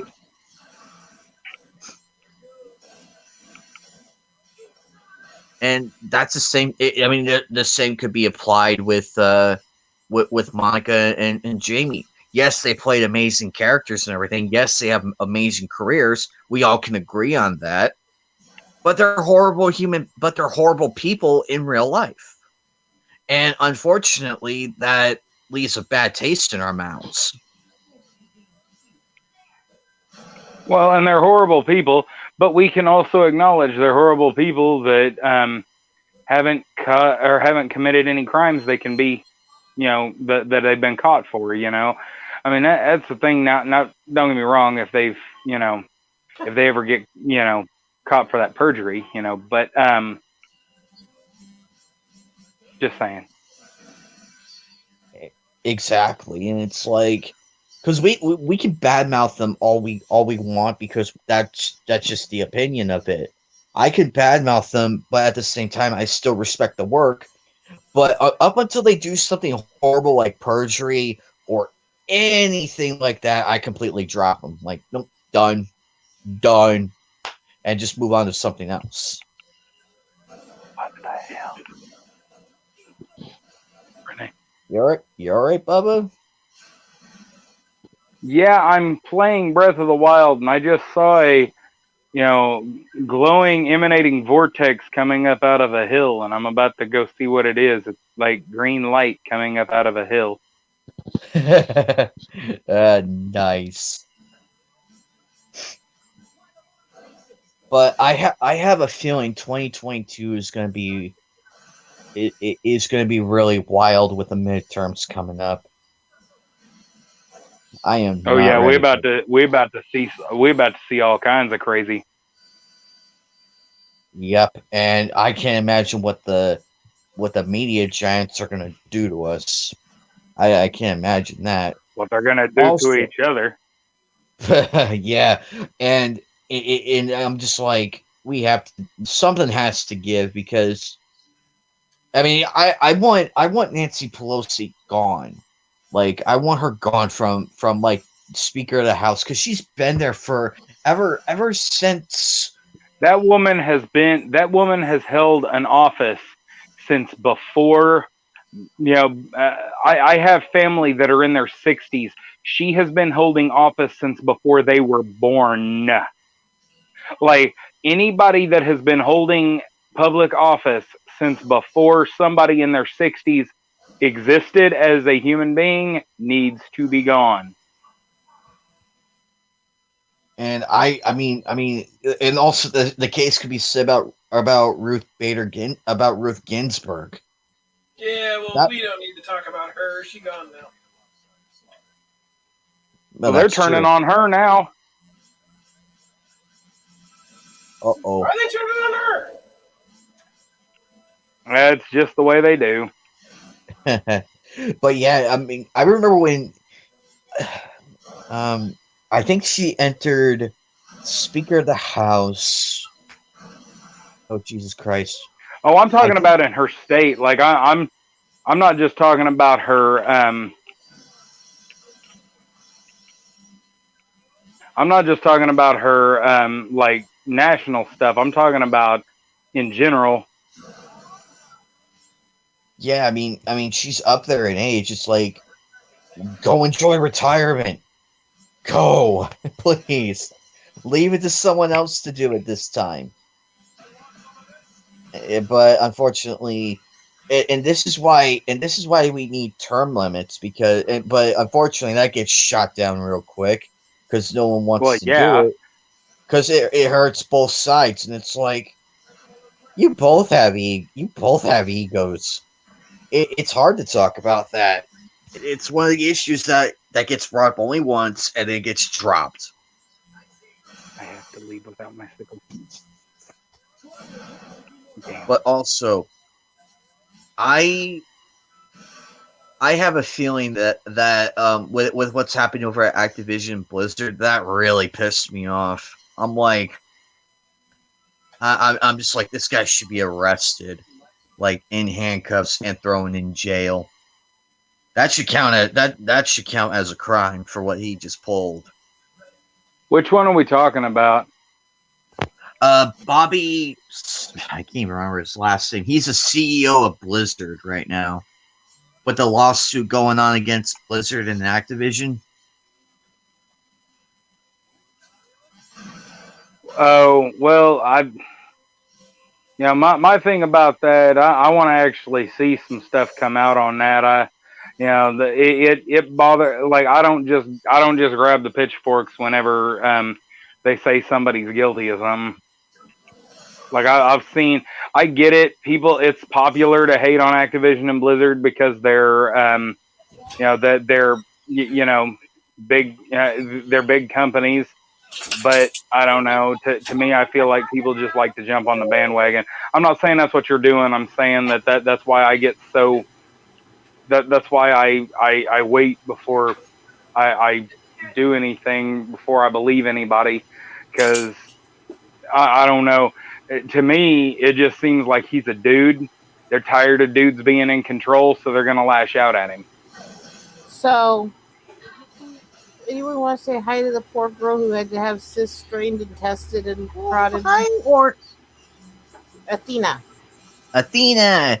Hi, Athena. Oh, you look so cute. Poor baby. I hope she's okay. Well, again, everything seemed to be just cystic stuff, but before they do surgery, they always recheck the labs just to make sure nothing's developed since then in it. But yeah, they had to cut into the 3 cysts and drain them out and do some pieces out for biopsying and testing. So she just got kind of poked and prodded. Hi, Athena. Oh, she is happy to be home. Look at her. She's just so happy. You're a happy kitty. You're a happy kitty. Look how happy you look. You happy to be out of the vet? Happy to be out of that whole nightmare? Rachel's growing catnip if she wants any. Yeah, I can't have catnip in my house. I'm allergic to mints. Uh-oh. My poor kitties. That's okay. This one's crazy enough without the catnip. Sure, he runs around attacking her own shadows on things that do backflips off furniture. Oh, man. But in all retrospect, though, I question what the policies and everything that Activision Blizzard are doing. It's like I feel like ever since they went they started doing like Call of Duty every year, I feel like it devalues like the franchise. It starts to devalue it because by the time you they want to devalue. Because by the time you have everything, like everything up and running for that game, boom, the next one comes out. This is the same problem I have with 2K. This is the same problem I have with 2K.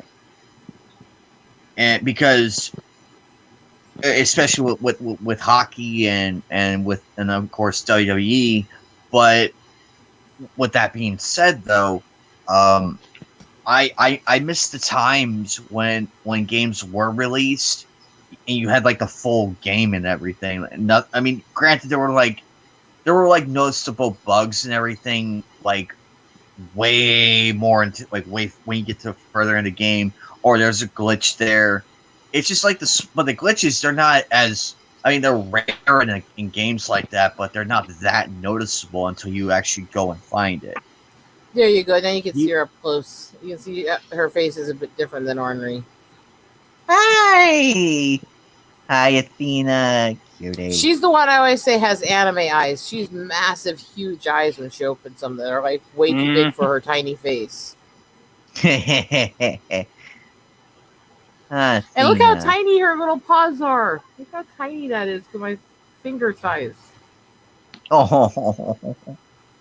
Hi, Athena. She's just a delicate little thing. She's like, I'm busy getting attention. Well,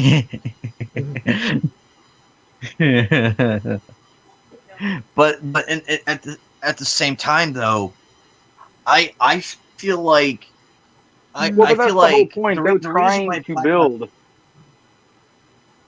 Go ahead. Sorry. I feel like Call of Duty can be successful again if they went back to a 2-year release, because there's only so little you can do in that amount of time. Like with the whole yearly thing, there's so much you can do in that amount of time. And if it was 2 years, I feel like the game would have like a better launch and everything. This is why Black Ops 2 is highly regarded as like one of the better of the series. Yeah, I was wondering. And of course MW3, because those took time. Those took time to get developed and everything. We had a full game in front of us. We had like the campaign, we had the multiplayer, we had a full zombies map. Well, but that's what they're trying to do. They don't want us to have. They want these. They're trying to build for games as a service. Like that's the whole point. You know that's what they're trying to do. They don't want us to have. You know they don't want us to have.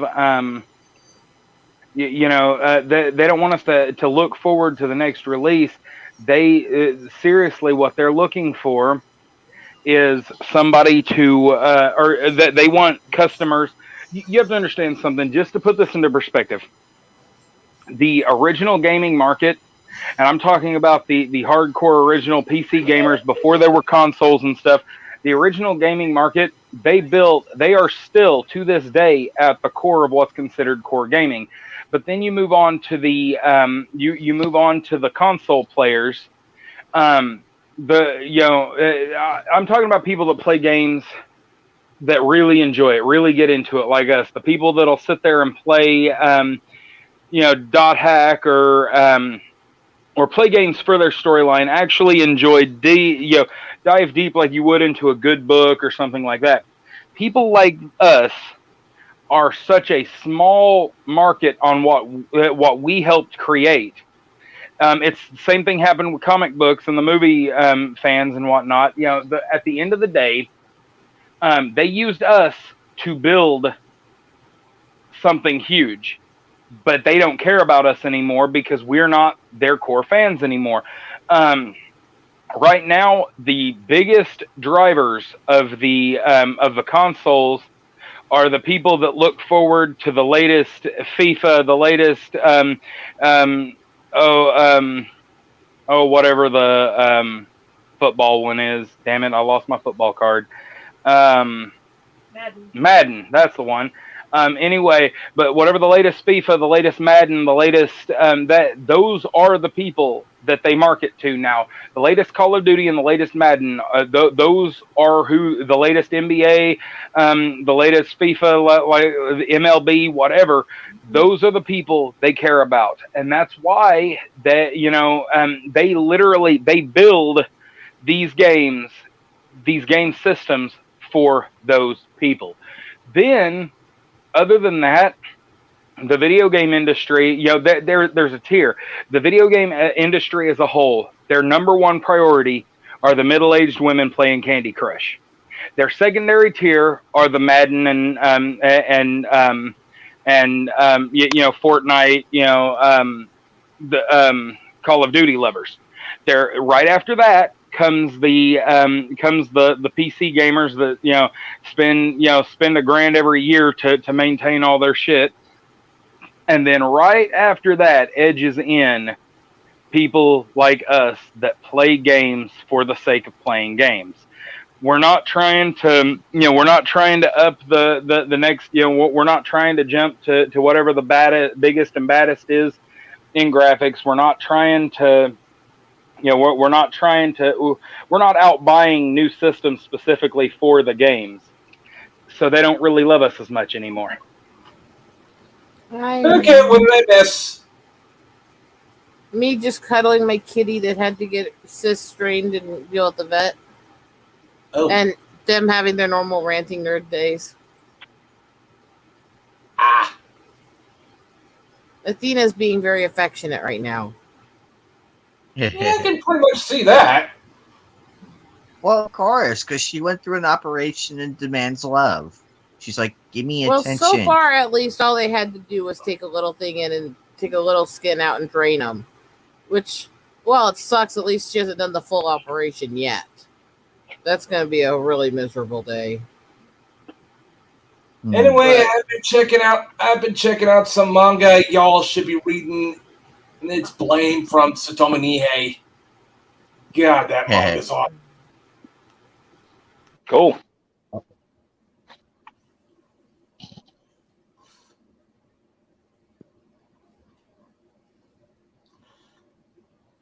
Are we all here? Yeah. Yep. Okay, cool. Streamer's been acting weird lately. I saw this happen on Jesse's stream last night. They kept cutting out and everything. But Matt, what me and Bubba were just talking about is like the core, how we're the core gamers who just play video games to enjoy playing video games because we have. Exactly, man. I mean, goddamn. Not only that, to enjoy the story. Their limp-wristed bullshit ain't fucking welcome here in this neighborhood. Yeah, I mean, don't get me. I mean, the thing is like we get so for like me especially, like, what did I do with Final Fantasy? Now I'm doing it with Ace Combat, and soon I'll be doing it with this game and Dot Hack. I deep dive into these stories like crazy, and Persona games as well. I do that as well, and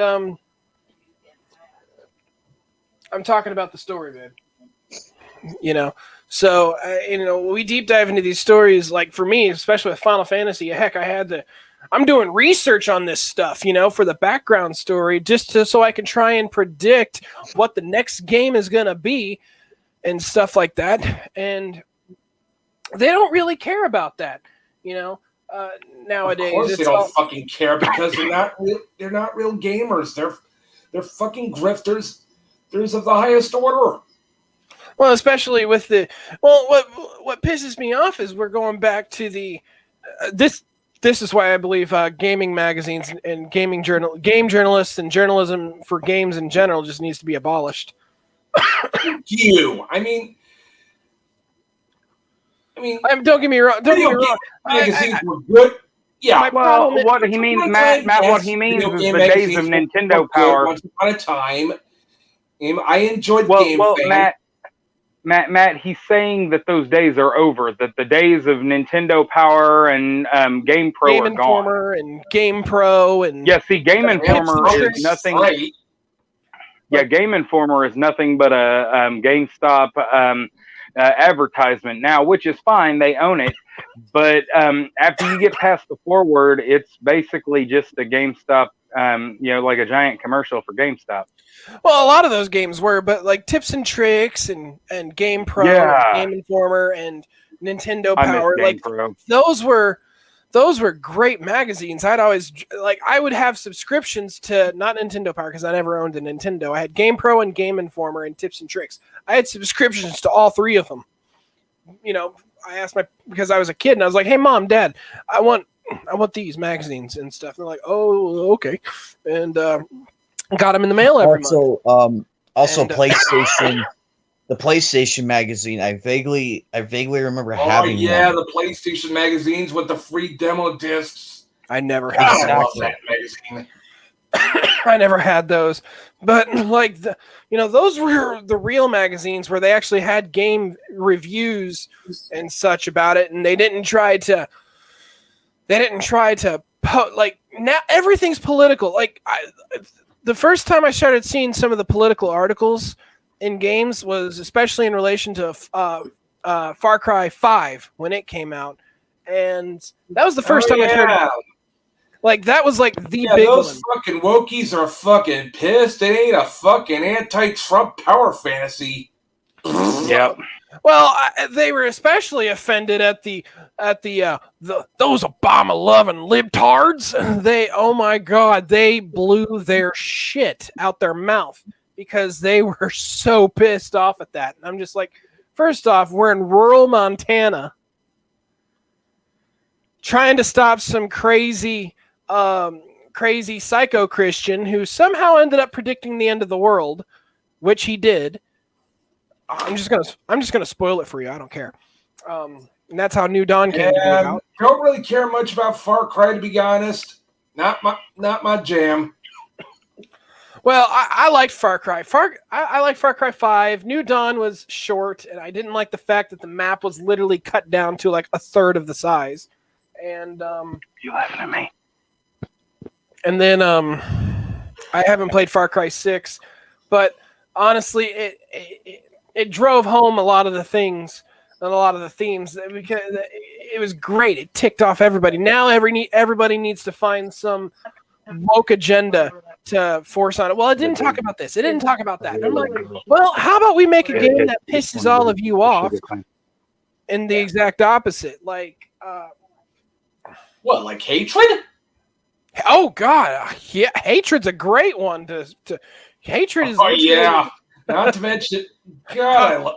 The only reason it was really controversial. Modern Postal, man. Yeah, the only reason it was just another Postal game, really. But Postal was more fun because you can piss on corpses after you killed them and burnt them, or you could burn them and then put it out with your piss. Yeah, that's what makes Postal so goddamn fun. Because it's so unapologetic and how it wants to offend everybody. Now a lot of people are out there saying like it's like stuff like this is like, well, there's a lot of games that have politics in it. Like for instance, I'll bring up Final Fantasy X, which is a very extremely politically driven storyline game. Correct? Yeah, it is. But is it politically driven? There's a difference between a politically driven storyline and a storyline that rams its politics down your throat. Exactly. Yeah. I mean, I guess you can kind of say in a sense it does, because when in reality, Final Fantasy X deals with racism, and it does. It's just not as it's not as in your face as one might believe. It's actually more nuanced in its approach to racism. And well, I mean, you kind of get to see it in a sense, especially when you read more of the book. Because when you read more of the book, you really get to see how racist they really are against the Al Bhed. Yeah, well, the Beduls, however you pronounce the original naming of the Al Bhed before they become the Al Bhed. By the way, just so we're clear, the Al Bhed is actually kind of like a parody saying of Alb's Beduls or Alb's Bedors, if you will, and that's how Al Bhed came to be. So fair enough. Well, I did the research. I read the book. I did streams on this. Like, I basically held a class on StreamYard with some of yous, and this is what I did. So, and we got to talk about the world of Spira before it became, as we know it in Final Fantasy, what it was like back then, the different, the religious government changes, the shift in religions as well, and because, as I mentioned before, Spira, pre-Machina War, to during Machina War, was, the holy city of Bavel was, they worshipped the many different gods and goddesses. Well, Zanarkand and the summoners and the father-daughter combo, Yevon and Yunalesca, they decided to abandon the worshipping of gods, which branded them as heretics, which also kind of started the war of Machina. And it goes there's deeper than that, because it goes deeper than that to an extent because of the social classes that were happening between magic users and non-magic users as well. And so the Summoners of Zanarkand were starting to follow their own teachings, the teachings of Yu Yevon. Well, because of that, what happened is that, oh my God, dog. Every time. Shut up, dog. Every time. Every damn time. But a lot of the people of Zanarkand, they marched up to Gagazet, and then the Bavel forces who were on the opposite side approaching Zanarkand, they heard the eerie song, which was technically the Hymn of the Faith, which was sung in defiance of Bavel. And so for the longest time, that eerie song, the Hymn of the Faith, was banned for the very beginnings of Spira, or post Machina War.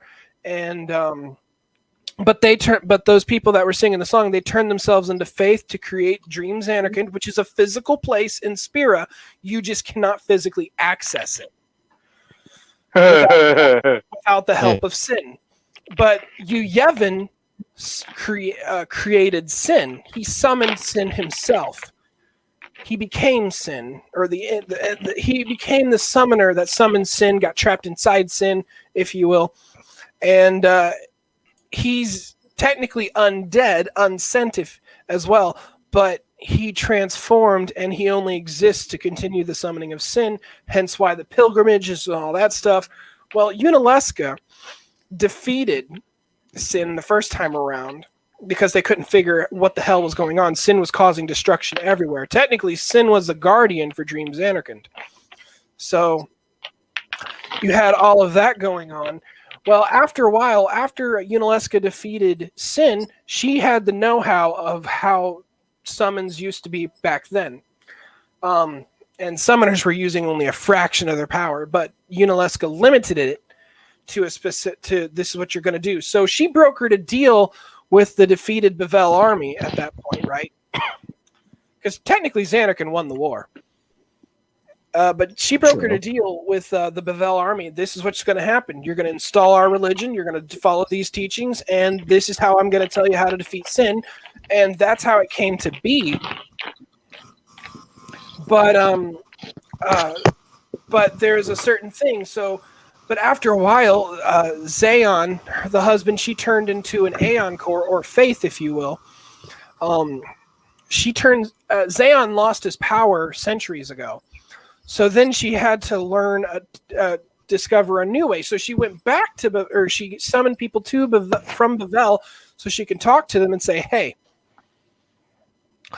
this is what's going to happen now. You're going to send summoners on a pilgrimage, and they got to have guardians and such, and they need to make it to Zanarkand, and so they can reach the final Aeon. And the secret is that the final Aeon has to be one of their guardians, and they have to have a really strong bond. Hence the guardianship, hence the pilgrimage in general. The guardian and pilgrimage is essential because it builds a strong bond, as we see what happens with Tidus and Yuna.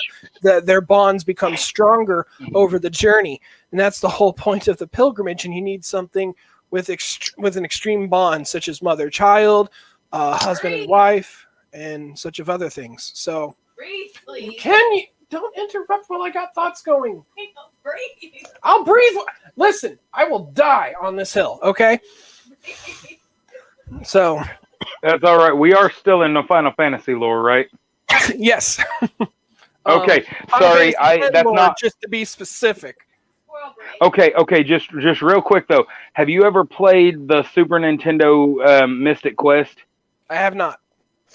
Okay, do you know anything about that game? It's a side game. It was literally called Final Fantasy USA because it was supposed to be an introductory game to try to get American kids more willing to play, JRPGs. I have not played anything about Mystic Quest. All right, if you get a chance, it's a really easy game. Like that's the majority of what people hate about it. the story is really good and it's really fun. It's a really nice afternoon time waster. You know, you can finish it in about 2.5 hours if you really get to going on it. Like I said, really nice game overall. I could probably play it on my phone or something if I'm waiting in the doctor's office, so something like that. But anyway, in that game, you play as a hero who, like the hero in that game, you're known as the hero of light. Like that. That's what's so funny about it is, and you have to collect the crystals and everything, and you have other characters that come and help you. You only get parties of 2 at a time, and that was another thing that people really hated about it. But anyway, to be, you know, to be perfectly honest, to be fair to the game, like I said, it was made specifically to be a to be an easy game that could be easily accessible and easy to play for 7-8-year-olds that were just getting into the franchise. So what ends up, anyway, you play as this guy, and it never really gives you his name, like you can name him. But what's funny is if you look at it, he gets eerily similar. And my brother was the one who brought this up first, and I got a little freaked out because I'm like, yeah, that can't be true. Please, for the love of God, don't let that be true. But I think it's true now that I've seen it. Okay, so basically, you're known as the hero of light, and you do all sorts of kick-ass shit and everything. And if you have ever played the original Final Fantasy 1, like if you've ever played through that game, it's really funny because you play Garland, who becomes Chaos. Anyway, Josh, my brother, he decided that that Garland had, or that you have to be playing as Garland in that game. And I'm like, damn it, you ruined it for me, because that game was absolutely amazing. It really doesn't ruin it for you, though. If you think of it as a prequel game to the original Final Fantasy, you can definitely see it. Like it's awesome. So Mystic Quest is technically Garland? They never tell you that. But this is his personal fan theory he came up with, and if you ever play the game, you'll understand why. Like, it is eerily accurate. Like, everything he says about it, you could easily see where this guy, I mean, it is really cool. If we're talking about fan theories, I got one for you. How many of you have played Fallouts 3 and 4? Okay, I played them, but not in depth. All right. Well, Fallouts 3 and 4. My theory is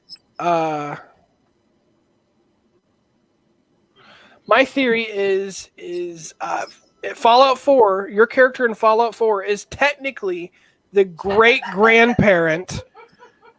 Can you still hear me over her? Yeah. Okay. So technically, in Fallout 4, that character is technically the great-grandparent of the character of Fallout 3, and that's my theory. I could see that.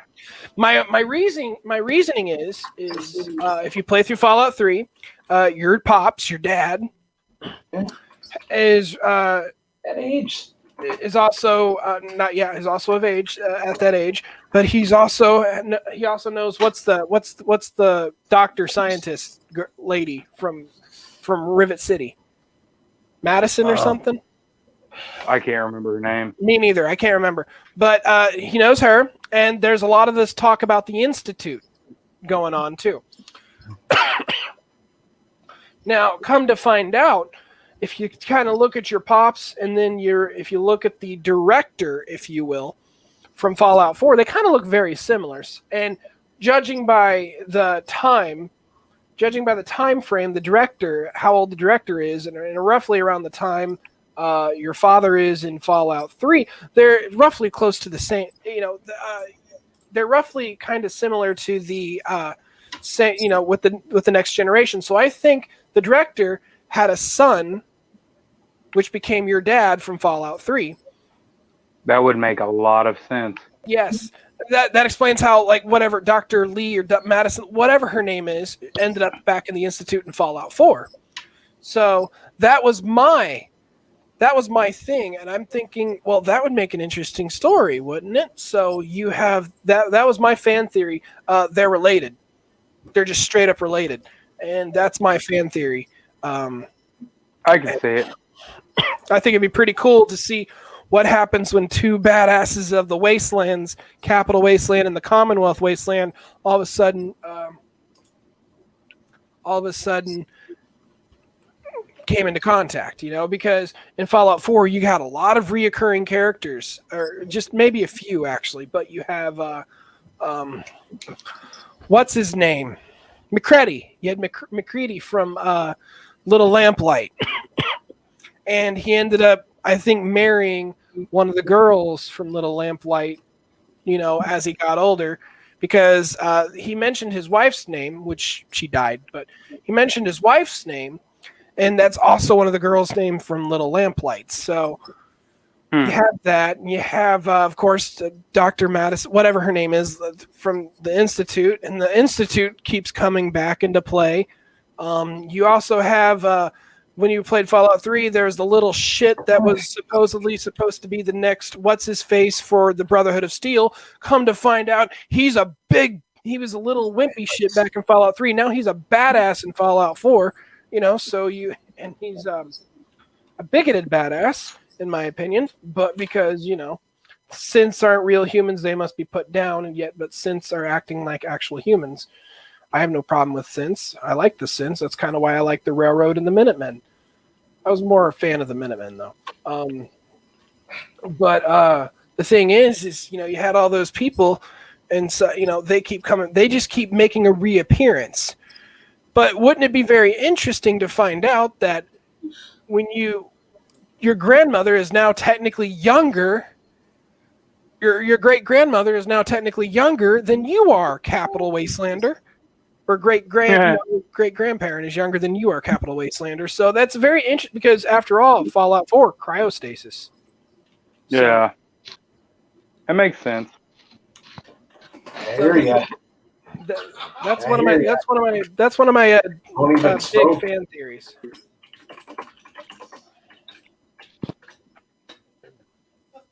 That I kind of wanted to base a story somewhat around it a little bit, but that's why I like Fallout New Vegas. Fallout New Vegas, you can take that story in all sorts of directions, and it would have been great. I have a great one. If you played New Vegas, I'd love to give you the story that I had cooking up in my head. I own these games. I haven't really gotten into them. I got them when I bought I bought my PlayStation 3. It was I bought it because it was modded. It's got a full terabyte hard drive in it, and so the guy that sold it to me also sold me a bunch of games and stuff with it. Now, this is one of the first games. Like, this was the first game I got when I first bought my Xbox 360. Which one? It's an RPG, and I wish it's one of those lighter RPGs, but I think it's one of the best RPGs I've played on that generation, next to Resonance of Fate, stuff like that. So it would be this one right here, Eternal Sonata. Oh yeah. Great game, great combat system, great voice acting. Oh yeah, let's not forget DC Douglas is in this too. Sam Riegel, Aaron Fitzgerald. Johnny Young Bosch is in it, plays Fugue. What is so funny? Just say it. Say it out loud. Comment on the study, okay? An Austrian study studies that coffee drinkers often have psychopathic and sadistic traits. What? Explain it! An Austrian study says black isn't black coffee, not the color of the person's dick. Black is in black coffee. They didn't name it. Psychopathic and sadistic traits. often has psychopathic and sadistic traits. Comment says, I knew my grandma was hiding something.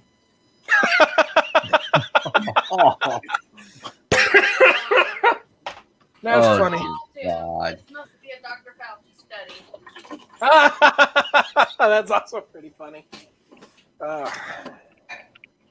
I think the first I got in Eternal Sonata, the first I got was on the pirate ship, and I gave up right after. Oh shit! You must have been stuck on Dulce, Captain Dulce. Yeah, okay. The pirate ship is where you need to level the fuck up.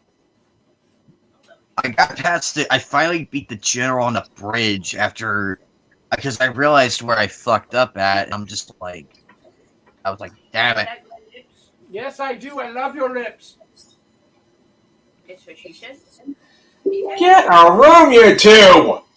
Oh, that's funny. We're in the room. This is the room. Unfortunately, This Matt, is we the joined room. them. Yeah.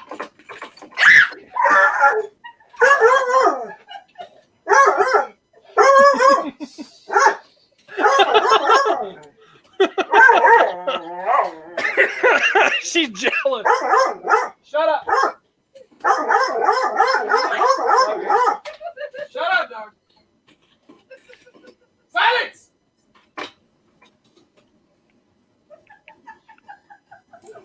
Jealous, this one is.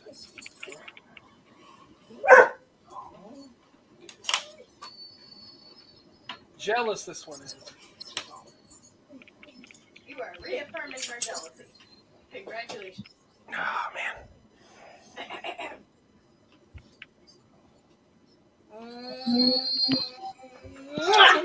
Any more force, you would have broke my neck. That's funny. There is a way. Uh-oh. Uh-oh. I think I'm going to mute the mic and cut off the camera. Oh, no. Oh, boy. Oh, dear.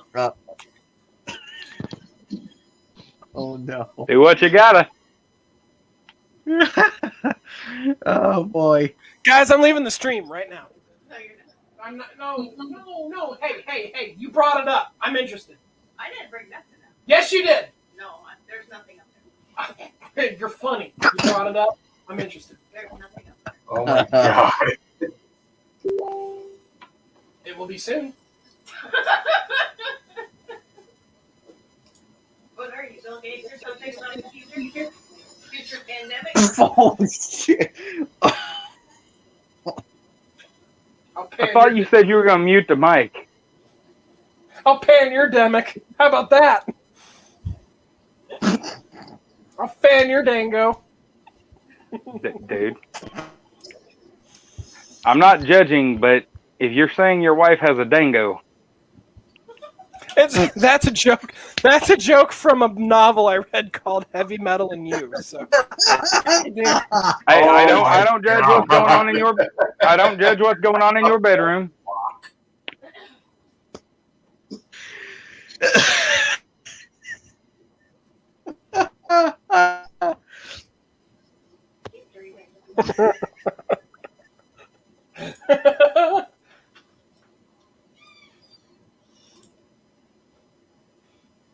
She's not leaving. Oh, that's fine. Yeah, that's It's been entertaining. How about I just leave the camera on? You guys can watch. You know, I'm not really watching y'all anyway, so I'm good. But you're I've been over here playing The Legend of Zelda. I've been playing Super Robot Wars 30. Oh, Matt, Omega was talking about that game last night. Yeah, I know. I wish I was on that. I wish I was on that stream last night. Jesus Christ. Yeah, for some reason, Fatal can't seem to do a stream where I'm awake Thank you. or not at work. Love you, honey. Love you more. No, you don't. Uh-huh. Prove it. I like your butt. Really? Is that a fact? Yeesh! Keep it in the fucking bedroom, guys. This is the bedroom. They are in their bedroom, Matt. That's what we are intruding at this point. And we're not liable for whatever happens, so You have to say that because it's your stream. this stream That's does okay. I not. make her sleep on the couch and in the other room. Nah, that's true. I don't. This stream does not promote people sleeping on the couch. She actually volunteers to sleep in the other room because I snore like crazy. And you stretch all over the bed And like a little starfish princess. I do. What's that about Circus Princess? What? Starfish princess. Oh. Oh, That's what she called starfish. me. What? She called me a starfish princess. That's funny as fuck. I've never heard that.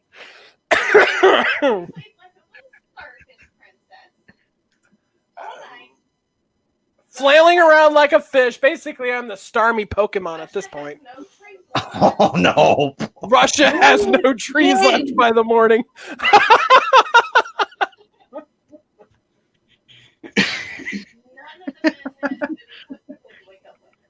and oh no! What the?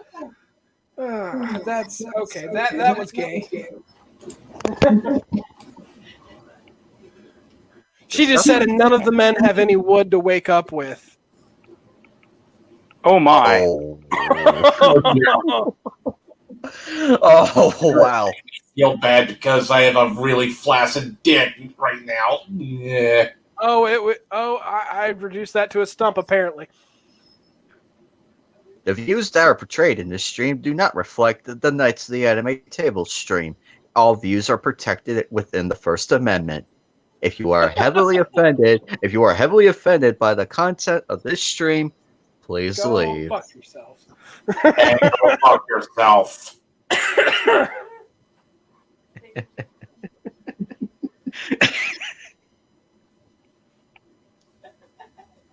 Are you saying We're having too much fun. Okay. Yes, we are. I'm confused. Great. I'm gonna make fun of my ADHD. I have ADHD. Not anymore. So you start ranting, then you start pacing squares and circles. I was just doing that today with the Rittenhouse trial. I know. Yeah, you make me nervous. Oh, speaking of which, how'd that end up going? I don't know. I haven't seen. I don't think there's going to be a verdict. That is one wacky fucking trial, man. Because I know bullshit. Yeah, I know they dropped the gun charge. Well, did you hear this fucking shit? Yesterday, they put in a motion for mistrial with prejudice to the judge. Judge hasn't read it yet. And then later on with the fucking, they were talking about the drone footage or whatever today. And then Shirafisi says, yeah, we're going to go with a mistrial without prejudice. And I'm like, you have a... Oh, that's great. Oh, whoopity fucking do. Apparently, yeah, judge. I mean, prosecutor. Kid was fucking defending himself from a bunch of serial rapists. Here's my problem, is that everything that's happened. Now, first off, the case is looking good. Now, all of a sudden, the case is looking shit. And I'm like, listen, your only way out of this is full acquittal or mistrial with prejudice. That is your only way out. You know, you'll lose. They're not going to do that, are they? Well, no, we want them. We want them to mistrial without prejudice because if they start this crap again, it's going to go the same direction. It'll just be a different person this time. But the thing is if they do mistrial without prejudice, they're going to try the case again. And this time, they might actually be ready. But then again, the facts are still on their side. They had way too much time to not be ready before. Yeah. You know, the fact that if they can say, if anybody can say they weren't ready this time, it was because they didn't want to be ready. My thing is you know what? I don't know. Here's my thing. I noticed that the defense and the prosecution seem to be mighty too friendly. Yeah. In the courtroom. And it's starting to piss me off because I don't know if that's just a lawyer thing. I don't know. But it also with came out that. But here's the thing. It still seems like everybody's freaking out about the threats of violence and stuff, and the judge is even is realizing he's in the media. And I'm like, Judge, ignore the media. Jury, ignore the fucking media. Nothing's gonna happen. And if this is my thing, if Kyle is acquitted or a mistrial without prejudice or mistrial with prejudice, then guess what's going to happen? They're going to riot, and it's going to be open season. And then afterwards, now let's just say he's convicted, and he goes to prison for the rest of his life because that's what they're wanting. Yeah. They're not going to riot, but the next time a riot happens, it's going to be open season. Because now you've just pissed everybody who believes in a self-defense claim off, and they're not going to care anymore. They will straight up shoot your ass and just say, fuck them. And at that point, we're not even going to give a fuck what the media says about them because, good Lord, you thought January 6th was bad. Woo! That was just the appetizer. The only way this shit dies down is if we start telling them, it's like, listen, you riot on acquittal, then fuck y'all, it's open season. Yep. That's how it's gonna go. You know, they're gonna have all the problems. Racism. I'm like, shut the fuck up. Just shut up. He shot 3 white people, and they were all fucking criminals. Why should you care? Well, he murdered them. No, shut the facts are on his side. Are you watching the fucking trial, or are you getting all your news off CNN? Shut up. Unless you're not actually watching the trial footage, or in Nick Rekieta's stream, where every lawyer who has literally every sort of, difference, who has literally a different opinion, but they all somehow end up on the same page, says this is all us. They're all the prosecutors, lawyers, litigators, civil litigators, people who don't work in criminal law, people who do work in criminal law. If you can't get into, and this is why I like Nick Rekieta's stream, because it's all over the place. I mean, it's not over. There's not a single fucking leftist in the group, I don't believe. But at the same time, everybody can get together, debate, argue, and explain what's going on and how they would do it, especially in this phase. Especially in this phase of the case, because now it's all what's going to happen. They're calling gameplays at this point.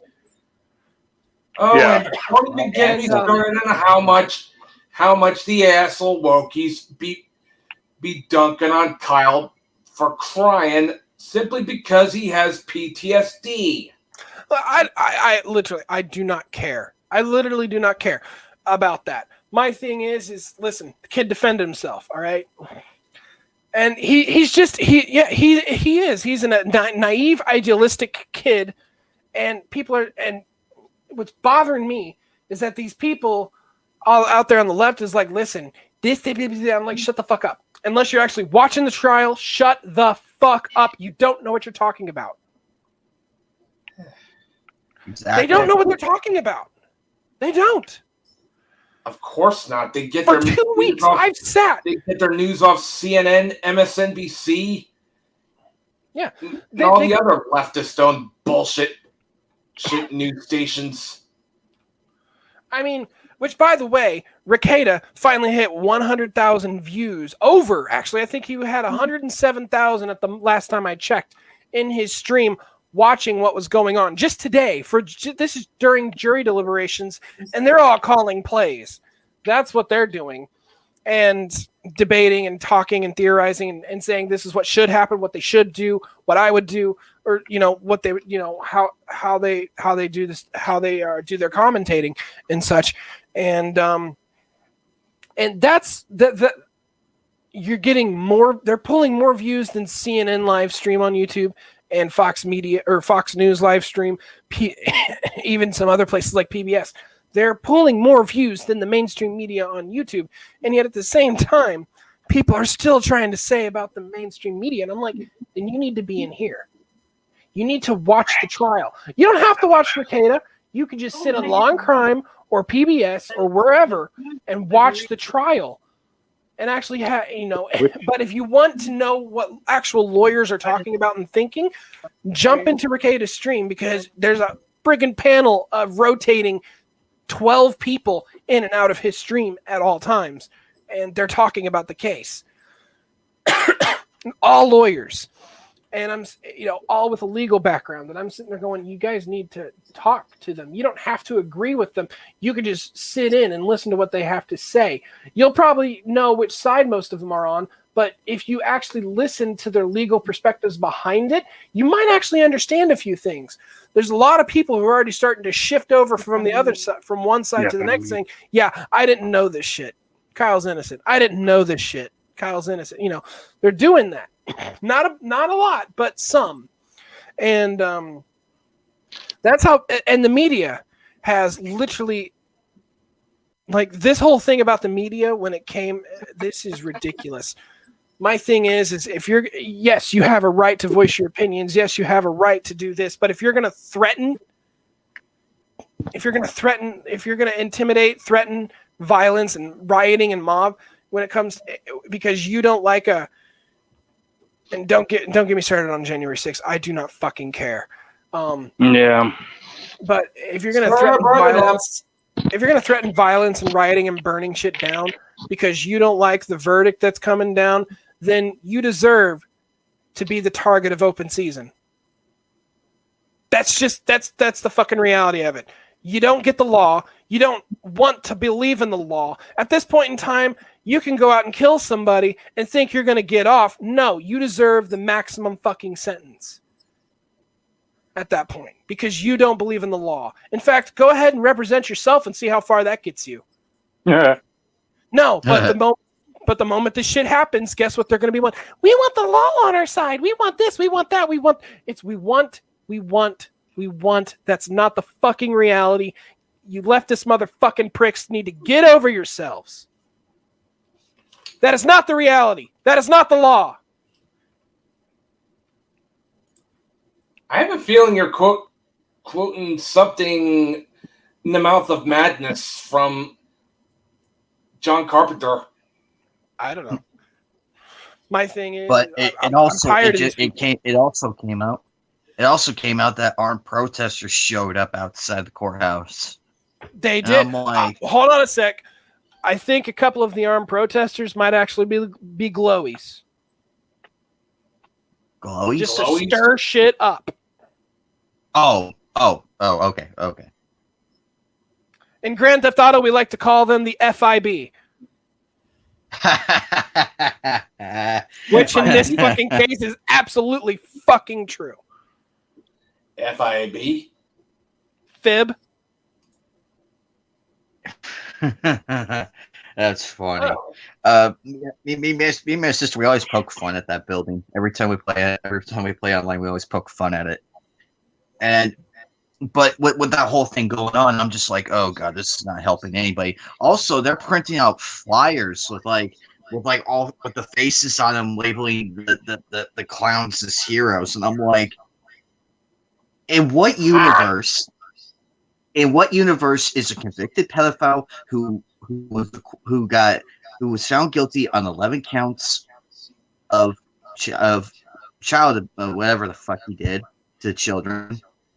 Oh, it was not 5 children. It was 11 by sociopaths. Okay, hold on a second. Rachel just sent me a screenshot of a Twitter post called Politics for All, and it says, "New. In order to respect the Paris Agreement and to save the planet, an ideal citizen must shower 3 times per week, max 8 minutes. Stop playing video games. Fuck you. Buy 3 shirts max per year and 2 trousers. Also, fuck hell you. No.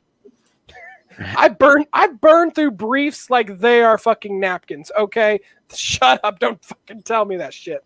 And 2 hours of max streaming per day. Well, we just We're at 5 hours now, guys. Yeah, but the thing is, we We're don't, at 5 we don't hours. do this per day.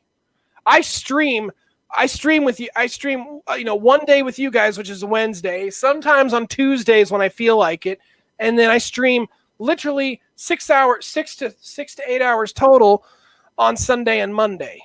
That's total, both days together. So Sunday, Monday are my stream days. Tuesday is an error terror when I get around to it. And Wednesday is this stream if it's going on. So I really don't stream all that much. Which, by the way, Mad Matt, I need you to be in the Ace Combat streams because you're going to enjoy one of the missions, by the way. Okay.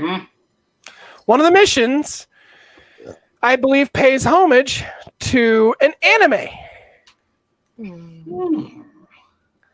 So I think you'll really enjoy that. Combat 7, right? Ace Combat 7, which I'm currently in. So Sunday, Monday, I will be back. Oh, stop, Ornery. Ornery's trying to get her voice in. I need some water real soon. No, Ornery is trying to get rid of the smell of Athena. She's mad that her blanket and pillow smell like Athena.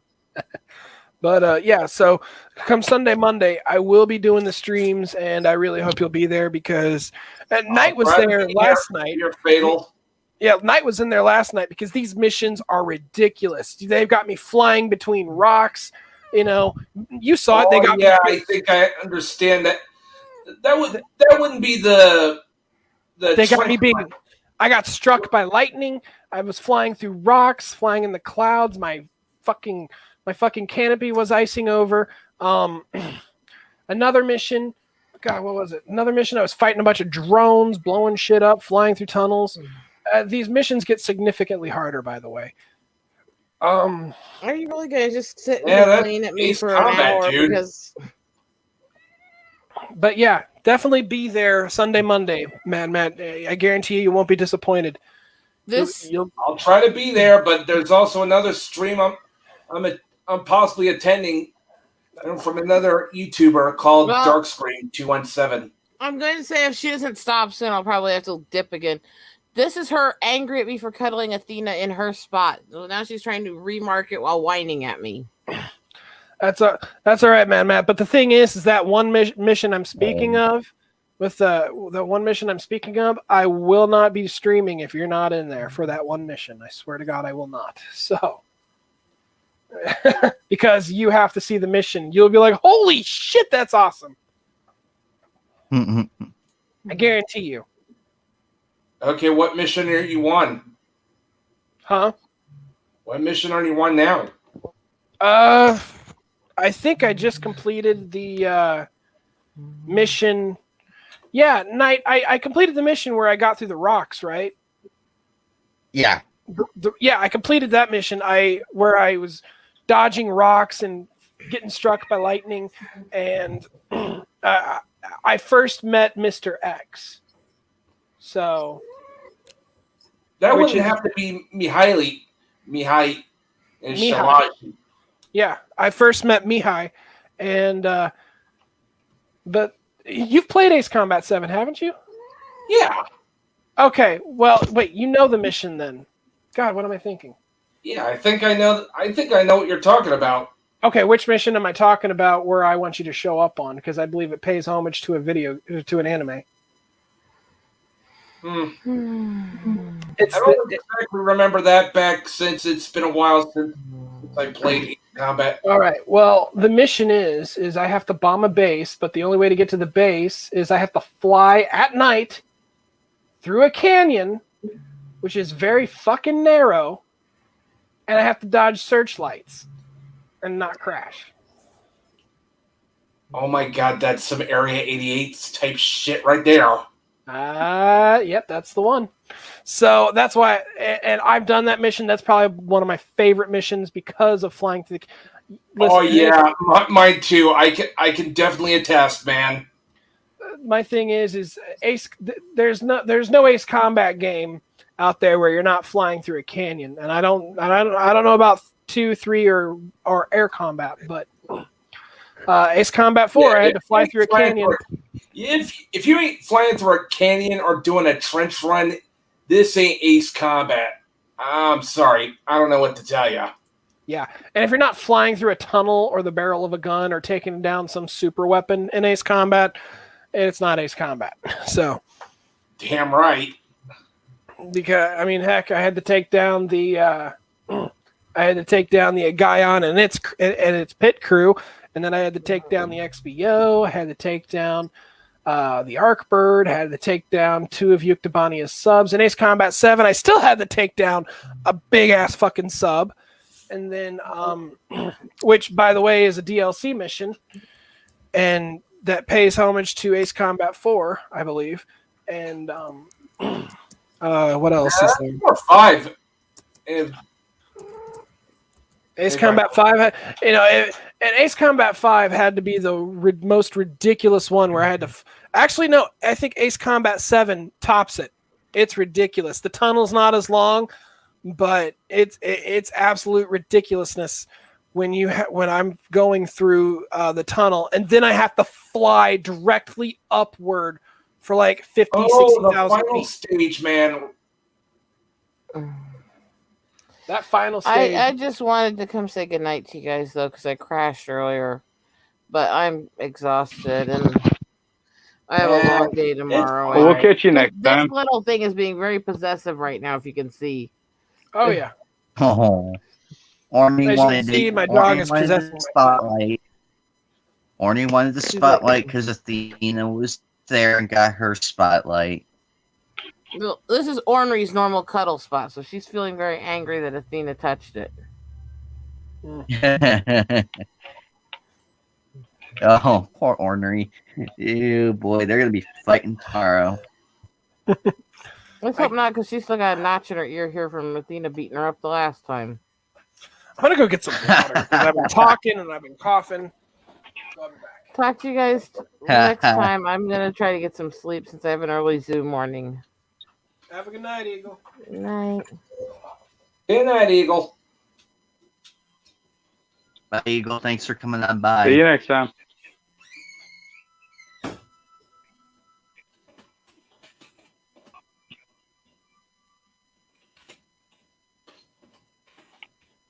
But yeah, it's just so sad. I feel bad for anybody who lives in that area or close to it. It's like, get out of there. It's like go to a relative's further away.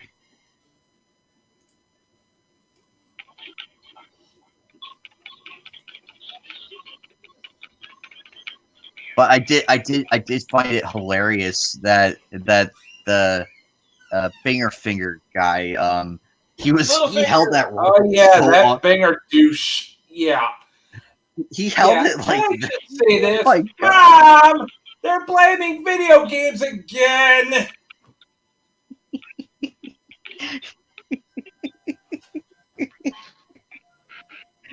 oh boy. Yeah, he is a real piece of work, though. He's a real piece of work. I would not have him represent me at all. I'd be like, no, you fucked up. Fuck you. You're fired. Dude, if I'm on trial and I find this motherfucker is representing me, I'm just going. I plead guilty. Like, okay, I guess I'm going to jail. Yeah, but I'm like, I'm done. I'm guilty. I'm guilty as charged. Judge, just give the verdict. I'm throwing myself at the mercy of the court. Fuck it. I do not want this asshole representing me because, good lord. Yeah, but wasn't he the prosecutor? Yeah, prosecutor. Yeah, but that's the thing. Like, he's a prosecutor. You ain't got to worry about him defending you in court anyway. Although we'll be lucky if he's not stuck as a public defender after this. Yeah, motherfucker should be barred. I had a feeling the judge was like, you could see from like multiple times the judge was ready to just scream acquittal. Like, I'm acquitting this trial and everything in between. And by most cases, he should have. Also, I did watch that tape that the defense team presented, and I watched it back to back to back, even slow-mo. And I'm like, yep, definitely self-defense. Like full-blown, in your face, no tampering. It was self-defense because he got attacked. Not once, not twice, but 3 times. Dang. And each shot he fired 3 shots. So, on top of that, he already fired off his shots.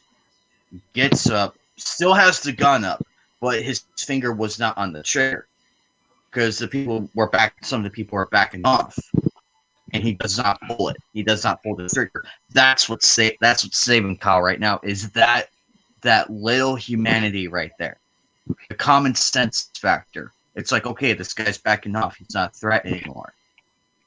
And Kyle was on his merry way, as it should be. They're painting him as an active shooter, except the difference is the active shooter would still be firing.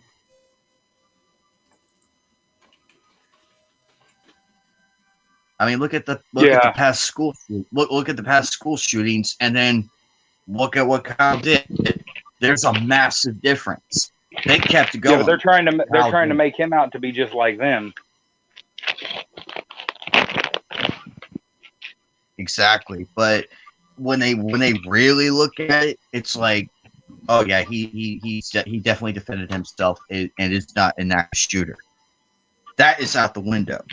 That's out the window because the action he did is what really saved his ass, and it fell within the self-defense legality because there were 2 people that were going to attack him, but when they saw that he opened fire on those 3 people that did attack him, they're like, oh, no way, no, they backed the fuck up immediately. Yeah. And there was that one dude I saw, he had like some type of object in his hand, and I kept my eye on him I kept my eye on both to know what was happening. I thought for sure he was going to attack Kyle, but apparently he stood down because after what he saw, he's like, this is not worth it. Not worth it. But that should just be grounds for self-defense. Not guilty. Trial over. It's that simple. And let's not forget Rosenberg. He's a convicted sex offender, and he was in a grand jury convicted him for, I think it was either 5 or 11 children. He did all that stuff too. I literally confronted these people who were labeling him a hero. I'm like, you do realize you are defending a known person like that, and they're like, oh, he's still a hero regardless. I'm like, how far are you gone? Oh my god, the lengths these people go to, the lengths. And yet, here's the silly thing: they're calling us anime fans. They're calling us anime fans pedos. Nope. Does not work at all when you have people like Rosenberg out there doing that shit. Those people should be kissing the ground us anime fans are walking on right now. Well, you know that ain't gonna happen. Yeah. Nope, because they just want to stay in their little bubble. No matter how hard you push, it's just like. And there's that one post I retweeted regarding an unfortunate event happening because that person got bullied so badly over drawing and everything, and I posted that warning. I'm like, see, this is what happens when you push it so far. Well, I'm sorry, when you push it way too far. That shit happens on a daily basis, and these people want to continue pushing that. And they do. They want to talk. They want to talk about us and our people like we're the ones that are unhinged. Oh, I'm going to share my screen again. Did you forget something, Fado? No, I thought I'd run through it with Mad Matt. Alrighty. Okay. So, Mad Matt, I finally did a count on all my entire catalog of anime, and I have over 232 titles with a total of 663 discs of anime. Damn. So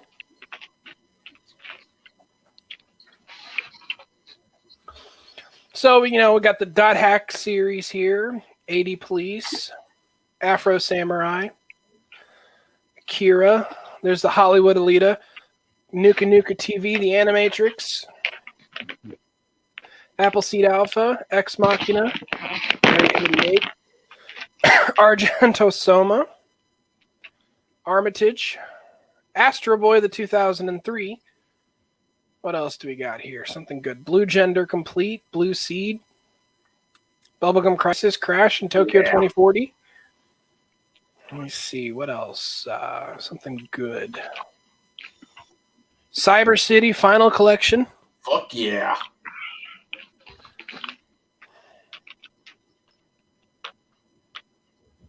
Eden of the East, Complete Collection, Elfen Lied, Escaflowne the movie, Eureka 7, original series and such, and OVA. Excel Saga. Of course I have to have Excel Saga. I grew up with it. All right, love watching. Yeah, explosions fix everything, dude. Fully Cooley Volumes 1 and 3. I'm still looking for 2. A lot of Full Metal Alchemist stuff here. Full Metal Panic, the second raid. Gasaraki. Generator Gall, Gene Shaft, I should say. Ghost in the Shell, Standalone Complex, and the second gig, and Hollywood movie and the original. Is life, bro. Huh? Masamune Shiro is laugh, bro. Mm-hmm. Girls Bravo. I need to finish that series, definitely. High School of the Dead. Gotta have that. IGPX, the Immortal Grand Prix. I need to definitely get back into that. Irresponsible Captain Tyler. Now, you'll notice my collection's all over the place because I watch practically everything. Romance. I love romance anime, especially. Kitty Grade. That's a good... I need to go watch Kitty Grade. Yeah, Kitty Grade's pretty good. I mean, it's basically... how do I describe it? Kitty Grade's basically Dirty Pair of Light.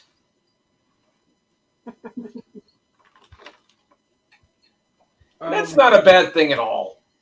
Kite Director's Cut, Mezzo Forte Director's Cut, which is a hentai, by the way. It's the only hentai I have, really. But I am thinking about getting some of the rare, good story-driven hentais and putting them in there.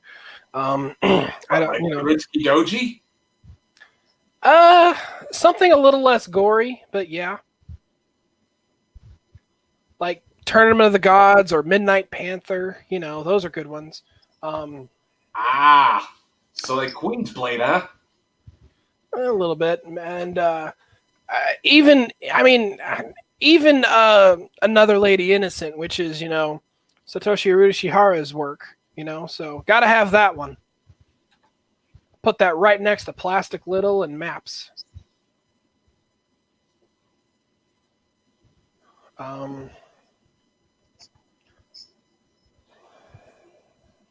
Gotta love the MS team. It's only volume 1, and Seed is only volume 8. Mouse, which is a fun one. Mouse to mouse. You know, it's literally it's almost like softcore porn mixed with thievery. So now Sky Valley of the Wind, also known as the best Miyazaki anime / manga.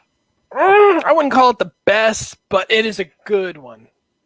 Well, it is to me. Yeah.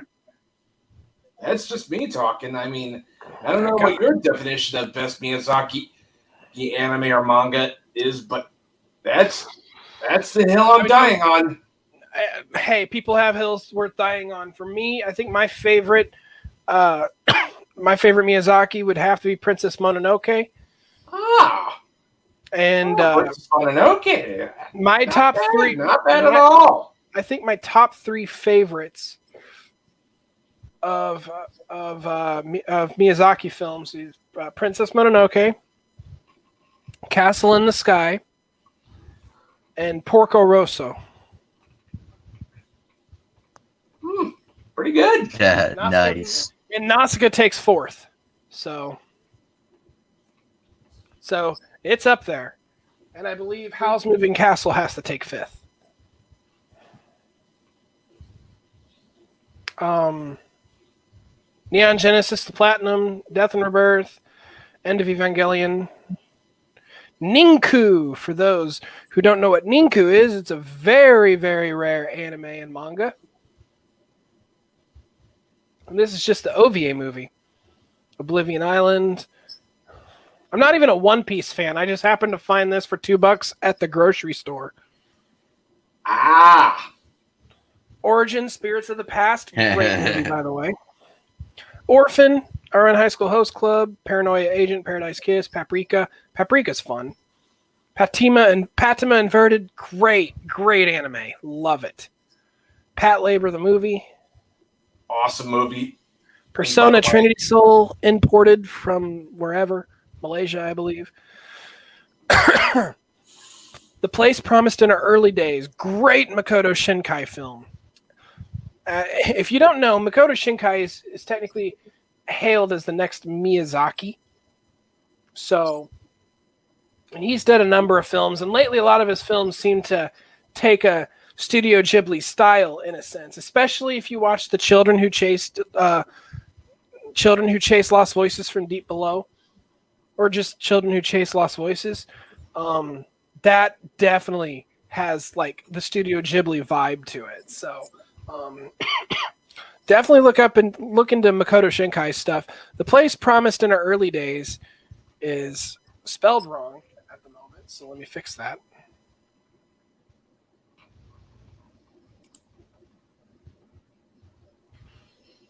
So, yeah, but that is like, I believe his like second installment to his work. The first one being Madman. I think you would really enjoy Voices of a Distant Star. Yeah, it's basically almost a bit like Gunbuster in a way with the time dilation thing. Yeah, well, Voices of a Distant Star is Shinkai's first work. Like his first feature film anime. And then The Place Promised in Our Early Days came second. 5 centimeters per second, which ruined my soul, came third. I don't remember what the fourth or fifth was, but then Your Name and Weathering with You came out. The Garden of Words came out. They're all excellent movies from Shinkai. If you want good anime, definitely look into Makoto Shinkai because he's got some of the best works out there. Please Teacher. Of course, I have to have Please Teacher. Princess Mononoke. There it is. Pulse. The 3 Resident Evil films. Degeneration, Damnation, and Vendetta. Rin, Daughters of the Nemazine. I think that's how I pronounce it. Great anime. Robotech, the complete series. 20 disc set. Romeo and Juliet, great anime. Love that anime. It's great. Love it. Rune Soldier, Ruby, Saber Marionette, J to X. I need to finish that. That's one I need to get into. Saikano. Samurai 7. Yep.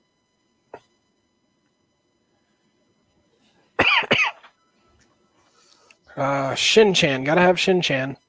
A Silent Voice. Also a really good anime. Sister Princess. Really boring anime. But it's still in my collection regardless. Steam Boy. Excellent anime.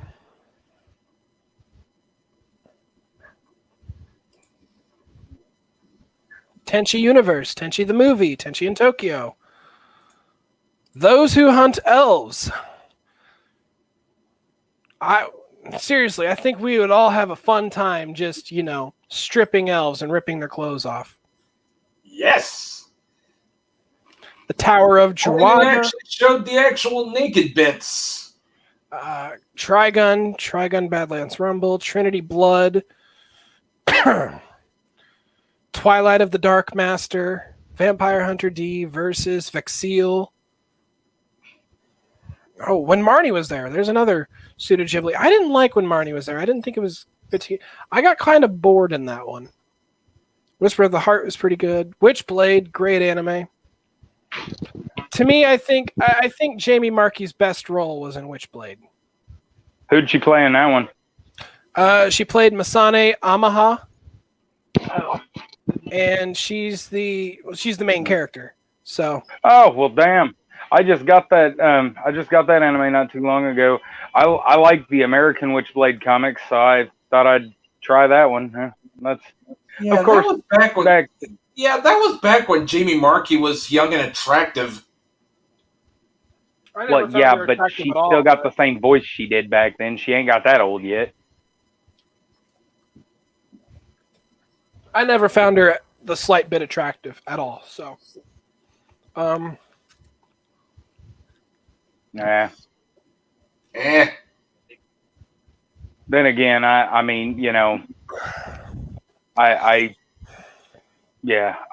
like pale redheads, so I didn't find her attractive. I didn't even find her voice attractive, but that was a very good role. I have to find the voice attractive to find the person attractive sometimes. You know what I mean? I know exactly what you mean. Like Mary Elizabeth McGlynn, complete communist, but she's got a sexy voice. Wait, Mary Elizabeth McGlynn is a communist? No, I'm just saying. I'm exaggerating a bit, but she is absolute crazy when it comes to the politics and stuff. Same with Wendy Lee. Absolute crazy, but I never found Wendy Lee all that attractive. Her voice all that attractive. I liked her voice, but it's not as attractive. I also like Amanda Wynn Lee's voice, but man, is that bitch fucking crazy. I've never really liked her voice per se, and I never really liked. I mean, she seemed okay back in the day, personality wise, but I never really liked her voice. I liked her as Mimiru. And maybe as a couple other characters in other series, but that's about it. I really wasn't much of a fan of her, aside from Mimiru. And that's literally it. Like J. Michael Tatum, he's got a sexy voice too. He's just, Kick Vic. And then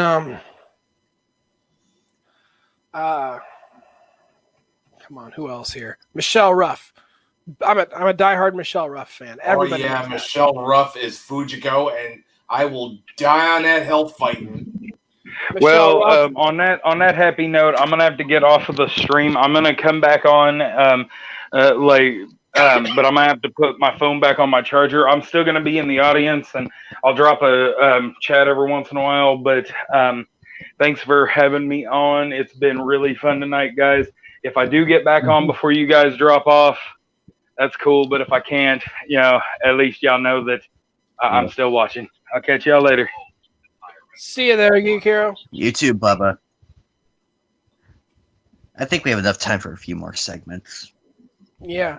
Wolverine, Wrath of the Ninja, X, the complete series, Xenosaga, limited edition, Xenosaga, the animation, Your Name, Yumeria, Yu Yu Hakusho, and that's literally it.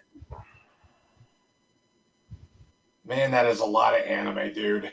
Now, when I put the number of discs, like some of these discs are special features. So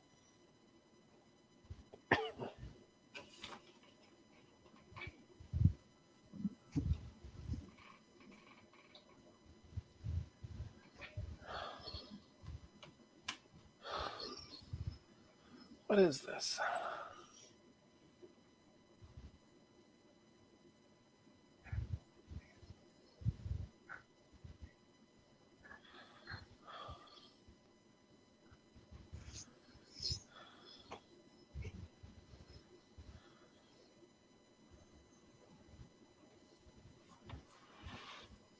Holy crap!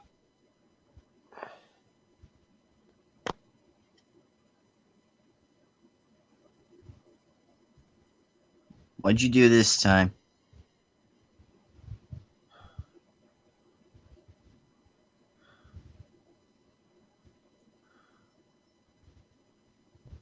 Uh-oh.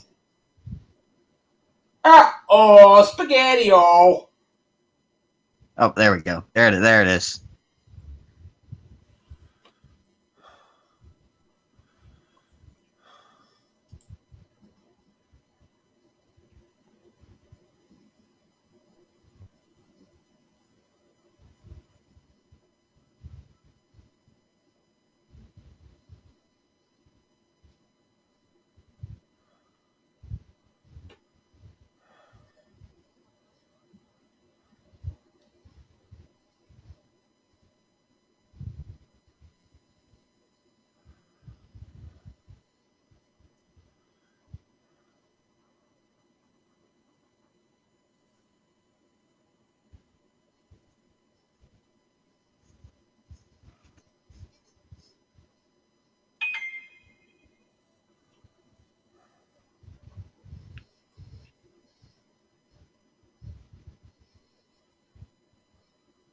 Okay, this is I'm messing. This is gonna drive me absolutely insane.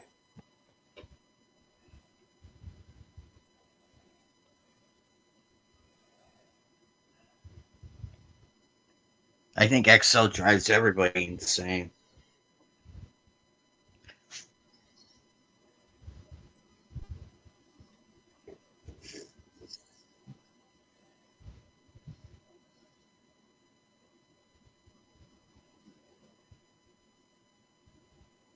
There we go. It's back in the right spot. Yay! Problem is I don't know what this is.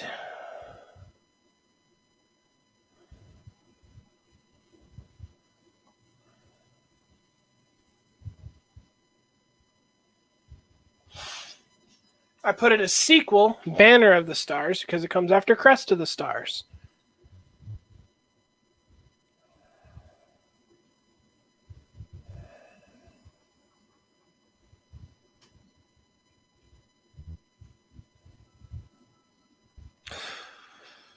But still, that is all of my stuff.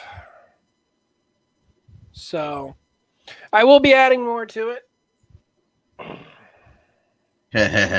Get Gungrave, Fatal. Get Gungrave. I do need to get it. I've already seen the entire series. In fact, I've beaten the game, which is literally the series. But the series has the backstory. I remember your face when you saw. I remember your face when you saw that I had Comic Party when I displayed it. You're like, oh.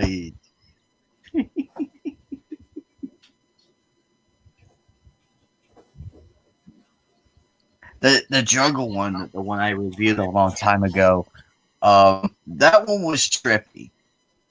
Despite the fact it was only 3 episodes, but it was trippy as fuck. I'm like, what am I watching? Now you may have Gungrave the anime series, but I've got Gungrave the games. Touche. Nice. I have a feeling Mad just wants to break into our room to just steal all our stuff. Can neither confirm nor deny. anime night. Technically, this game is a mecha game, okay? Oh, Super Robot Wars, huh? No. Yeah, Sakura Wars, So Long, My Love. Oh, yeah, I confused it with Sakura Wars. God damn, I confused that one. Shit. It's a really good. It's a really good strategy RPG / visual novel series. So I can attest.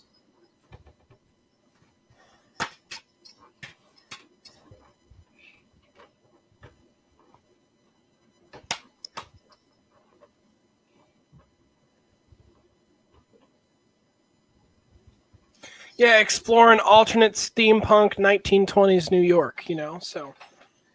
Man, wouldn't it be really cool if 1920s to 1940s had bitch and steampunk mechs? Like, goddamn. Imagine. You know what? Oh, imagine nice. Imagine my grandpa in a steampunk Gundam. Like we have characters like the owner and Ratchet, who is the manager, and Ratchet is waifu material, straight up. Ratchet Altair, she is waifu material. Laura Bailey, I believe, voices her. Nice. Actually, the cowgirl. Yep. Now that I think about it, there's one area that that Call of Duty has not touched on, and I'm surprised. And here's absolute waifu material right here.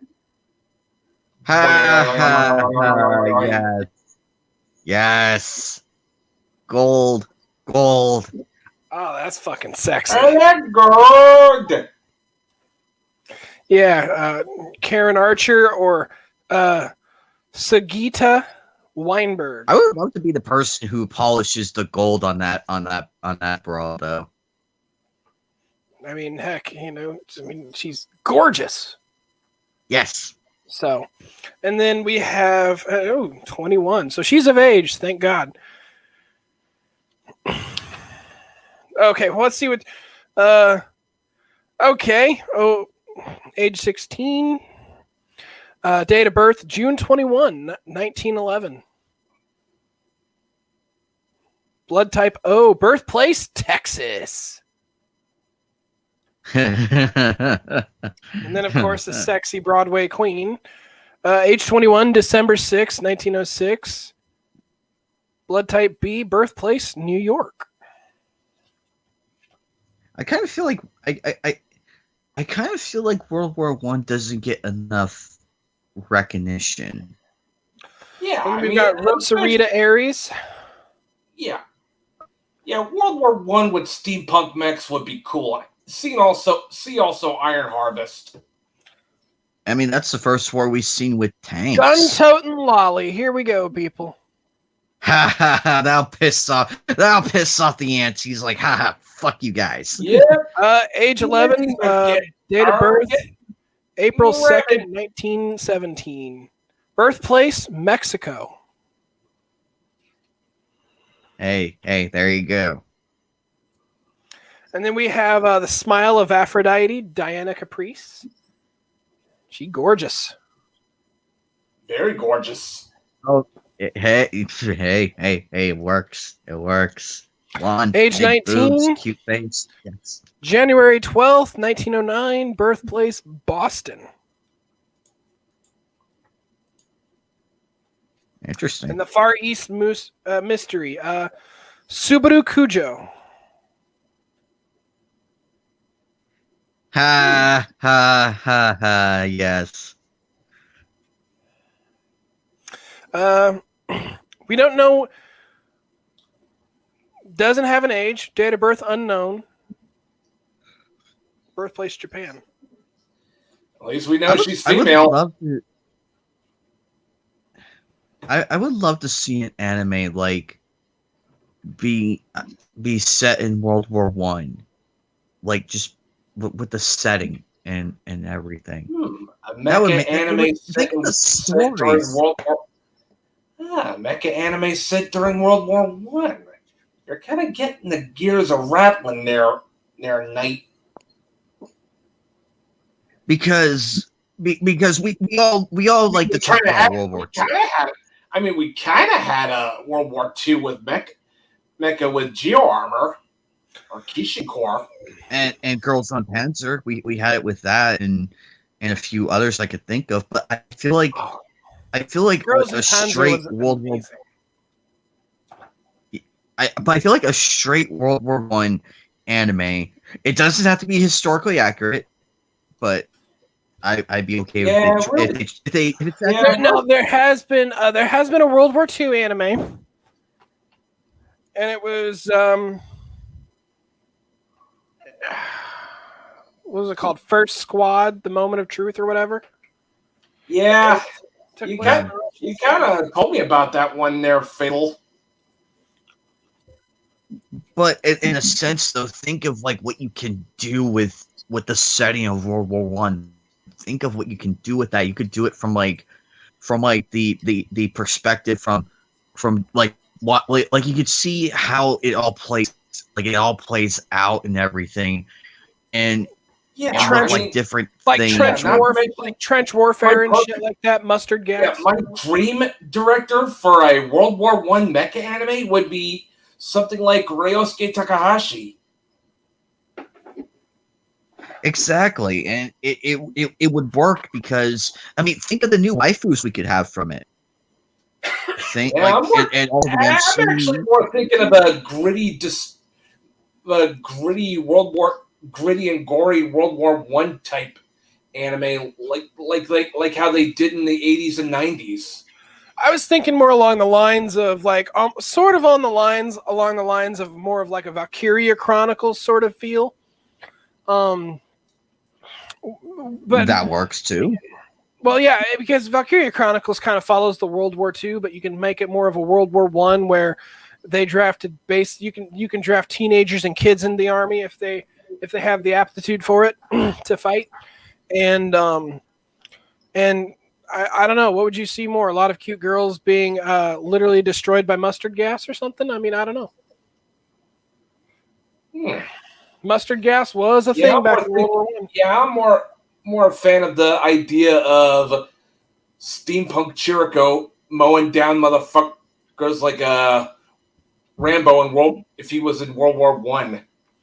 Yeah, I mean, I could see that. I mean, but then again, it's really funny. I mean, having soldiers in World War One being hit with mustard gas and pepper spray, they'd be really seasoned veterans, wouldn't they? Please tell me you got the joke. Please tell me you got the joke. I feel like it's... You didn't get the joke. No. Ah, damn it! He threw one on us. He pulled one. Did you Damn get it? you, Fado! You pulled one. Did you get it? Did you? I didn't Pepper get it. spray and mustard gas. Seasoned veteran. Oh, fuck! That went completely over my fucking head. Jesus fucking Christ! You're like the fucking kid that gets his head That's a blown good off one. in Votoms, all right?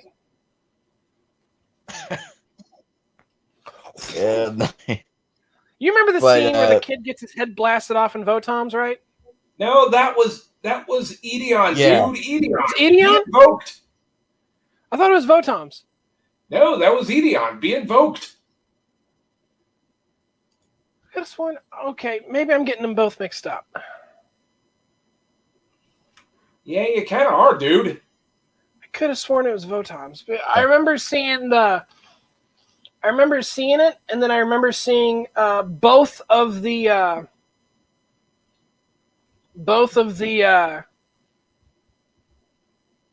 advertisements in an anime magazine. They're kind of like one page apart, so for some reason that's all I remember is Votoms. I don't know why I didn't remember Edeon. Huh. Maybe that's why. Because they were both back to back in the magazine. That was what I remembered because it looks very similar. You got to realize I haven't seen some of this stuff in years. Man, you really gotta watch more Votons, man. I mean, that anime is fucking awesome. Well, a lot of this stuff before it came out was released on DVD or Blu-ray here. I was watching, pirated subbed. So, and I lost my first hard drive, and I had to try and get all of that back on my second, and I still couldn't get it all back. So, and yes, I will get anime mixed up because I watch practically all of it. So, and also with the story, I mean, you could do so much with it. Like you could do one main character, or you could do like multiple perspectives of different characters in each of the warring countries. Like what got them into the war and their perspective. yeah, I don't know. I've always, this is why I like Valkyria Chronicles, because I'm such a sucker and a simp for romance. So, That always got to works love. too. Well, I always have to have a romance blossoming in war. You know what I mean? Yep. Because I am that much of a Otacon- simp. I'm that much of a Otacon- simp for romance. Nothing wrong with that. In Metal Gear, I remember Otacon's question, like, can love bloom on the battlefield? Yes, it can. It just depends on. It just depends on the circumstances. It just depends. But it can happen. Otacon cracks me up, and then there, of course, where there was his father, who was just as bad and crazy. Could have sworn, didn't he? I think he killed Strangelove, didn't he? I don't remember. But I think Strangelove was Otacon's mom. I don't remember. So, but yeah, But I was actually happy with how Otacon's story, like side character story, ended. Like in 4, I was really happy about that. And I was like, see, he can learn to move on and everything. Like, That and you was sad see to that, see. like, It was sad to feel, see. I felt bad for him. I'm like, damn, dude. But seeing him like being happy and everything, like right right at the end, I feel like, and that's what makes him such a strong character in my view, because he's there. Like he went through all that shit. He helped build Metal Gear, helped take it down, and everything in between. Now he has Olga's child, Sonny, and everything that's happened. I feel like he earned his place as one of my favorite side characters in Metal Gear. Another romance that was on the battlefield. It wasn't played up, but you could tell there was something. It was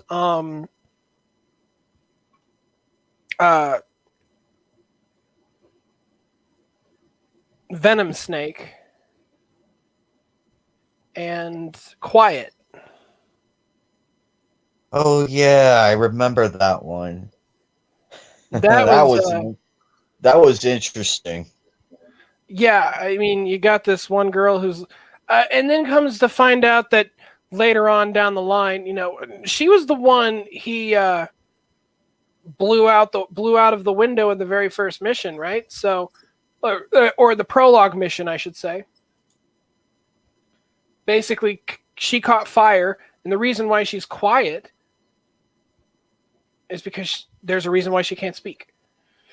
Mm-hmm. So, and the way Kojima played that into part of the story was absolutely fucking incredible. Oh yes, indeed.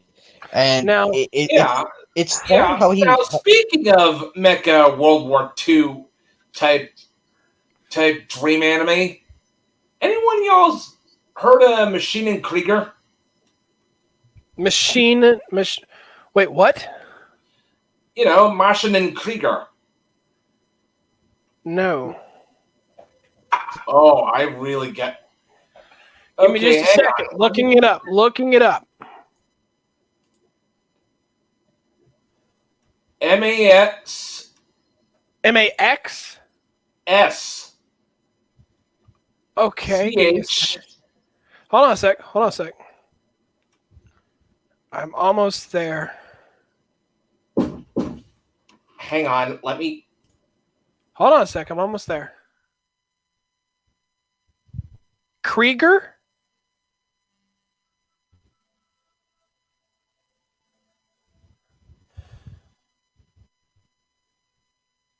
Let's wait for Matt to come back. Let's wait for him to come back. Yeah, Krieger. Is there an English title for it, or is that it? That's it. MASCH.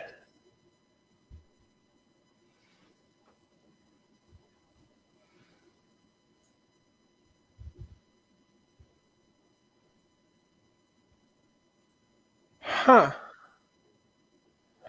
Hold on a sec. Let me try and find something else real quick. I will.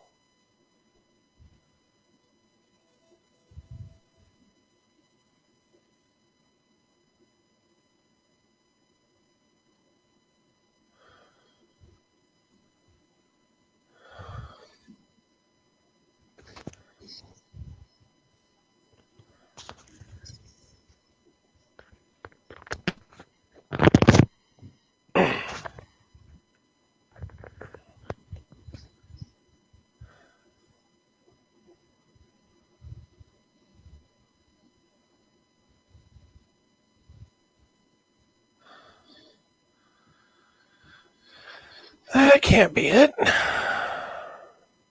Huh. Hang on, let me just. It's not. Yeah, this. It's not in the. It's not in here on the. Let me spell it out for you.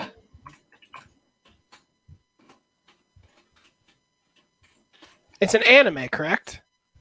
No, it's a model series. A model series, but it's not. Is it based off anything? No, it's more its own thing. Oh, well, I'm looking for an anime. Well, it's not an anime. I just mentioned it. Oh, I thought it was an anime. My bad. Look in the private chat and.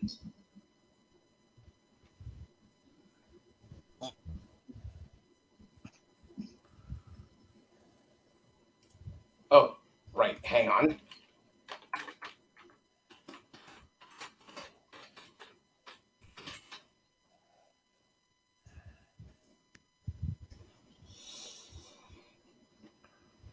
Oh, dude. That's steampunk as hell. Futuristic steampunk at that. It's like we'll just call that cyber steam.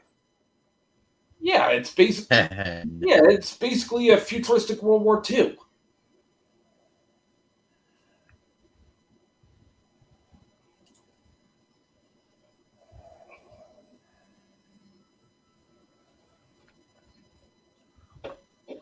Have you guys played Operation Darkness?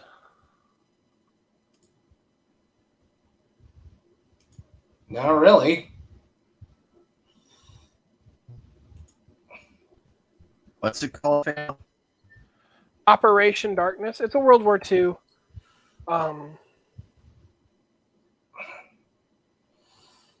I heard of it, but I haven't played it. Give me just a second. I guess I could bring up a trailer. Just share screen again. YouTube. Now, I've beaten Operation Darkness, and I will say this game is a literal challenge.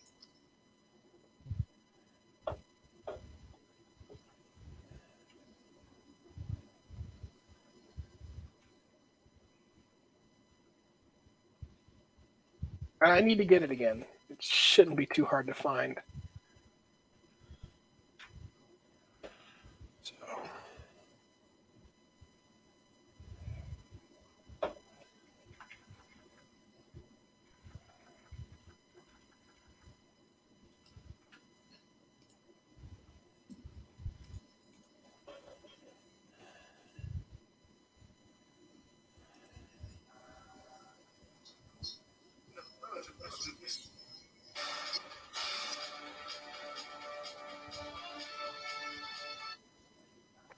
All right.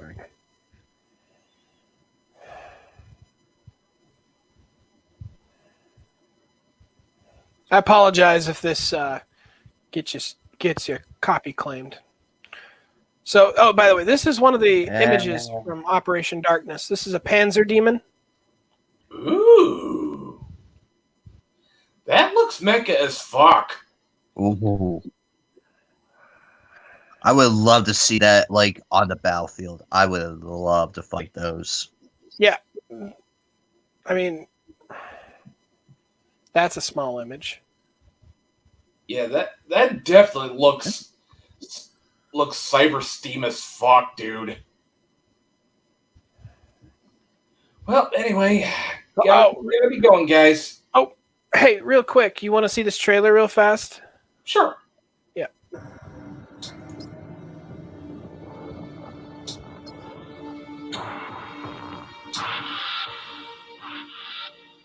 I've called you all here on such short notice because we've been assigned an urgent mission.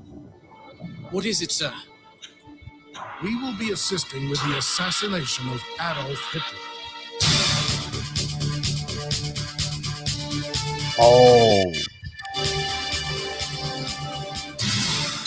So to play on Valkyrie. Yeah, I want this shit, dude.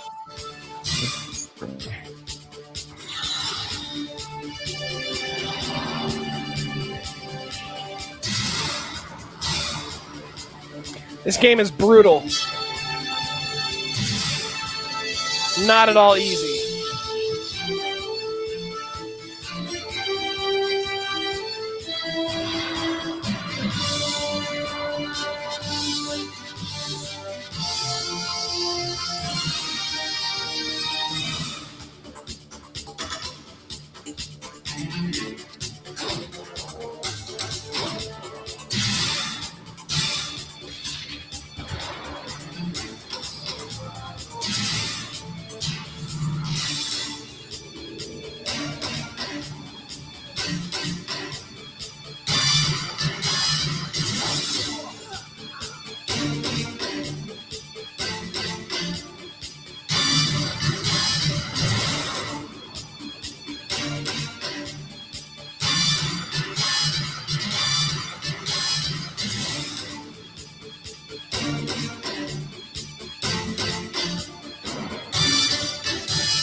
And I'm already liking the premise. Nice.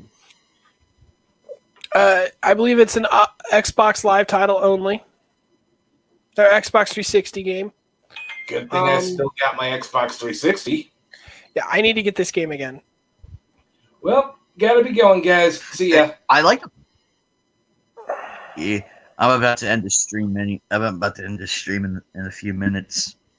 Yeah, give me just a second. I'm gonna see how much it is. Mad Matt. Hi, Matt. Matt, thank you for coming on by. Geek Arrow, if you're still watching, thank you for coming on by and hanging out with us. I do not know. Oh, Jesus Christ. Oh, fuck, that's a lot. Wow, they want that much.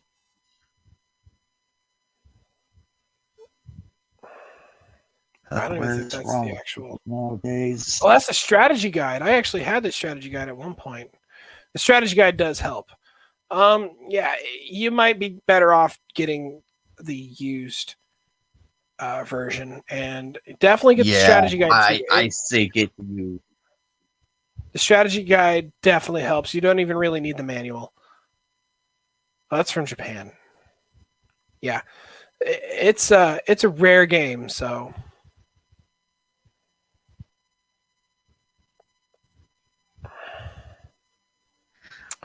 As far as next week is concerned, I have no idea what's happening. So, but as usual, if I find out, I will notify immediately. Also to the people who are living near Kenosha or in the vicinity, Stay safe, okay? If anything, if you have a relative that lives like far further away, go to their house. Holy crap! I can get the strategy guide for literally $7.99 used. Oh wow! Let's check out the game on Amazon. Oh, how much is the game?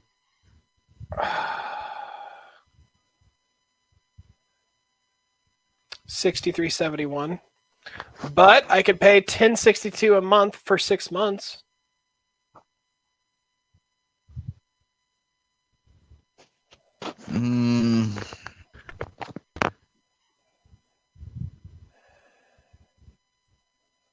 You'd be spending about 70 in total plus shipping. Now this would be a good game to get. Oh yes, I heard about that. I have Tears of Blood emulated.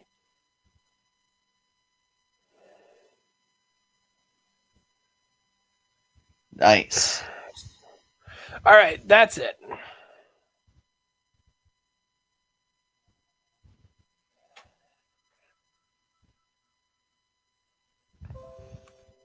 That's it. No, but But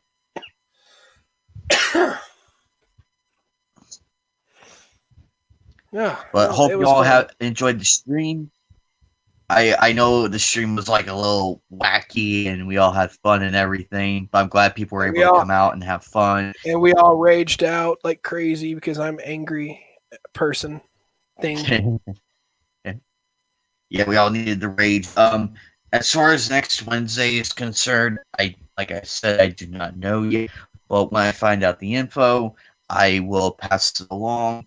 And if anyone wants to host a stream on their channel, if for whatever reason I can't do it, they're more than welcome. Depending on, I might not be able to do it. I don't know about Monday or Tuesday or anything like that. Well, I should be fine for the weekend. But Tuesday, if they call me in, I'll probably have to go in. But I might plan on an Error Terror night. I got to find a way to, because I do want to test out the Cards Against Humanity.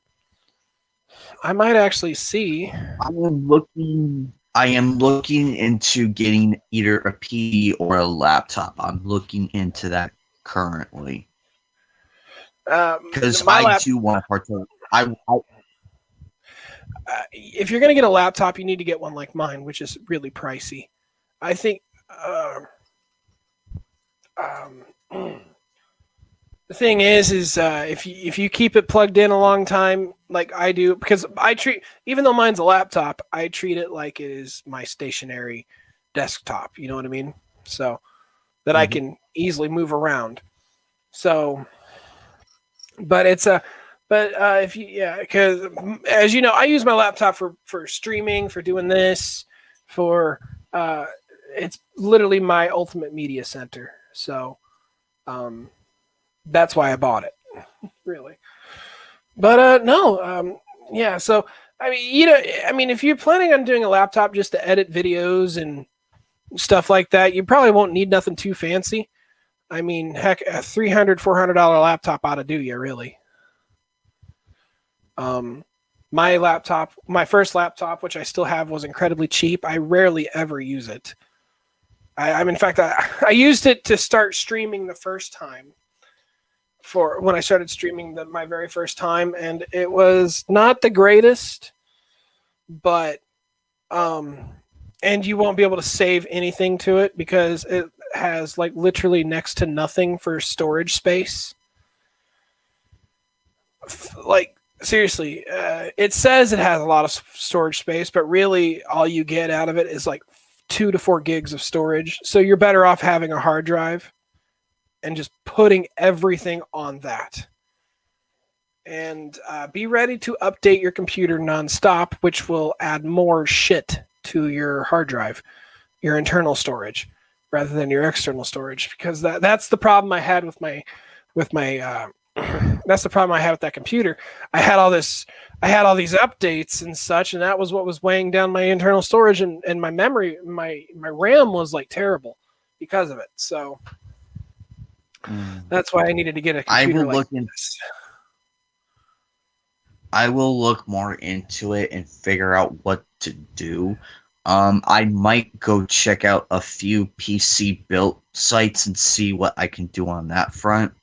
Like they're pre-built and everything. They just ship it to you. Let me check Amazon real quick and see what's going on. Because if you can have a prepay thing, like pay per month, you'll be able to do that. Let me see. Let's check out an Alienware. Alienware. You want laptop or PC? Let's see. How much is it on PC? For PC, let's find out the difference. Okay, well, a lot of these are laptops. Oh, this is a keyboard, mouse, and the actual PC itself. It's a little over $1,000. Ooh, I don't even have one of those. This must be something new. When I bought mine, here's one that's about $1,800. Let me see. Let me look into it real quick. Pay $148.52 per month for 12 months. So you pay that for a year, and plus shipping and handling tax with 0% interest, equal monthly payments. When you're approved for an Amazon Prime Store card. Oh, that ain't gonna do. Oh, fuck that. And 32 gigs is literally over $2,600. So my computer is different.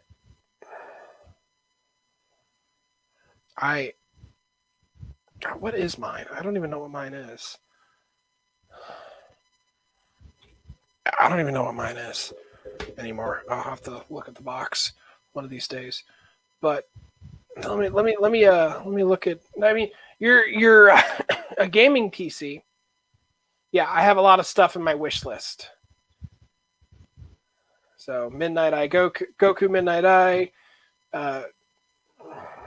all sorts of stuff in here.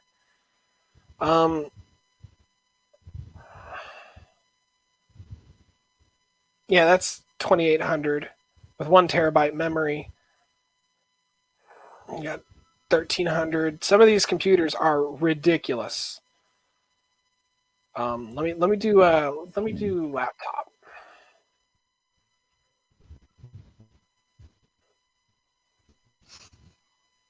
Yeah, this is probably the one that I had right here. Something similar to it.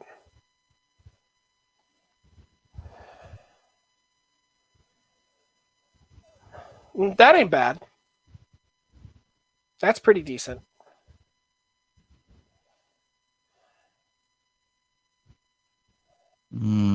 I will think. I further think about it. Here you go. This will be perfect for you. Let's take a look at it. 67 per month. That's excellent.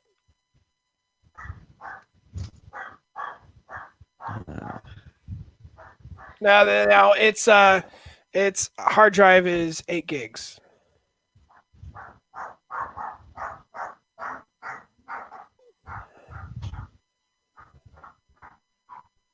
So, no, scratch that. That's RAM. Not bad. This is at 256 gigabytes. This is pretty good. This is pretty good. This will do. It is just for this only notebook. It is 811, and if you might be able to try and do the pay $67.60 a month for a year. So it's not bad. Yeah, definitely go through Amazon and start looking through the laptop section. You know, you got to see what you really want with you, because it's a gaming PC. So yeah, you'll be able to play games, but you can also use it as a media center. You can use it as a media center, and that's what's great about these. You can pretty much use it not just for gaming. I barely do any gaming on this. I mean, I do some gaming, but it's not like I'm playing online. You know what I mean? Mm-hmm. Here, this ain't even bad either. The Asus right here, that's not bad. So yeah, definitely go through the laptops on Amazon and just, you know, see what looks good. Another thing you can do if you don't feel like paying a lot of money per laptop, and this is what I did for my Alienware. So it's just a little tip for you. What I did was, I would go to the store after getting paid, and I'd put like $50 to $100 onto an Amazon gift card, right? And then when I felt like I had scratched up enough money for the thing, I'd use all of the gift cards on a single laptop. And it worked. Nice. It'll take a while, because because my laptop was literally $2,000. I spent $2,000 on this laptop. So, but I saved up the money for it.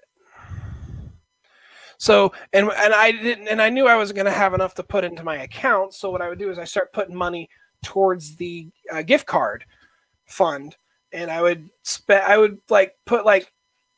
have enough money after a while. Because you could put up to like $500 on an Amazon gift card. So you put some money on a gift card, like $100 here and there, and you just add all of the codes to the gift card, or add all the codes of your gift cards to your total, and it will just keep negating off until eventually you either run out of gift card or you have some left over. That's one thing I would potentially start looking into doing when you want to buy stuff that is exceedingly expensive on Amazon. Just start putting money down on Amazon gift cards and just holding off on them until you're ready to buy it.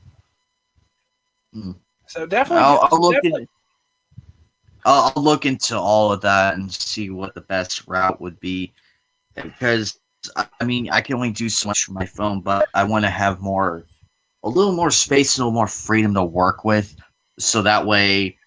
That's why I'm suggesting the ways you can save up money, because let's face it, these fucking things are not cheap. So, I know. I'm just like, oh boy, how am I gonna do this? Like, this laptop is 2.5 house payments for me. Oh Jesus Christ! So we're talking my house. I pay roughly $800 a month for my house. So 2.5 house payments.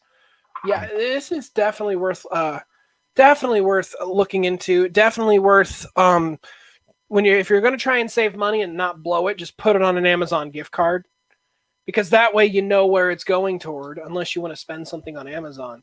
But definitely, like, at your job when you get paid, take $50 to $100 and be like, yo, I want this on an Amazon gift card, and just stick it in an envelope in like your drawer or underneath your mattress. I don't care. In an anime DVD that you most cherish and love, and once you get enough, feel it, and take like a Sharpie and write on the envelope how much you've accumulated, and then when you're ready, boom, type in all the codes on each gift card when you want to keep adding gift cards, and you'll be done. Best way. It'll take a few months, but that is the best way to do it. And guess what? Months we can go with. Yeah. Otherwise, I wouldn't suggest going this route, but if the riots happen, just go in part of the riot and, just be like, here, I'm going to take this. I wouldn't suggest doing that. You might get shot. We don't condone that, people. Don't do it, please. No, please, I don't condone it. I don't condone it either. That's why I like to buy my shit and not steal the shit. Don't get me wrong. maybe, I will. maybe if the zombie apocalypse does happen, I would probably say go for it. What's the point? What's the point? The electrical grid and internet would probably be down after a while anyway. Don't believe Diary of the Dead. The net's gone. You're better. You'll be killing more zombies than you will be gaming. So, anyway, there's guys, that's night 2. I love you all. We'll see you all later.